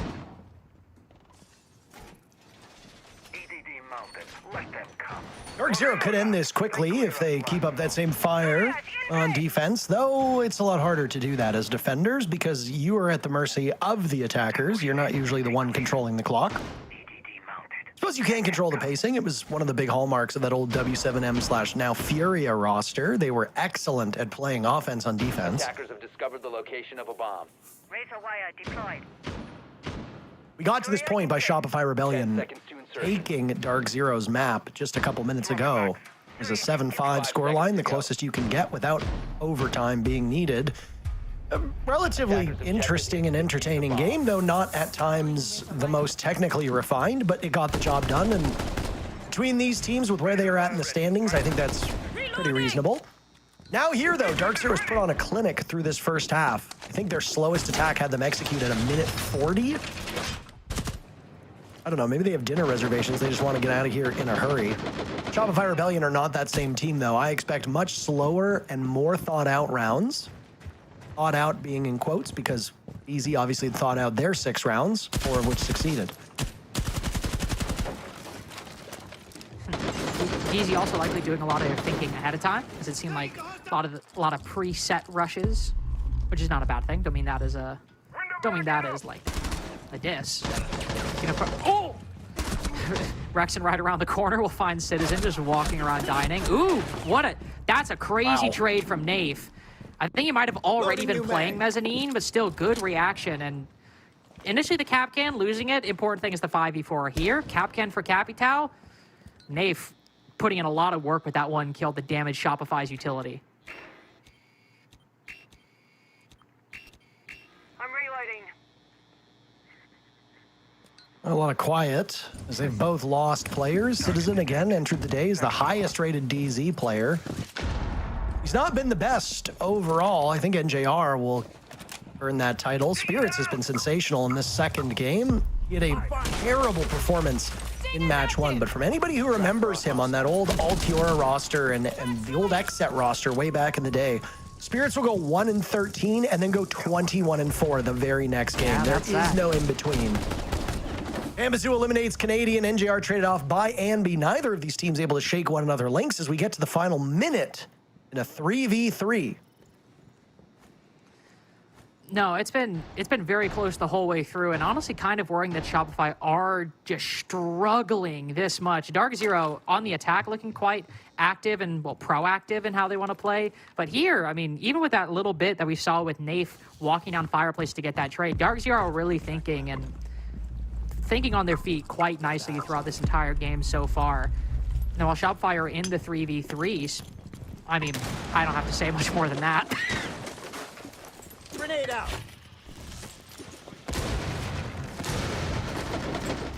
Now it's just chaos. Ambazu with 1, traded out by Spoit. SR looking for a foothold as Surf wants to move that diffuser into the bomb site. Easy playing keep away. That's a long line of sight. An army crawl over, repositioning to find something as there's a rotate. Spoit needs to dance around it. Down goes Spirit. Surf doing the job himself, but very limited time remains. Surf getting diffuser down. Super Shorty coming in. Nafe could be the hero, and he will be! By God! Gets it as the case gets planted in a 5th round for DZ. Oh, that might just be the momentum builder right there. I'm not sure how you recover for Shopify in that round. That was a difficult fight through and through. Every single bit of map control Shopify wanted, they had to fight a DZ member for it. Nafe in Fireplace. Player on the office hatch, firing through the vertical angles that Ambi had to contest with just to keep it a 3v3. Then, of course, another 1v1 where Shopify, by the way, initially want to rush into the bathroom, and it's stopped because they accidentally throw a nade in front of their own teammate, intending it to throw through the doorway. And then right there, sure it's late, sure it's a little sloppy, but hey, Spoit gets in, seems to get at least a down, and we're all good. But missing the shots right there, close quarters, and Nafe getting both of those, we're now in a position where Dark Zero are up 5-2. They have clearly had the momentum in terms of their actual play the whole game. Now in terms of the vibes, I guarantee you they are very happy after that round. And now Spoit is 8-6, but without a clean double-digit game, Shopify are struggling, and nobody is filling the space left by Spoit. 5 seconds to go. You need depth at this level. Shopify Rebellion usually have it. It has been strikingly absent. I mean, when Spoit gets, what's he at now? 25 kills, 24 kills, something along those lines? 25. An inhuman performance for him with a very critical game on the line.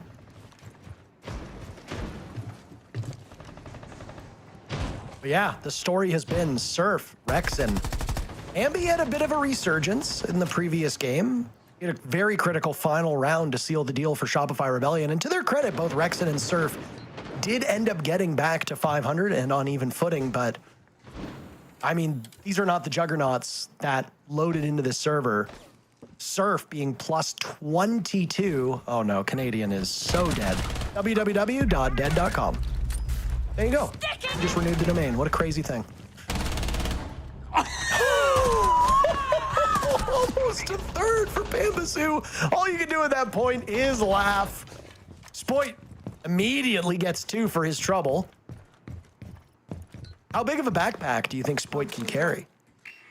Sport's going to need a tractor trailer. Backpack will not be sufficient. Reload. I mean, sure, the only reason Dark Zero in the league is a crazy Pambazoo 2K, but he was 3-6 before that. He's 5-6 afterward. It's not like Pambazoo's been backpacking DZ. Spoit's at 10 kills and Shopify only have 2 rounds.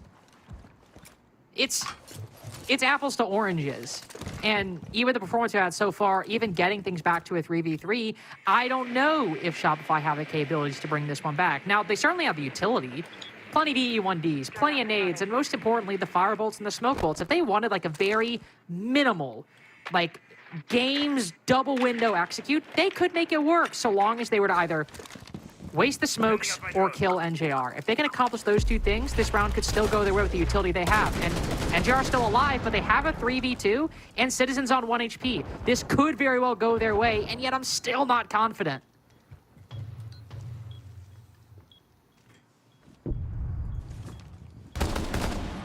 It's way too quiet for how little time is left here in the round. DZ have been putting on a clinic on Chalet. Some of the best offensive performances from a team that we have seen on this map across all regions in a very long time. Smoke and gas go out on the side of DZ.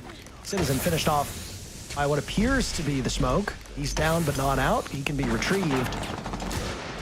You hear all the bullets from Shopify Rebellion trying to find the final target on DZ. NJR in back bar, waiting for them to encroach upon his position. He lets one go by. Rexen gets both. Shopify Rebellion clinging to dear life. Their 3rd round. DZ has them right now in a terrible spot on their own map, but the climb can begin with just a single round. It can, and got to give credit to DZ, just resetting, taking a bit of time to figure out that 3v2, but there are bigger issues we can talk about, namely that, for example, misdrones well, not the second one, that one's just crazy. Misdrones happen, though. I understand that.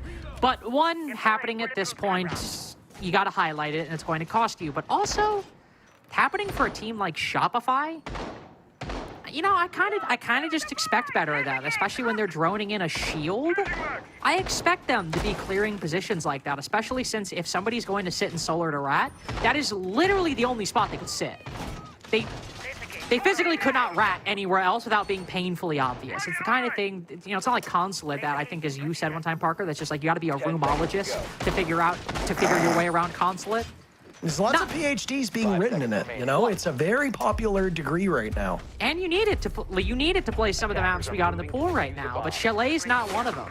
And Shopify can't be letting moments like that slip past, not only because they were down 5-2, now 5-3, and that's enough to swing a map in DZ's favor, but also all the teams in the league, I just kind of, I expect better of you.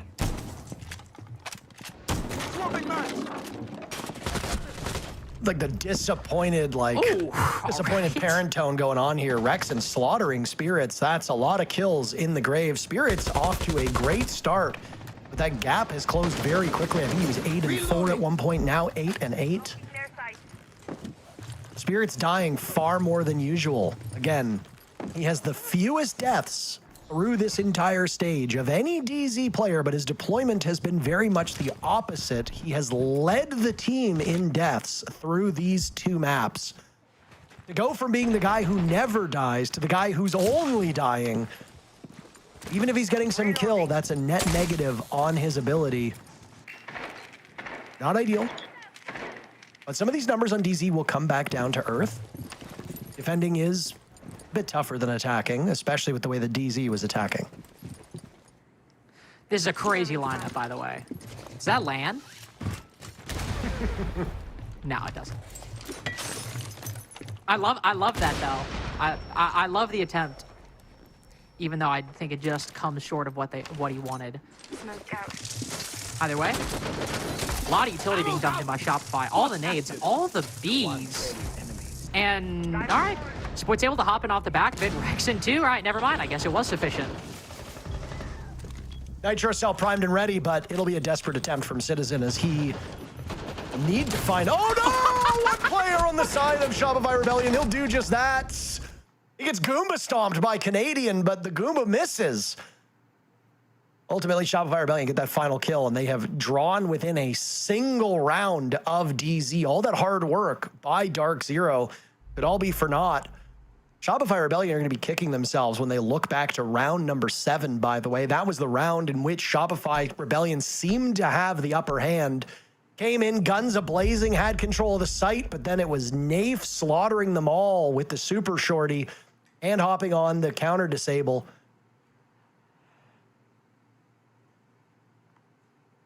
I mean, that was a round that if Shopify Rebellion wins this, you got to imagine that they are broken the spirits of DZ and are ever closer to a 2-0 victory. A 2-0 victory is still very possible. Look at that messiness. I love it, though. Let's keep watching it. There we go. No, I was point dropping. How is... Spoit is still getting kills. He's 29 kills so far. Lovely stuff. Lovely stuff from Spoit. Still being, again, the only player up until, I will say, not to jinx it, up until Rexen, this attacking half has had some good moments. Opening kill in round 7, 3K in round 8, and also getting the opening kill in round 9. I think it was a double for him last round. I think that's literally 6 out of his 7 kills coming in the past 3 rounds. We love that. Big fan of that. We want a competitive game. It seems we might finally have one on our hands. Master Bedroom Office will be the pick for DZ. The 1 round Shopify have dropped from the attack so far, one in which, as you kind of highlighted, was brought back by Nafe with that 1v2. Yet there were still plenty of great moments for DZ, especially how well they played off each other and holding space across the map. And it's something that is still going to be a factor, and I want to see how Shopify deal with it.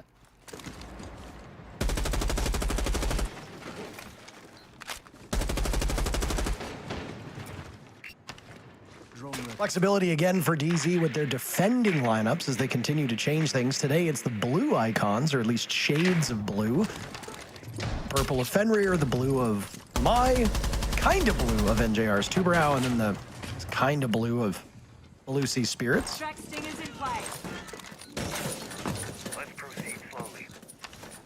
I never realized, by the way, that the SAS operator icons had a pinkish hue to them because of the way that my monitor was calibrated, and I remember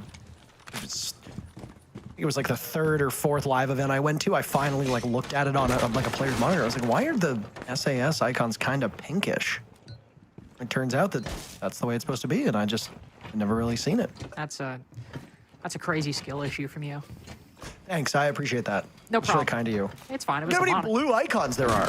There are a lot Lava, of Buck, and Monty. There's a lot of blue icons right now. A lot of blue going on here, but Dark Zero want to see the blue really show up in the kill feed, as the only thing that's happened is Pamazu being progressively whittled down to 1 HP and now, well, dead. Rexon with another opening pick. Every time Shopify have got an opening pick, it's been Richie getting into the fray. And now with plenty of utility, Canadian knocking at the door with this Monty. Ideally, you'd like to take down the bathroom player, but all right, never mind. We're just getting active. Everybody dying. Almost a flawless round again. What can NJR muster? 1 kill. That's it. 2 rounds in a row where DZ has been held to a single kill. A tie game for Shopify Rebellion as they have made the comeback possible and now find themselves in the exact same spot that they were in map number 1, 5-5. Gonna say timeout, question mark? Perhaps? Or perhaps? No, there we go, I was about to say. I was waiting for Kenny to start talking. These past 3 rounds have been kind of interesting because at least in terms of how they've transpired, it hasn't felt super dominant. And I think part of that is just because of the way DZ's attack went. I think, we all probably got a little conditioned to the attacks winning everything immediately if they win it. So watching Shopify play, it's felt a lot closer than it's actually been. Evidence, by the way, when Parker just said this is 2 rounds in a row where there was only 1 person on Shopify that died, I didn't believe him. I was like, no, these rounds have been way closer than that. And no, he's absolutely correct. Only 2 people died from Shopify in round 8, 1 person in round 9, 1 person in round 10. These have been dominant rounds, and yet they have not felt that way because of how, I suppose, diligent Shopify have been through every single instance. And I think one great example of that is look at the Master Yoda Office round we just saw. Solar take where they get Dining in Office, West Main, Solar Stairs, that is it. Then they immediately cut off the flanks, half clear. Dark Zero are not trying to take a single inch more control than they absolutely need to. And I think that is concentrating their resources enough where they can always play trades off each other. They can immediately rotate and help each other out if need be. And I think that has been the key so far. It's been, I think, honestly, kind of a classic Shopify attack. And compared to DZ's, it just looks so different. I honestly didn't realize how dominant it was.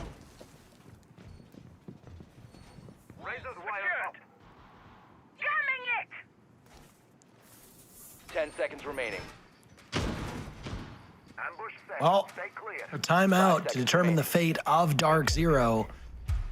They lose, and into the lower bracket they go. They've got 2 rounds to ensure that they either win outright or at least go to overtime and then hope for the best there. It's been a great stretch for Shopify Rebellion on what is a very decidedly attacker-favored Chalet. And again, if you're the Rebellion, you're going back to that very first round of the second half.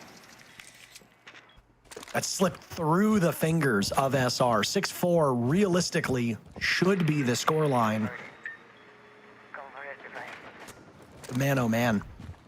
This map has lived up to the billing. It's been just as exciting. I would actually say this has been more exciting than the Nighthaven Labs map we watched. I'm not sure if you'd agree. I'd agree. I would, I think the thing about the Nighthaven Labs game was so much of that was really... I think the highs of the Nighthaven Labs game... I don't know, though, because Dark Zero's attacking half was it's kind of close in my mind. I think it would also give it probably just more consistently, exciting for this game. There's an argument to be made for some, I think, kind of the peaks of Nighthaven being higher with that 2v4, for example. But either way here, it's been a bit slower of a game for Shopify and definitely more competitive overall, it feels round to round. In particular here, on a Bar Games defense, we're going to see Shopify really tangle with this mezzanine hold, hopping in the window. Another opening kill for Shopify. That's exactly how you want to start. Things falling by the wayside of this DZ team. Oh, never mind. Spirits and Nath doubling up. Ambi and Rexon down for the count. Canadian with some life and will now stop them from going in. Down goes the defuse kit. Being watched quite intently by Spoit, who's gotten over a dozen kills in both of these maps. Citizen finished off by Surf from above. DZ just waiting to die at this point. What retake are they going to be able to muster as Canadian has tucked himself away by that billiard table nook? The push up from Nath. Canadian just waiting for the all clear, and he'll see one from above. Pambazoo is there. Nobody actively watching this, just waiting as long as they can. And out will go a flashbang now. Two remaining members of DZ wait out that E1D. Nath hopping on, a jump out, and Shopify Rebellion will get the final 2 kills to move to series points. Worst case for SR is they go out with a loss in OT, but they bought themselves some added time, irrespective of what happens in this next round. Well, maybe not irrespective. If they win the next round, they win 2-0. But if they don't, they've bought themselves some extra time. DZ now on the precipice of defeat. And I think the thing I appreciate about I think I appreciate a couple things about this game. One, it feels like Shopify are back in form, in which there's very like small ways they're exciting, but when Shopify are good, they're boring. They are stone boring. And I think that round, aside from, again, a couple like small moments, is a good example of that. Because what more was there than, hey, there's 3 people roaming, nobody's in mezzanine, let's just hop in the window, get Canadian, hop through library window, get Canadian into games, get the diffuser down. We barely even need to get any kills unless Dark Zero start fighting back. And to be fair, Dark Zero does. And some of the small moments where that round is really entertaining is that engagement that Canadian has. If he dies, diffuser stone cold inside of the site, and I don't really know if Shopify can fight back. Maybe they do, maybe they don't. But all of these rounds have been Shopify identifying the exact parts of the map they need and not taking a single inch more than that. And that is where Shopify have always been, and Canadians teams have always been at their best, when what map control they need is clearly identified, when their win cons are clearly identified, and they know that they don't need to take any more than that to succeed.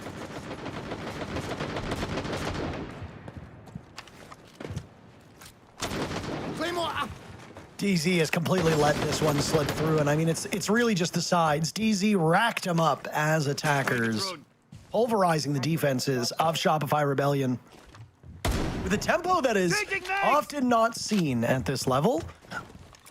The Rebellion have been a bit more methodical, a lot slower. They've let their players do the talking. Rexon now on a positive streak. Ambi up to 8-8. Surf up to 5-5. This is exactly what happened numbers-wise, Lynx, with the first map. I'm reloading. Does round number 12 go the same way? Do we see 2 7-5s? Everything right now, if you're a number person, if you're into numerology, everything's pointing in that direction. The next 1 minute, 50 seconds will tell us if we're right or not. Ooh, I think smoke going out to actually give Spirits some cover potentially to rotate back. But it's also kitchen dining defense. Could have just been worried about the West main hop in as well. Spoit has been doing crazy work with this striker, by the way. Like he's been activated, not having to worry about anything except what utility can activate his own play. He's been playing it, I think, probably it's most played out throughout this whole series so far. As the Bees go in, spot Nath on these stairs. Almost every toxic canister used, save for one. Shopify are struggling to break beyond the solar stairs position right now, struggling to find an isolated defender, and Spoit downed in the process, maybe not finished off, but Shopify will face the most difficult task so far. Spoit cannot be retrieved. That's most of the kills down. Amazon will be the first one to die on the side of DZ. Ambi now taking care of. Spoit still bleeding out. Shopify Rebellion at a disadvantage in numbers, and Spirits getting lit up. Nath low on HP. Citizens taking some beatings as well. Don't think Spoit is retrievable. Nath now finished off. Rexon taken care of by NJR. It's all up to Surf to clutch a 1v3 overtime. Almost a certainty at this point. Surf trying to stay alive, dodging around the bullets, and NJR will send us to OT. DZ does not repeat the same mistakes of map 1. They're a bit better this time, and all it took was a couple extra kills to buy us 2 more rounds. Well, a couple extra kills, and notably, not one on Spoit until it's auto-confirmed at the end, I believe. Just neutralizing him as a factor in this round. Not saying it was the only thing that got Shopify that victory, but are you going to tell me it wasn't an incredibly important role? Really, all Shopify seemed to get was Surf from that window, and then, of course, you could see Canadian firing through the wall at that door. But beyond that, you could also tell the map control was a little more unclear for Shopify. Where was the push going through? They wanted Solar, but Nath was able to survive there for the majority of the round. With the Ying ban, you don't have the Candelas to maybe immediately move into that position. You've only got the Bs, which spot Nafe, but Nafe knows that they know he's there, whether the Bs are at his feet or not. Nafe is going to play there no matter what. We didn't really see like a Buck enter to maybe try and like throw some utility from below. Shopify's problem solving wasn't as refined as we've seen in the past couple rounds, and denying complete entry into the building just stunted Shopify's growth entirely. Now as we move to the defense, which was unequivocally Shopify's worst side, I think the only issue for DZ will be Shopify are well aware of the way you played these attacks, and I don't think you'll be able to run a rush back for round number 7. They're going to try, damn it. Oh. They're going to try, damn it. They're going to try, damn it. There we go. Well, I wasn't talking about the Gushma mine. I was talking more about DC's lineup. But either way, I mean, it's been, at this point, about 35 minutes since your last attack. This is territory that won't be unfamiliar to Dark Zero, but certainly not with the comfort that they had when they were able to pull off 4 of those 6 attacks in a successful direction. NJR taking quite a bit of damage to start off with. Shopify Rebellion's been doing a pretty decent job at striking first through much of this second half. Defenders have it rough. Spirits will now charge in. Damage being done across the board. Ambi on the board first. Down goes NJR, the shield of Nafe. Blinded, disoriented by the Gishmat mines. No shortage of utility over towards Solarium. As Canadian's tucked into the corner, down goes Spirits. Monty pops up, Canadian in the midst of the smoke as Pambazu finds 2 out of nowhere. Pambazu might have single-handedly saved the round as he finds a third. And Ambi in a 1v3, watching Shopify Rebellion get such a sizable leg up, but everything is fallen apart. A Nitro Cell tossed a bit too short. 3 players from DZ all looking for the final kill onto the youngster from SR. And Pambazu will pick up a massive 4K as DZ takes the lead in OT. Oh, you've got to feel for Canadian there. I get the idea. The entire attack, aside from that Montaigne, is rushing into bathroom. You know that because of where those smokes got placed, they're not going to anticipate you swinging out of that door. And you think, surely I can swing out and tag somebody before the Monty unshields and hit me, right? But unfortunately for him, the rest of the attack was flooding in much quicker than he expected, and with the smoke around the corner, it ends up being quite a misplay from Canadian. I'm not saying that was the thing that lost the round. I think the bigger deal is Pambazu pushing in through bathroom. But moment right there where maybe he was backing up a little instead, joining and forming a crossfire on the bathroom door. Maybe he's able to get the trade on the opposite side, catch them coming out instead of going in. It's still overall a very good Dark Zero round where, contrary to my expectations, they do keep that pace up, and whilst it's not Spirits that gets activated on the Ying, it's Pambazu just barely or almost breaking even.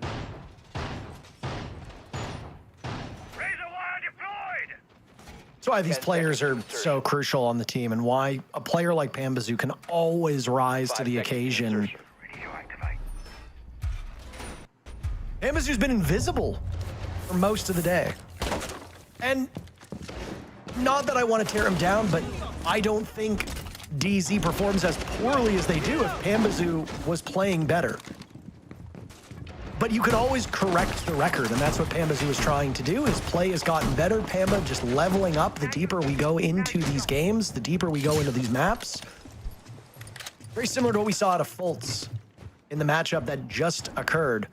These are big game players. You don't win world championships, you don't win majors without being a clutch player who can show up big in the moments that matter. Pambazu just so happens to be one of those players. Against the toughest competition, he does not shrink. And right now, with his team on the ropes, Pambazu is showing up huge for DZ. Another big round from him, and we are off to Cafe as a tiebreaker.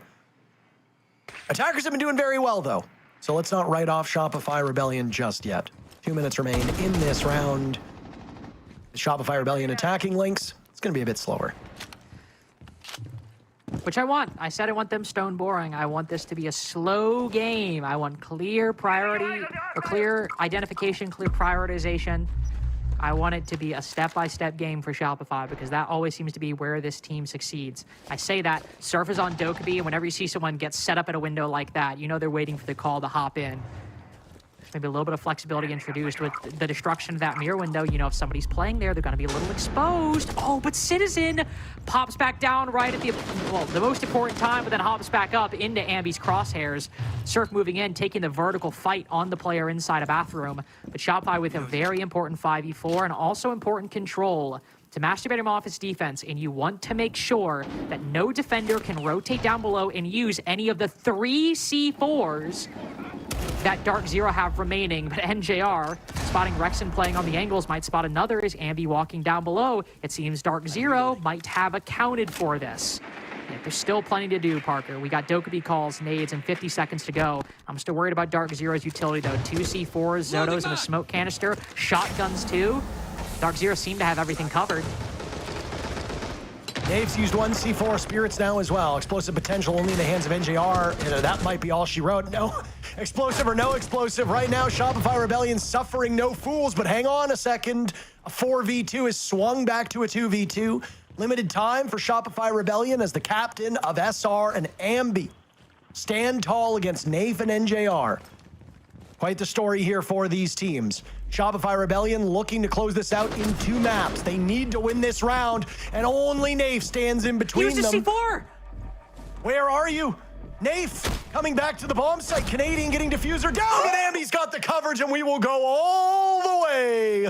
A 15th round is needed between these two as Canadian and Ambi manage to hang on by a thread. Oh my God, he used a C4. I cannot believe it. Now, to be fair, they were not operating with much information. That was always going to be the biggest downside with Dark Zero playing a plant denial like that. There were very little intel gathering devices, very little bulletproof cameras on the site. They were always going to be flying a little bit blind with that C4.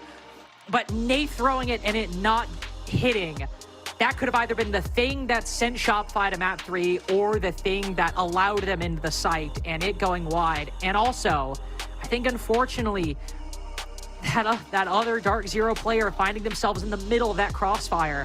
I don't know what it is, but maybe it's the IGL being alive in the clutch. The coordination between Canadian and Spoit in rounds past, I think Ambi in that round, they have those 2 players in the 2vx's on attack and defense have been coordinating so well for Shopify, and it is not only saved map 1, as it very well could have gone DZ's way had they not clutched a big 2vx, and it's just saved map 2 as well. Curious as to why we're getting a tech pause here. I think it is actually... It is a tech pause. Was it which team? That would have been SR that called it then, right? Yes. Okay, because it originally, when I first looked up, it said technical. So, I mean, it must have... Maybe I missed that one. But I was going to say, I actually think a not terrible idea, though I know that some teams might not like it, would be when 15 rounds starts, because you don't get any timeouts in OT, a mandatory 15 to 20 second timeout before the 15th round could be a cool idea. Just to ensure we're getting a great 15th round. But I think the counter argument to that is that if a team wins the previous round, they don't want a timeout. They just want to go right into it. So either way, I was like, oh, that'd be kind of neat. And that's just me spitballing here some ideas. Not that I'm a dev or anything. Locate a bomb and defuse it.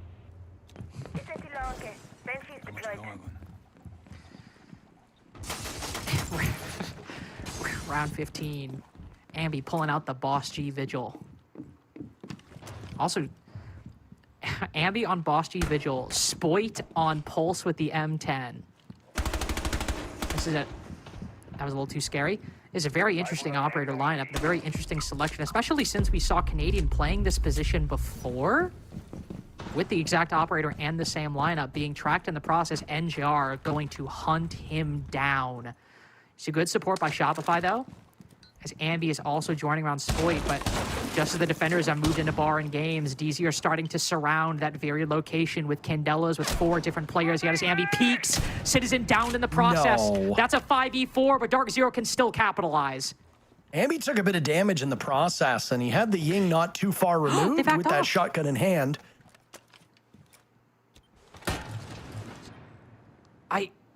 I thought they were going to commit. I thought they were going to hop in like a window or something and maybe try and like push off the back of it, but no. Dark Zero just completely rotated, which I don't think is a bad idea. You have a lot of utility and, you know, live to fight another day and all that. Now, Citizen just dies basically for no reason. Ambi can get back to site, but now it seems Dark Zero again trying to move quick. There go the Candela's Nave taking a beating as he hops in the window. The gas will also claim Pambazoo. Damage being done, NJR on the board. Pistol out, Nave falling back. NJR, a huge round as now Spirits looks to take advantage of that. Through the smoke, NJR killing everybody. Spoid and Surf, last two standing. Easy with 3 up. This is for the series. If you're DZ, you need to win this or you go home. Spoid's been just terrific, but NJR a 4K. My God, big money mayhem for the mayor. And we've got a third map between these teams, Lynx. Yes, we do. And Cafe up next. Not my favorite map, Parker, but boy, between these two teams, is it going to be exciting. And what a better moment to end things off. An NJR 1v2 to start and an NJR 4K to get things over the finish line. I think Shopify gonna feel that was a heartbreaker with how that round was going. A lot of control of the site, the initial entry completely faltering for DZ. If NJR decides to begin and end things on his terms, Cafe coming up right after this.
You know how they say, it's not the destination, it's the journey?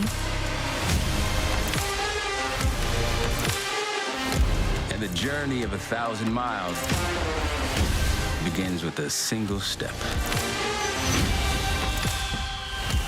And you know what? They're right.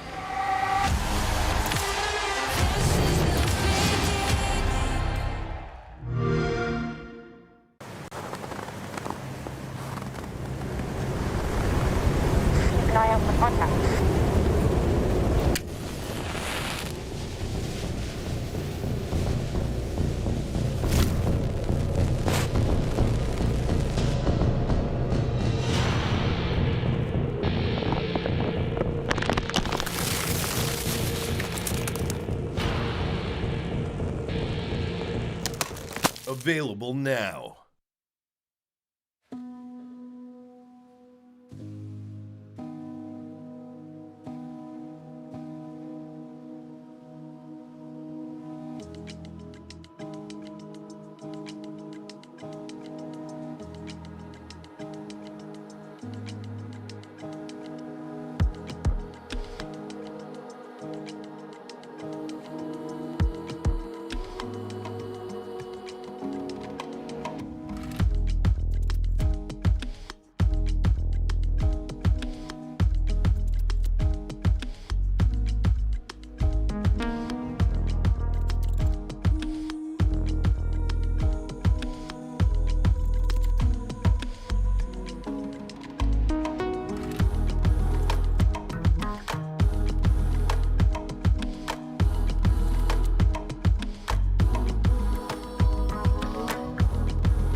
V2. Definitely V2. He smoked his top. I can Smoke nice, them. below. Pulse. Ping him. Michael. Come here, plan. Plan fast. Up neck. I'm with you, Nick.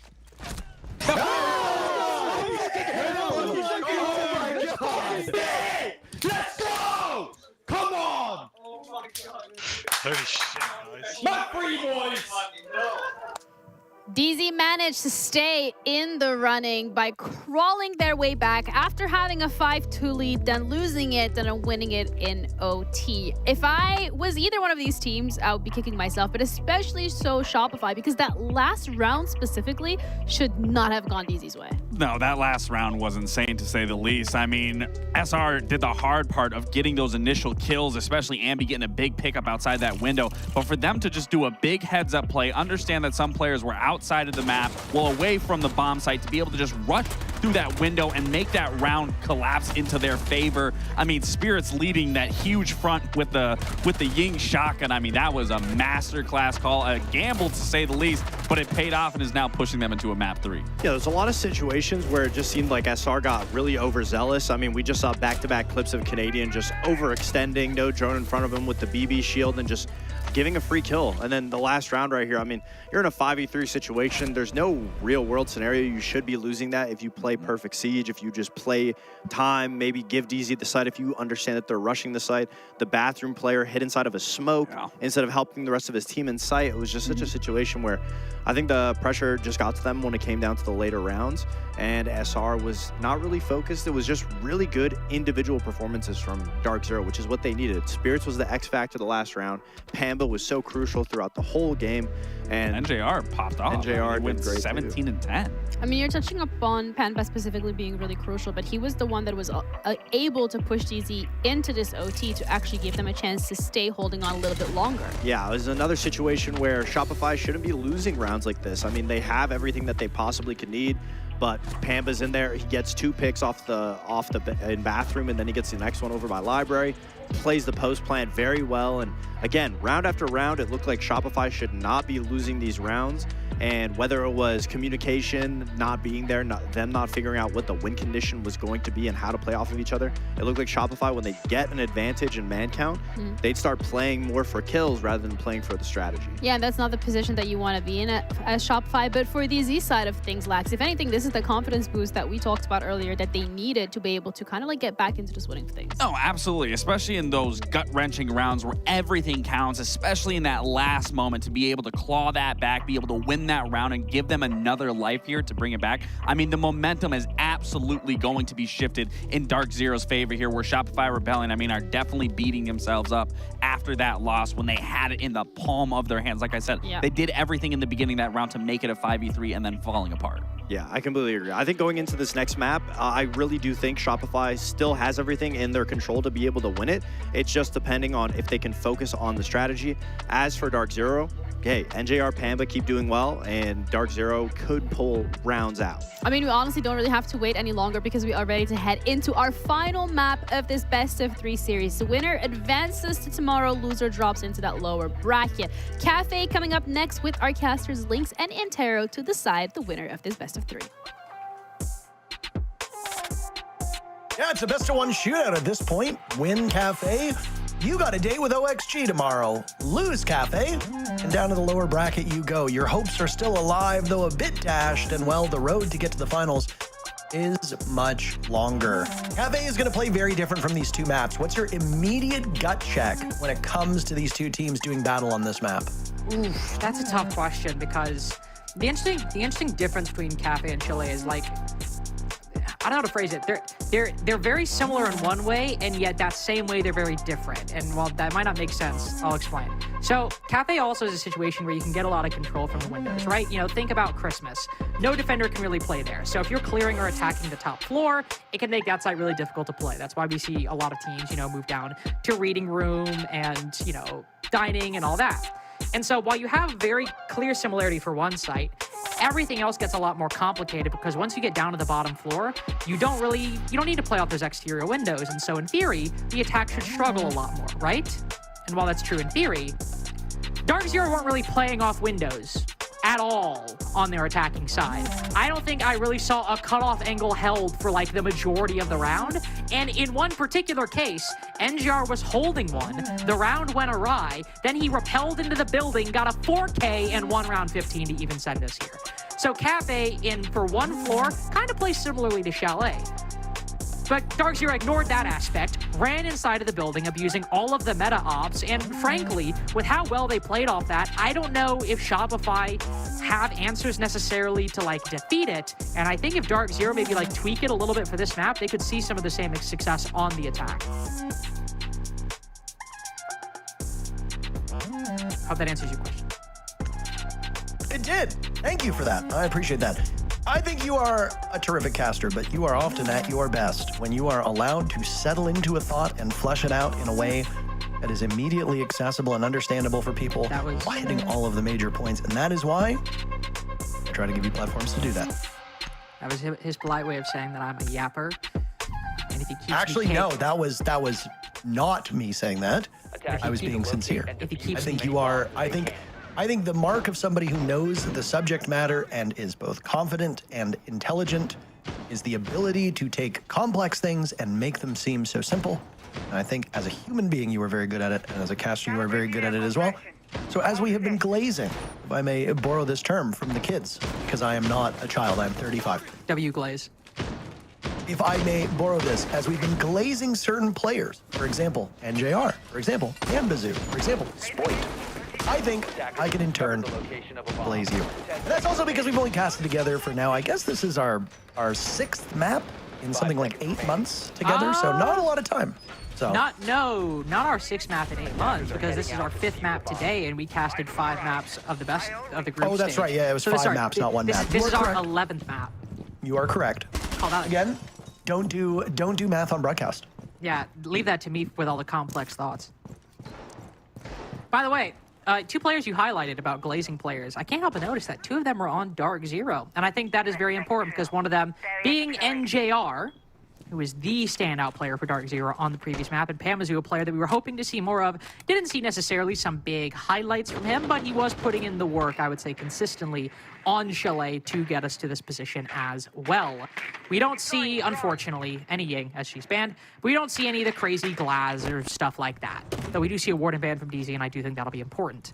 We've got a Sens and a Blackbeard and Aurora. Could still be a quick strat, but I think with the absence of the Ying, it's not going to be as flashy as we saw previously. The ROU projectors at the beginning of the round will allow somebody to either walk in through red, depending on where that's placed, or at least just drop down new balk, and I'll have to worry about somebody swinging. But Dark Zero are already giving us a very different look, as they are taking a lot of time early to set themselves up later. It's like they say, you dot your T's and you cross your I's, right? And that's how you arrive at a good conclusion. Drone active. No, you're not even gonna, okay. No, sorry, I'm locked in. I'm seeing it. I'm seeing a DZ. Oh, they do know this guy's here. Oh, that's rough. Oh, they didn't even get him. No, they got Ambi instead. They've locked off the advance back to Cocktail, so DZ has a safer way in now. Still a bit of trepidation as to whether or not they'll go for it. Canadian shredding through Pamazoo. Canadians had a very good day. I don't know if that's good or bad. Usually that is bad. So, I mean, given the fact that Rexon and Sir have been going neutral, I suppose that's kind of bad. Rexon eliminates Spirits. Spirits leading the way on DZ in a pretty unideal category, which is deaths. 3 remaining players of DZ out on Repel have the job to be done. Nafe will repel right in, trying to find some safe passage for himself to get Diffuser down as Rexon finds his 2nd kill. Nafe's fellow countryman, Citizen, is no more, and now NJR will assume the position on Repel. Nafe had attempted the defuse plant, but thought otherwise. Instead, they've got to narrow the numbers down, so he'll go fishing for kills, looking towards back bar, looking towards that bar freezer, looking towards the mirror window, and an explosion down below as he finds 1 player from SR, cannot connect. He and NJR will double up now. Down goes Spoit, watching over towards White. Nave has the read with 15 seconds left to get Diffuser past the halfway point. NJR batting cleanup, but they don't see Surf, who hops up on the counter. NJR no real time to get that Diffuser, so he's going to go for kills. Right now, the Rebellion playing keep away, and Surf will shred through him to give the first round to SRO to be Shopify Rebellion. If only that had been round 15 on map 2, you would be up 2-0 and the show would be over. You'd be prepping for OXG tomorrow. But no, instead, more VODs for your opponents to watch and another map for these opponents to dissect for both Easy and Shopify Rebellion. I'm just gonna say this out the gate. I appreciate you like doing the hype about giving me time to make a point. I'm now gonna take advantage of that and talk about something that is somewhat relevant, but not entirely. I really appreciate, as someone who always makes that head hole on the single panel on Cocktail and Ranked, I'm happy to see that it actually gets use. I always do it, and it like rarely ever finds anything. And what do we have? Somebody hops up on top of the bar and through that head hole gets an angle on Nafe, putting the diffuser down. Is that what that hole is for? Not entirely. But I do appreciate, because I always make that hole and it never feels like it really does much. I was happy to see that. Anyway, it was also just kind of a strange round generally. Dark Zero stuck on Cocktail, and I'm like, oh, they're going to pinch this guy, and they do. And then everything seems to kind of go right from there as everyone from Shopify just fall back to Christmas and basically are like, all right, well, we'll just rotate to the opposite side. And if you want to rappel into the site, have fun playing with 2 rooms and everything, every floor soft. Get a good look Softwood Lumber, you know what? Not gonna get into it. I was about to say, I had no idea where you're going there. Did you say Softwood Lumber? Softwood Lumber, a key point of discussion for Canada and America now. Oh, Softwood Lumber. I didn't know if that was 3 words or 2. Why does that matter? Well, it's like Softwood Lumber. It's like, okay, that doesn't make sense, but it seems like an incomplete thought. But if you just said Softwood Lumber 2 words, that at least is like, okay, you're saying. Or the 2 like words, soft and then wood lumber. No, you did. Can't say that on television. Sorry. It's not allowed. My bad. Verboten. Banned. Speaking of banned, by the way, I mentioned this earlier, but Dark Zero banning the Warden again and not running the Glass back, which, again, you don't have to run Glass with a Warden. It's kind of the... Ying is the main thing you kind of ban the Warden for, but you would be able to throw those smokes down and bring a Glass to look through the light screens or the smoke canisters. And kind of interesting Dark Zero not doing that. A big focus on the shield, kind of like Nighthaven, and anything resembling Nighthaven is not a good idea if you're Dark Zero. Not to say it can't work, especially Citizen walks in, gets the first kill, and immediately backs off as top floor control seems to be firmly in the hands of Dark Zero. As Pamazu clears that quick and seems the round will fall soon after. Well, one thing I will... You think you've seen it all.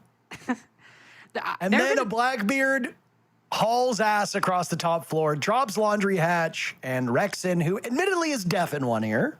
True. Actually, I always forget about that. Doesn't hear a freight train coming. There was actually, again, sorry. This actually does connect to what you're talking about. There is actually a round I saw. I don't remember what game it was, but there is a round where Rexen almost lost a 1PX. I think it was on Clubhouse because the guy planting was to his left and he's deaf in his left ear, I think. I don't remember which one, but it was on the side he was deaf on and he almost lost it as a result because he didn't hear the sound cue. Anyway, getting back on track, dialing back in. Complete role reversal for Dark Zero. Before, they were stuck on Cocktail, never made it past. This time, they were repelled into Cocktail, and it seemed like literally everybody that challenged them died in the process, which is the case because it was a flawless round. But I was kind of worried that with just the Blackbeard, we'd see them kind of struggle a little bit. But managing a pretty vacant top floor quite nicely, moving in, never really kind of losing the momentum throughout the course of that attack. It's been a bit of just a strange couple rounds so far early on. And finally, no! I was going to say finally we have the Glass, then NGR switched to Blackbeard. That's why you don't talk about operator lineups until they're locked in. Well, I know, but it was literally 1 second. It was 1 second until it was locked in. I thought it'd be safe. There's a mistake on my part. It's okay. We forgive you. I mean, it's still going to be a quick rush. I was about to say double shield through Bakery, it seems. The Aurora doors to hop into Small Bake. That seems to be the play. It should be pretty apparent that with the exception of Nighthaven Labs, DZ has assessed how lethargic Shopify Rebellion can be as defenders. So why not? They only have 1 speed, and that is just go, go, go, go, go. They're off to the races. Spoit not credited with a kill, but down goes NJR. Pambazu follows. They're dying so fast, the kill feed's disappearing, and it's a flawless round answered back. Okay, so flawlessly won by DZ, now flawlessly won by Shopify Rebellion. If they keep going in that manner, the Rebellion will win, as they have the upper hand here. But, I mean, hard to analyze that, right? They ran in, they tried to isolate Spoit with that grenade, push him off of his spot, weren't able to do that. Couldn't shove him aside, barreled into prep. I think the one kind of fun thing you could talk about is, I think that's an example of a Dark Zero round that if we're on Chalet, where importantly Ying is not banned, things probably go differently, because you can throw the Candelas into sight, you can throw some smokes, and then what Dark Zero would do, they would throw the smokes, the Ying, whether it was Spirits or anybody else, would run through it, and off the back of the smokes, plus the Candelas they would then throw in the process, would cause chaos inside with the shotgun. Obviously, all Warden is banned. Ying is now banned here. And whereas before, that player in Bakery, super blind, not doing anything. Players in sight, super blind, not doing anything, and Warden's banned so nobody can see through. There, you're on the same playing field as the rest of the defenders, and so Shopify at least have a greater opportunity to take those engagements and win them. Whereas before on Chalet, you had this weird asymmetry between what the attack could bring and what the defense could not. But aside from that, that's about the only, I'd say, an interesting or salient note I have. Very salient note indeed there, fellow adult. Great point. Hey, look at that, Dark Zero. Oh, look what I did. I talked about it before they locked it in. Wouldn't that be foolish? All right. Like, were you ready to mock me? Yes, I do, actually. Oh, that's how it works. DZ really liked their lineup to the point that they opted to keep everybody as is, except swapping out the Thatcher for a Lion. I think that's the right call when you see the operators that are brought. What realistically is an EMP going to do against most of this SR lineup? Sorry, I kicked my cat by mistake. Sorry, wait, was that a rhetorical question again? No. That was me being sincere. I didn't kick my cat. My desk is a standing desk, and he was actually sitting directly under me, and I went to move my leg, and I knocked his ball, and he ran after it. So I just wanted to make sure he was okay. I don't know if it was another one of those non-rhetorical questions, or as I don't want to be tasing our animals on stream or anything. As everyone else calls them, questions. By the way, something I do want to mention. There's an interesting trend I've seen. That's really not like a major thing, but I don't know, something cool. A couple teams will really just, like, on some maps, put their star player on Scopos, and the two main teams I see do it are Liquid with Maya, and then Spoit with the Rebellion. Just kind of giving your star fragger a get-out-of-jail-free card, the ability to rotate and make plays wherever they want, and maybe teleport across the map, depending on where the other shield is. It's not something I see, like, a lot of teams do, but it is something I've seen, I know Liquid and Shopify do off the top of their head, and I also think W7M to a certain extent. Could see Spoit have some impact, as it's a huge utility dump from Dark Zero and a shield off the back of it.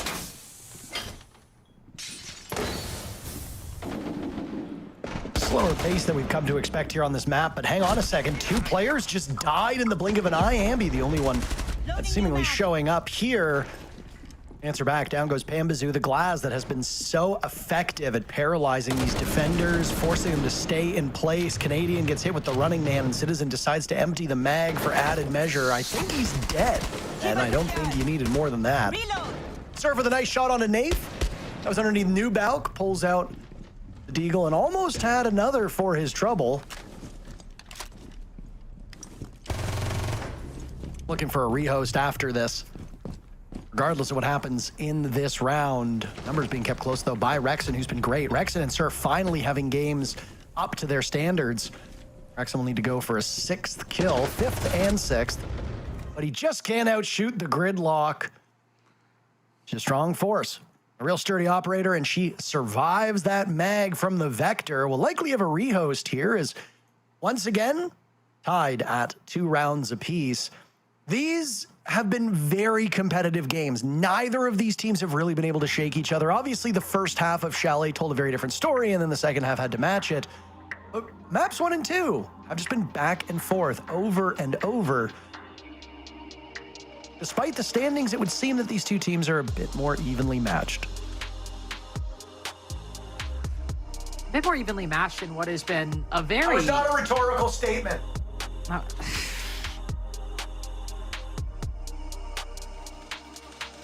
I was responding as you said that. I knew it wasn't rhetorical. I was starting to make a point. Anyway, a very close game and what have been very topsy-turvy rounds. You know, round 1, bar cocktail, as I mentioned a couple times. Dark Zero just seemingly stuck for a good portion of it.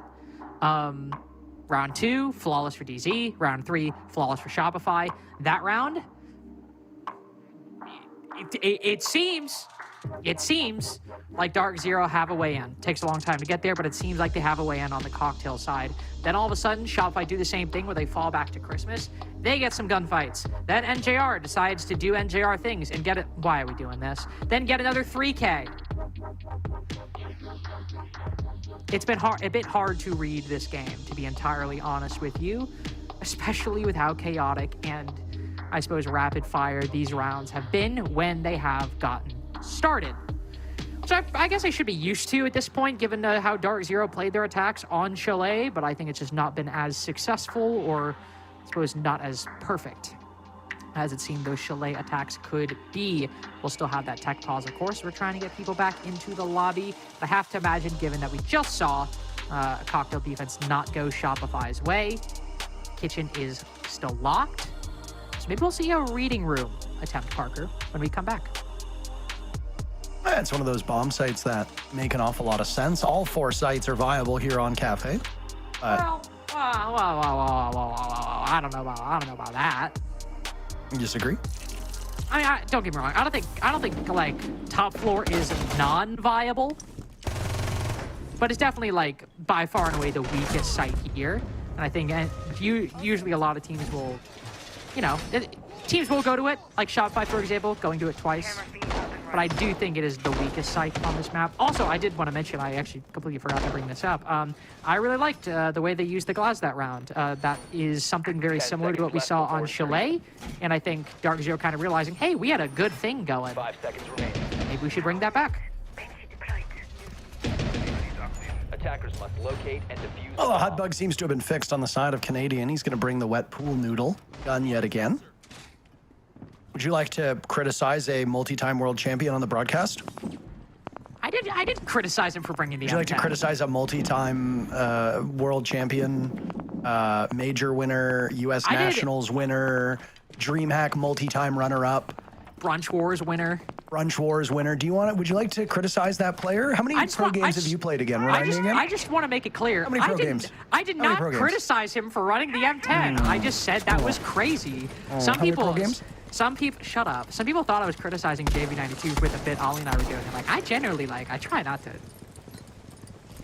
to criticize too much.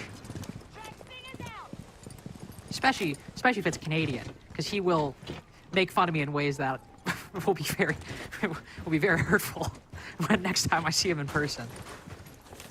You'll notice all of my weird quirks and tics. Be like, why do you hold out your arm when you're trying to make a point? Why are you trying to stiff arm me?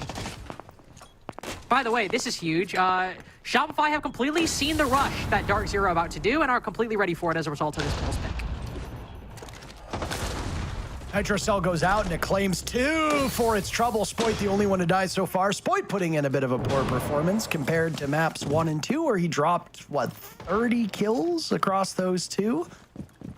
Quite a triumphant day for the Swede. But now it's time for the rest of the team to step up to the plate. It cannot be the Spoit show all day. That's why you have depth. You do not have Surf, Rex, and Ambi on a team for them to go even. You go positive. That is what they are designed to do. They were built in the lab, actually, to kill, and they are doing a mighty good job of it on this map. No. So is DZ, as they found 2 for their troubles. Surf and Canadians standing alone yet again. Shopify Rebellion outnumbered. Down goes Pambazu, a nice line of fire from Surf. Surf is just a terrific player who can stack up against the best of the best. His stock has continued to rise as he's become familiarized, and there's multi-time 6 invitational winner and major winner, Canadian, using the Reaper MK2. Now it's Nave advancing as both players from Shopify Rebellion try to buy time so they can link up, and would you look at that, Canadian gets the job done. Anything you want to say? That's the kind of talent you need to win the Brunch Wars. Thank you. How dare you? Look, I'm just winding you up to let you go. That was, all things considered, that was a round that probably should not have been won by Shopify Rebellion. Where did everything go wrong, though? Well, see, but that's the thing, is I disagree with you, yet I also agree with you, because this game has been very hard to track in terms of the pacing within these rounds. Because I would argue, at the start of that round, that was absolutely a round Shopify should have won. Dark Zero went for a white stairs rush, which is kind of like the shiny variant of the dining or reading or dining or second floor rushes, because normally it's the blitz in through the mining window. This one's up white stairs. But because he has the pulse, he spots it, throws a C4, gets the whole thrust of the rush. That should be a Shopify round at that point, unless Dark Zero are able to work the mid game, which they do, and find picks back. Now, it's not like it should be a Dark Zero round at that point, but they're firmly in the lead, and it looks like Shopify are struggling for answers. And then Canadian gets a 4K to finish out the round, because over on red stairs, fortunately, that position goes uncleared by DZ, and the momentum swings back in their favor. So, by the middle of that round, if you were to say Shopify should not have won that round, you're probably correct. If you were to rewind a minute, you would not have been correct. And you could also apply this to every single round we've seen so far that hasn't been flawless. It's like, oh, they should win. Oh, now they should lose. Oh, never mind, they won. And if you go back in time about 9 months and said that Shopify Rebellion should win the round, people would say they don't even have a team in the league. Actually, you would, because Shopify Rebellion came in before Stage 2 of last year. If you go back 19 months, you know, at one point, they used to think it was 9 months, but then they realized it was 19 months. They did. They did realize that. They did realize that. Cocktail defense, by the way, to finish things off. I will say, I am surprised we actually are seeing Cocktail a third time and not seeing another attempt at reading. As, I mean, to be fair, Shopify have won this twice. Sorry, no, excuse me. They won it once, lost it once. But I'm surprised because of the fact that while Dark Zero have so much struggled with it, Shopify did lose it to a pretty big play by the Glaz here. You can see some attempts to counter it. Smoke's going into the immediate red stairs entry. Also, I imagine players like the Azami stationed deep inside of Christmas to deny any angles on that side of the map. Shotgun playing close to the door too. Shopify investing a lot in making sure that nobody can walk through red stairs for free or walk through it alive. And now that Dark Zero don't have an opportunity to immediately sprint into the site and kind of speed up the pace, it seems like they are really struggling to find a way in. Citizen with the leadoff pick, this yo-yo match that we've seen where it goes up and down, should benefit Dark Zero. We're about to see a Rotero drone kill. No, it sounded like a Rotero drone. That was a weird, did you hear that sound? It sounded like an explosion to me. It sounded like a Rotero drone about to set off, but then I was like, wait, there's no... It just down spirits through the wall. That's odd. Yeah, so it's fun because Rainbow Six has soft floors and soft walls. You can shoot through them and down people. Keep going. Okay. Spirits gets retrieved by the waiting arms of Pambazoo on red stairs, and what a lead DZ has with 35 seconds remaining. Canadian has the most kills on Shopify Rebellion right now. That is usually a troubling sign. He has been having a pretty good day numbers-wise. The team's superstars, though, have not. Ambi's having a really rough day across the board. Canadian gets punished by Spirits. There's a drop, and DZ will sweep through what little remained to tie things up. Just been back and forth and back and forth and back and forth all the way to the midpoint of this series. No closer to a conclusion, just as we saw in map number 1.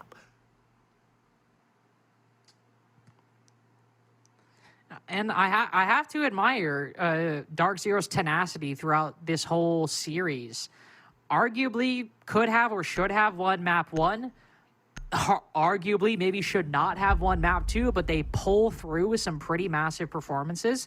And here, they are constantly put in baffling situations that are very difficult to deal with players on all sides, variables shifting moment to moment, and needing players to go big. And it constantly seems like they have players, but let's be honest, specifically NJR over the course of the series, who is not making a single wrong move. And the rest of the team is doing just enough to aid it and push it over the line. Again, not to say that it's entirely a one-man show, But look at all those rounds. Parker described it as a yo-yo game, and I would absolutely agree. And ironically, with NGR going down, not really having that much impact, a lot of that was built off the fact of Shopify, you know, swinging on that doorway, right into a player from Dark Zero waiting. Spirits going for a backstab very late in the round, but taking a 1v1 that he's favored to win, to be fair, with the shotgun. It just, honestly, I thought I would kind of form a coherent point as this went on, but to be honest, I can't really tell you like a big trend. It's just been a really back and forth game when it comes to the pacing. It just shows that the map pool lines up really well between the two teams. You know, the fact that the first map goes all 12 rounds without overtime. Second map goes all rounds in overtime. Now here we are where it's 3-3. It's possible one of these teams takes off, like they've got a rocket strapped to their back here in the second half, but with the way that the first two maps have gone, I think it's a safe bet to assume that we're going to go deep into this map. 11 rounds, 12 rounds, maybe even OT. Canadian seems to have this mental hump against his former teams that he just struggles to get over. He can bully other teams, but against DZ, against SSG, against EG way back in the day, he struggles. I don't know if it's a mental game. I don't know if it's that he goes into the matches thinking that he knows exactly what they're going to do based off of what they did when he was on it. Maybe it's overconfidence. I'm not sure. It's not correct to blame him. And that's certainly not what I'm doing, because by all measures, he's had a very good structural game. He's had some sloppy gunfights that, well, we can replay for posterity's sake, but overall, he has shown up today. Same cannot be said for everybody else on the team. Consistency issues from the fraggers have been a sore spot for this team through much of Stage 2, and we've seen it with the exception of Spoit here today. Which we're not seeing in this game, by the way, as Spoit is finally starting to drop off quite dramatically on these defenses. He was doing a lot of work on the attacks for Shopify, to be fair. So if we're going to see him turn up, this would be the moment. Especially since putting Spoit on an operator like Gridlock is a really good decision. Well, putting your fraggers on Gridlock on Cafe specifically is a really good decision, because most of the time you're going to put like 2 to 3 track stingers on or around red stairs, and that means they obviously have one, but they can just use that F90, move through the top floor, Ambi as well with this R4C. What a deadly entry duo we have here, in theory, if they can start performing with that first kill. They find a nice shot to the Blackbeard, and then Spoit followed up. Oh, wow. It seems like it might be nice, but things collapse so rapidly for Dark Zero, or for Shopify, excuse me. And this has been happening through all of these matches. The action comes fast and furious. You saw it on the first half of Chalet when DZ were committing a breakneck pace. We saw it in the final moments of most rounds on Nighthaven Labs, a far slower and map that requires you to plot and plot along. Here on Cafe, when these teams come to blows, they come to blows very quickly. And that's good, frankly. It shows that you're close enough that you can trade out. Most teams would dream of trades this quickly. But it does cause a bit of chaos. Surf eliminating Knave keeps numbers closer, but DZ still with the upper hand for the final 30 seconds. Activating shock drone. Rexon's upstairs. He'll leave a drone for flank watch. He's got the case in hand. He'll shepherd this diffuser into reading. To be a little bit concerned, though, with that bookcase. Nice read onto the gas canister. Rexon is not afraid at all of anybody. He's got the diffuser. He's running out of time. Surf has killed everybody except for Pambazoo, will now make his way over towards reading door. All Surf needs to do is buy time, but he runs out of bullets and leaves Rexon to die alone. A blunder by Shopify Rebellion gives DZ the lead. I don't even know what to do. I don't even know what to do at this point. Like, I need a second. Let me watch these. By all means, Captain. I like that we kept talking about how this is a topsy-turvy game. It's a yo-yo game. It's an inconsistent game. And then we have potentially the premier example of that phenomenon in one round. No analysis about to happen, just to be clear. Let's just run that one back, okay? Ambi, halfway into the round, runs into the top floor. Opening pick. Shopify just moving across the top floor, not running into any obstacles. They've got almost full control of everything. Then they get hit by a C4. I think a flank, if I'm wrong. I actually think it wasn't a flank. It might have just been a player on white stairs. But then they get hit by a C4 and a bunch of pre-held angles by Dark Zero. 2v4. Okay, that didn't seem how the round was going. But I guess we're here now. Then, 30 seconds later, Surf gets a kill. Whatever, who cares? That is 9 seconds remaining. Surf walks into sight, gets 2, and of course everyone reasonably is like, oh, the vibes are on Shopify's side. We're feeling good now. Surf is in the position to get the diffuser down. Then he runs out of ammo after missing the Goyo on the cross, and then Rexon dies at 000 with the diffuser in hand. Like, how are you supposed to track what's happening? How are you supposed to get invested? Your team's losing, then 30 seconds later they're winning, then 30 seconds later they've lost. And the schnozberries taste like schnozberries. That doesn't even connect. Oh, you were just listing off tons of things, and that's how it goes in the movie, but... I haven't seen the movie in a while. I feel like Violet Beauregard right now. I'm like... I'm about to explode. First Maestro of the day. We've had... quite the swath of operators between these two teams. We noted it back in map number 1 as Ambi's the first casualty. Minute and 20 seconds. Down he goes. Ambi's been having a rough day. I don't know if it's been at the direction of Canadian. I don't know how much of this is him all on his own, but... Well, there he was Skylight. I think he just got smoked off Skylight by Citizen. Not saying everything else is true, but he might have just got rocked. Right, but you're 2-7, and this is not his first rough game. Yes, that's a fair point to make. Oh, Spirits was that just... That sounded nasty. Headed. That was like wet meat hitting pavement. Oh, my, that's a horrific image. Tracks for swapping like a wet meat, or... were you casting when England, former player England, used to change his name to Wet Meat?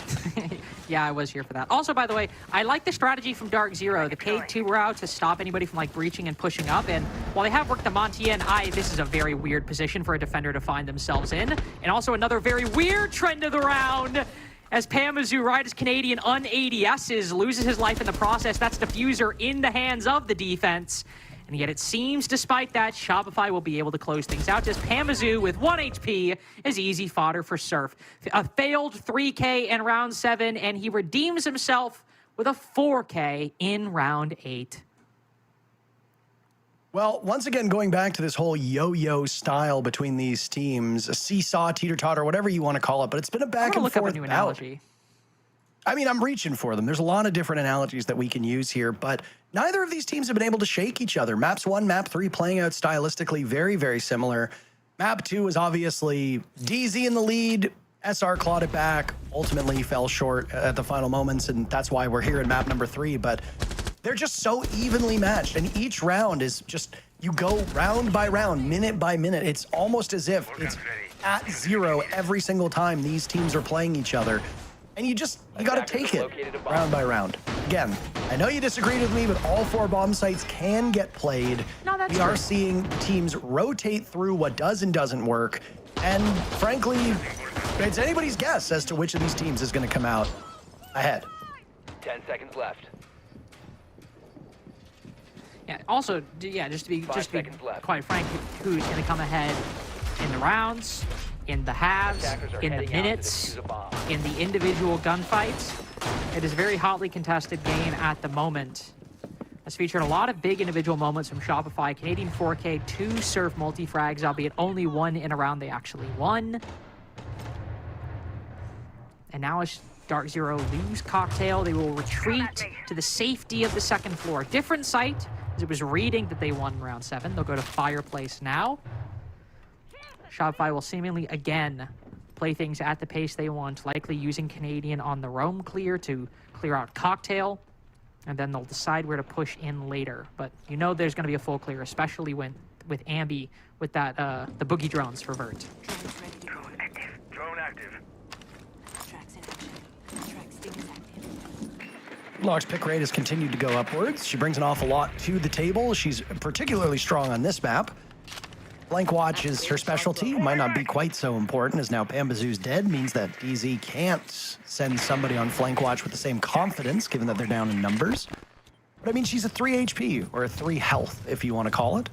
Not 3 armor any longer. She can survive a lot more bullets. We saw that in the fight just a couple rounds ago. You've got a super shorty for quick destruction work, whether it be on the floors below you or walls, as we just saw Spoit do. Nades being brought, track stingers for anti-flank, but they also make a lot of noise. And the F90 is deceptively one of the best guns in the game. So, really isn't much she doesn't bring.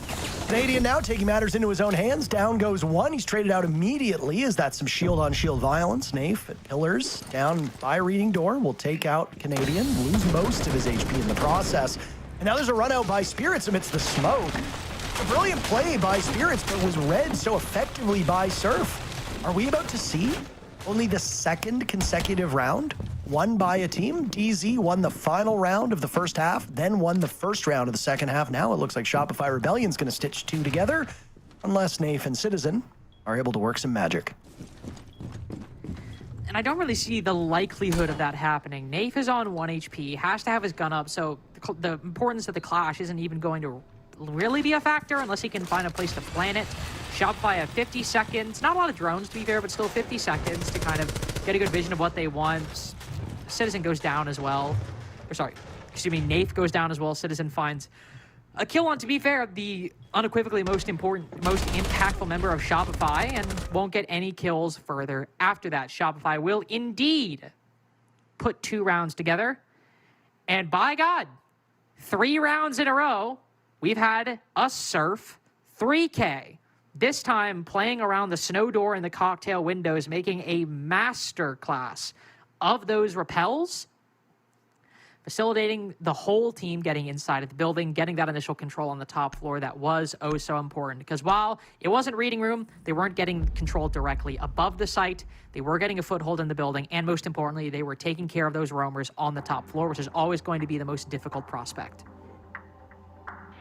Is this a timeout being called by DZ, or are we just seeing player cams here? No, it is. It is a timeout by Dark Zero, so I think this is about the best time you can do it, right? If you win this round, then it goes to a 5-5 scoreline, something that we have seen in every map between these two teams. It'd be very familiar territory for both.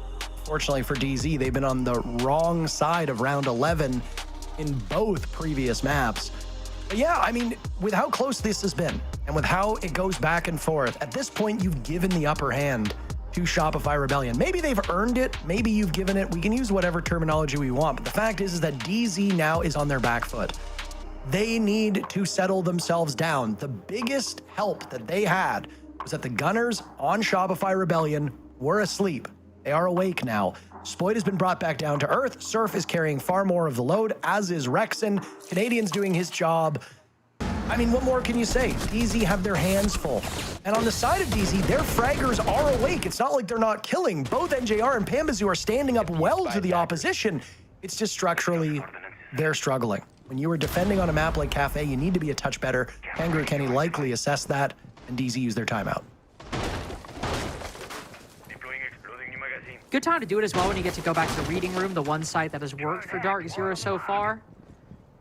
One big difference that we saw from Dark Zero initially was running Cade Tuber out to waste time. We saw that in round 7, saw that in round 8, and basically what they would do was, whether they were defending the 3rd floor in name only, or defending the 3rd floor in name, or defending it effectively by roaming up top on the 2nd floor, you fully electrify the bathroom walls, sometimes the freezer walls, not always though, but then you fully electrify those kind of walls further up, Zoto them, deny time that way. That hasn't really worked out the way that they wanted, and it seems to be they're going for a bit more fluid of a setup here. In fact, so fluid that Spirits will bring the Solus and in all likelihood play for the late round, to anticipating Shopify will try to get in, go for a plant, and he can play down below, rat or otherwise, and deny it with that Specchio scanner.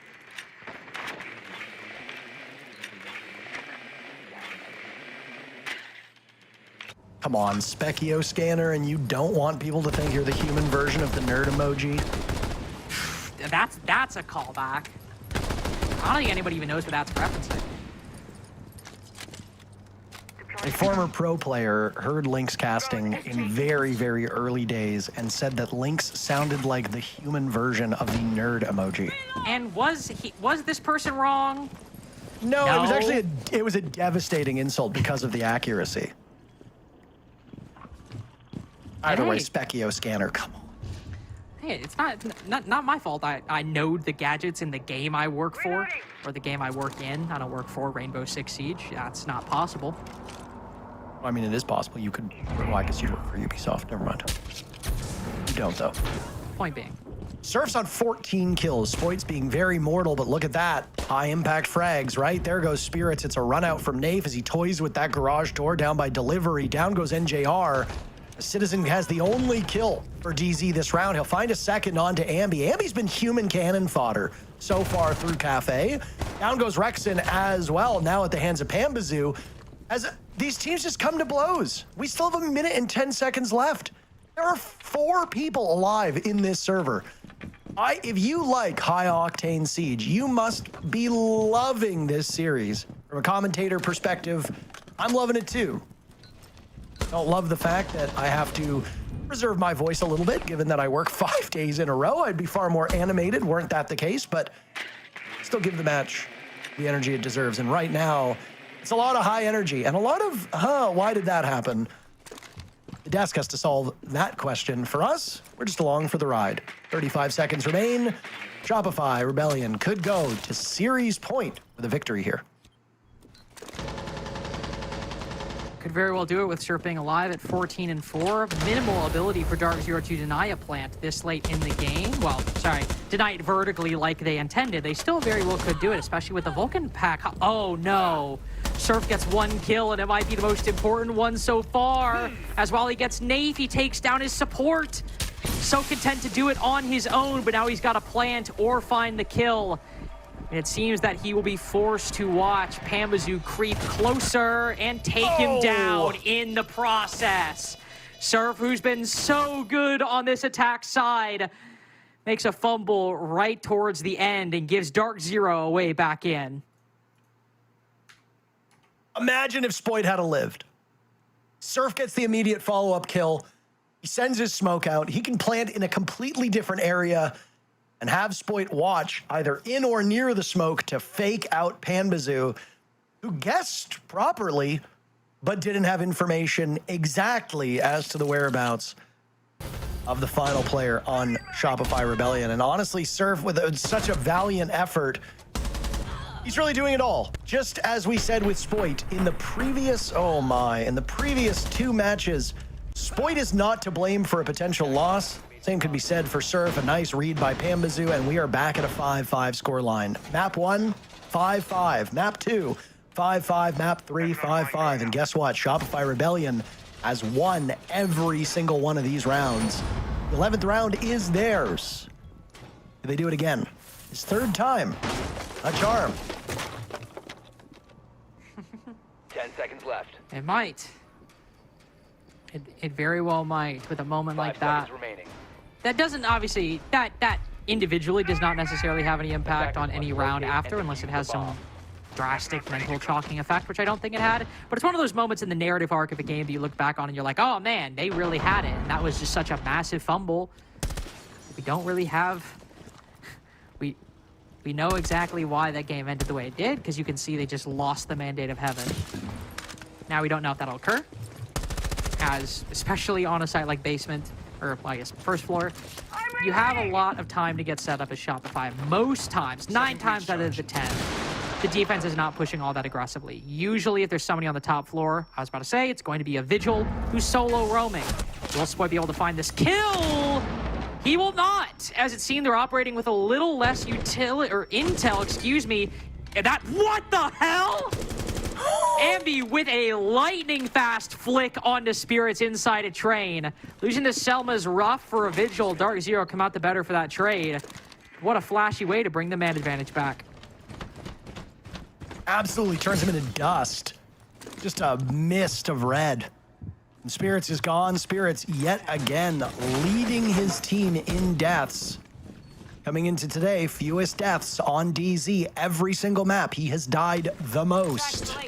Again, I don't know if they've changed his deployment and maybe put him in a more roam or forefront position, but that is not a spot you want to be in. You don't want to be the guy dying the most. Still, he's provided pretty intense value. He had some excellent rounds in map number 2 that allowed DZ to get to a point where they made OT. Remember, SR has been basically unbeatable in these rounds. Lynx, what is this? What? Excuse me, a clown car of Dark Zero players emerging from the building. It looks like, yeah, it will be 3 for 3. NJR, the last man being hunted down by DZ. Shopify Rebellion need a single kill to move to series points. Surf will get it. 1 round away from a date with OXG. Shopify's a 3rd series point of the night so far, and they have not always been sufficient to get the job done. They closed out Nighthaven 7-5, but then lose it on map 2, and then end up losing that on Chalet 8-7 against DZ. Starting off right there, well, that shot between Spirits and Andy were both extremely nice. But one interesting difference that is a big impact of something we didn't really talk about, which is Shopify's Tubarao ban. Obviously, it was part of Dark Zero's strategy to run based off the denial on the top floor, but typically what we will see on Kitchen, that's the first time we've seen that site, is a Tubarao playing in that spot. And that Tubarao will throw Zoto canisters on the corner of the wall because, I don't know, let's just say hypothetically, a Shield decided to walk or run down White Stairs up the hallway and try to immediately turn that corner and pressure the player in VIP. The Zotos would slow down that push and make it basically impossible for the Shield player to actually push past. Because Shopify Rebellion banned the Tubarao, Canadians able to do that and able to take it down. Attacker's objective is to now we also have a clown car run out after that, and I don't really know what to say there. But on the part I do, that's what I can give. Shopify Rebellion now on match point, and we'll see if Dark Zero can claw it back. I just want to see what happened in the lead up to that. I want to know what happened. Why do 2 of you go out? Unless it was for a double swing to try and trade, which fair enough, but at that point, that's a huge risk for the position that you're in. I suppose when you're down by 1, you have to take those gambles, but both of these teams have shown that they make mistakes.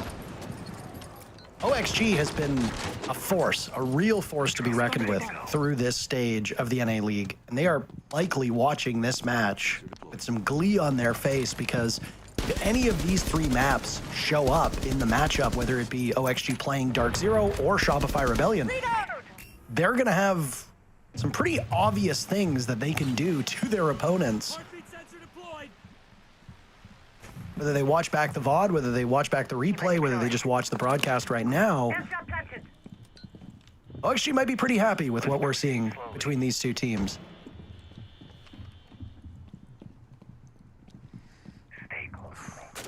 When Surf's 18-5 and you decide to put him on Dokkaebi, here's the opening pick.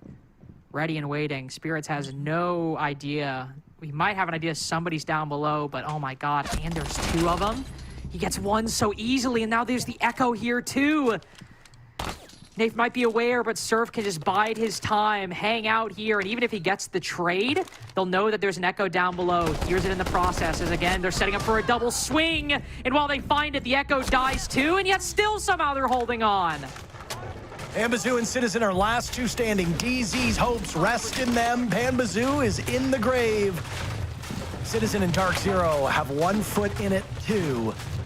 All 3 remaining players of Shopify Rebellion have had different stories today. Spoit has been bar none their best player, but he's taken a back seat, allowing Surf to break 20 kills in just this map alone. A career game for Surf, a huge game for Surf. And boy, has he risen to the occasion. Citizen staving off defeat for the time being. Almost got spotted by White Stairs. DZ pin their hopes on their newest player.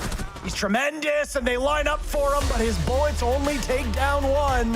Shopify Rebellion punch their ticket to play OXG one step closer to guaranteeing a spot at the Munich Major.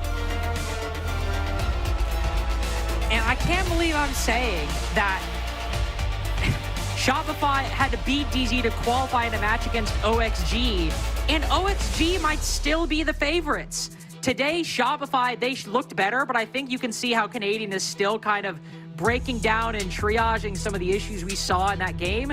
That is a beatable Shopify, a good Shopify, but one that was very top-heavy, reliant on big performances from Spoit to get them through maps 1 and 2, and only win one of those, might I add. This is a Shopify that has weaknesses, same with Dark Zero, and I can tell you that that game against OXG is going to be a banger. But that's Shopify against DZ, that's Parker, and I done for today. We'll have the desk right up after this.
You know how they say, it's not the destination, it's the journey? And the journey of 1,000 miles begins with a single step. And you know what? They're right.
Walking, I'm walking down. Train.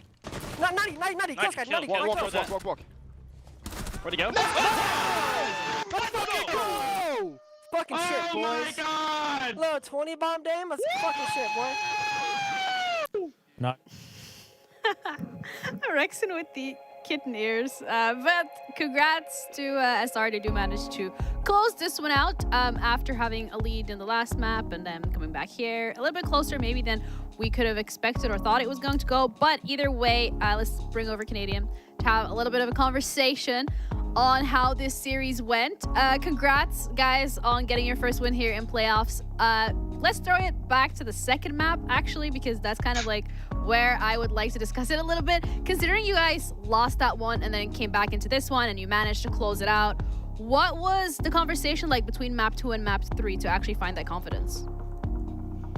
I think we felt super in control the whole time, to be honest. Map 2, like, I think we lost like a bunch of close rounds. So we still felt very in control regardless. You know, slipped up, made some mistakes. I think evidence of that even is we were down 5-2. Like, we were down something crazy at one point. Yeah, it was 5-2. And yeah, 5-2, and Seth didn't even call his timeout until 7-7. So I think that's evidence of, like, he knows we were in control of the map. Like, we were in it still, it didn't matter. And that's how we were feeling. There were some small mistakes, and that's how we felt after the map. Was like I think the last round, NJ swung in the big window, killed 3 people. I fat fingered my nitro and peeked him with a C4 in my hand and died. I would have killed him. So yeah, like we felt very in control. We felt very confident. I don't think it changed anything. Well, good match today, Troy. I want to congratulate you on that, one step closer to Munich. I want to talk about the attacks today in particular. Obviously, throughout the stage, it's been a little rough, whether that was the opening kills, whether that was just the attacking rounds in general. Today, it was a completely different Shopify Rebellion in terms of your guys' attacks. I mean, far more success on the attacks than the side of defense. I'm just kind of curious, as you being the IGL, what's been that shift from the end of the stage, throughout the stage, and then with the time off coming into today? I think it's just the way we're playing the game. I think we've been trying to play the game like off, you know, some feel more, and like just being confident in like what we say and what we do, and being decisive.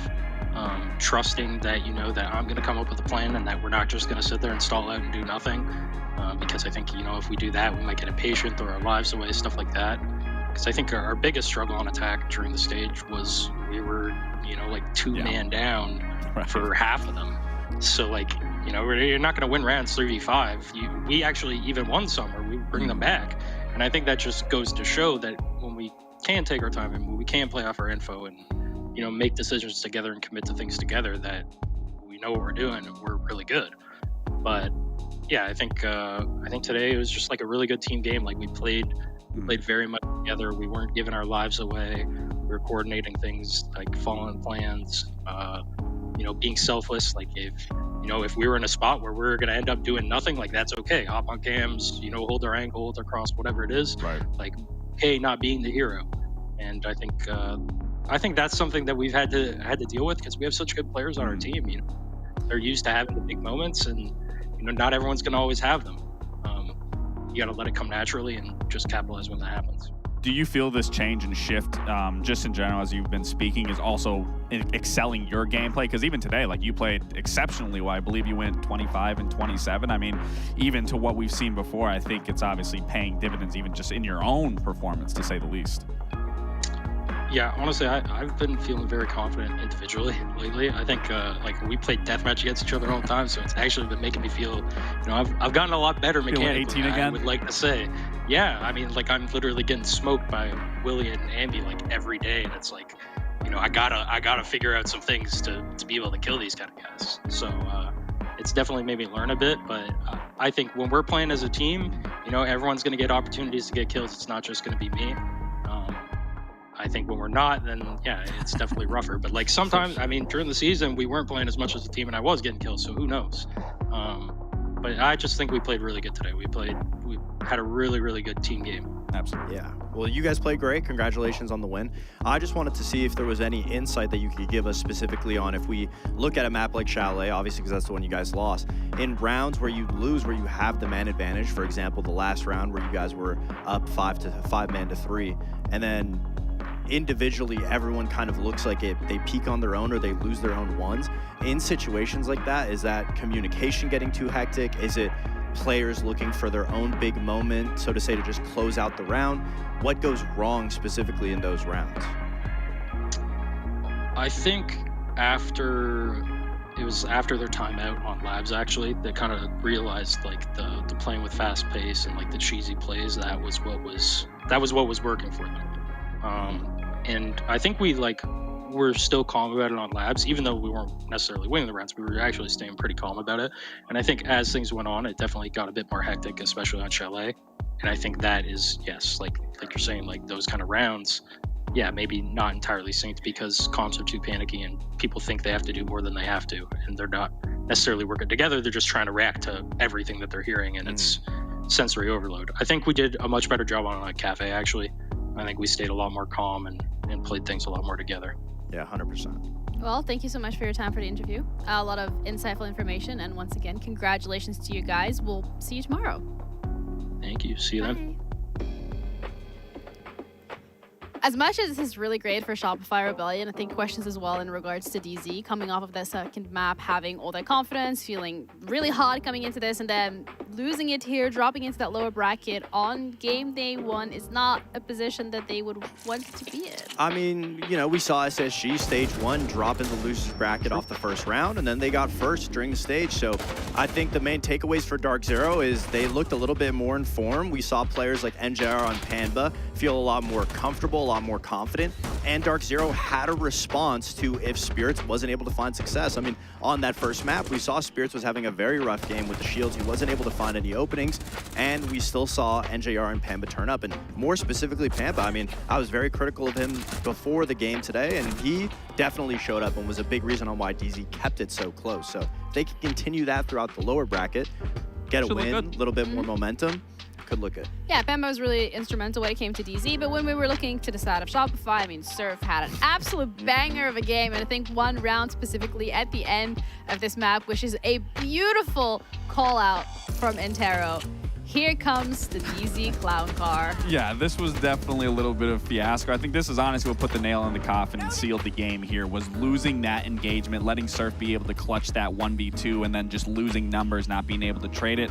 And I think it speaks into what Fox was saying is, you know, they did have a response. They were playing a lot better than what we typically have been seeing throughout the stage, but it's these little things that are bleeding extra rounds and these games for them, where if they tighten up there, they play that a little safer, we maybe see that possibly go into an OT, and then who knows what's to say is going to happen. But at least if there is anything to take away from this game, Dark Zero looks significantly more in sync and better at reacting to problem solving and being in those moments. Yeah, and with that, we do close out today in terms of the games that we have played and the results that we have as well. Just a reminder, an update on how the bracket is looking so far.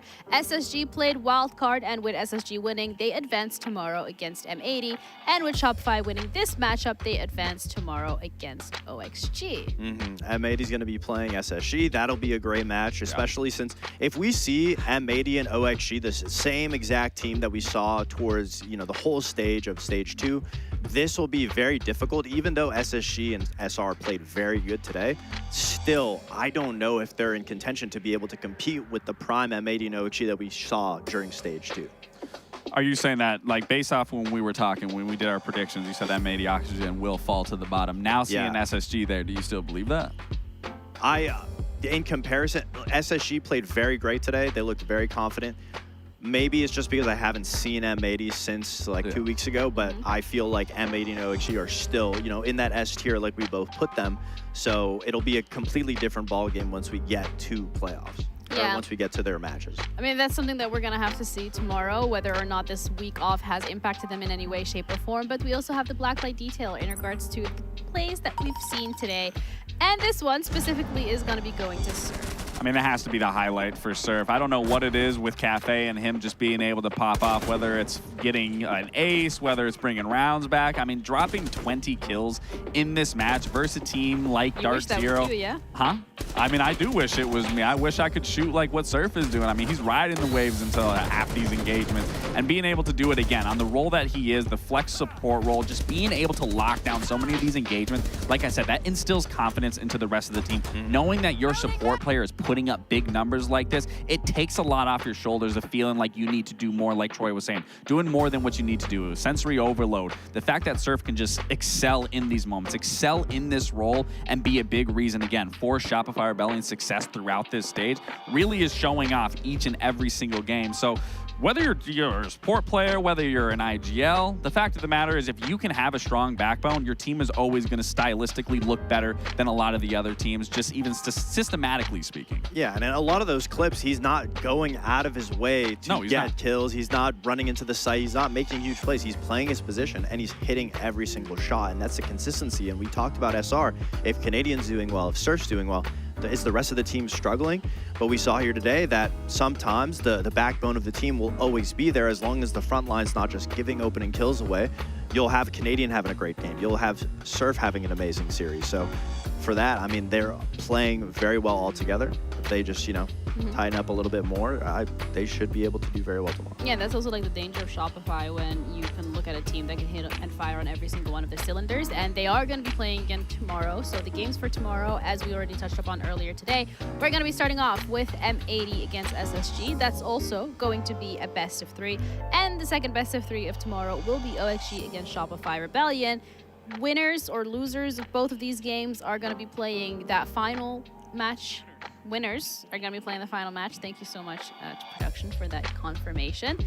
3 best of 3s. That could be 9 games. And whoever, I think I know what you're about to say. Whoever wins these next 2 games tomorrow gets a confirmed spot to Munich. They obviously still will play for, you know, top 4 placing, top 2 placing to get first during the stage. So that being said, it's still, you know, so important, even though they get the Munich spot. But this is what everyone's been playing for. This is where pressure will make some of these teams crack that we've been saying that they crumble under the pressure. So we'll have to see if it'll affect them. And SI points. And SI points. And SI points. No, it's definitely going to be a big one. I mean, tomorrow has a lot of implication on it. It doesn't matter. I mean, even if you lose, you still have a good shot at being able to bounce back, but it makes it all that step easier if you can just get this win and then already punch your ticket. Path of 1,000 steps starts with 1. 1,000 miles. 1,000 miles starts with 1. Someone is not paying attention to the ad breaks. But either way, that's us done for today. Thank you guys so much for tuning in. We're going to be back again tomorrow, same time, same place, with 3 best of 3, sending 2 teams to Munich already. Take care of yourselves, guys, and we'll see you tomorrow.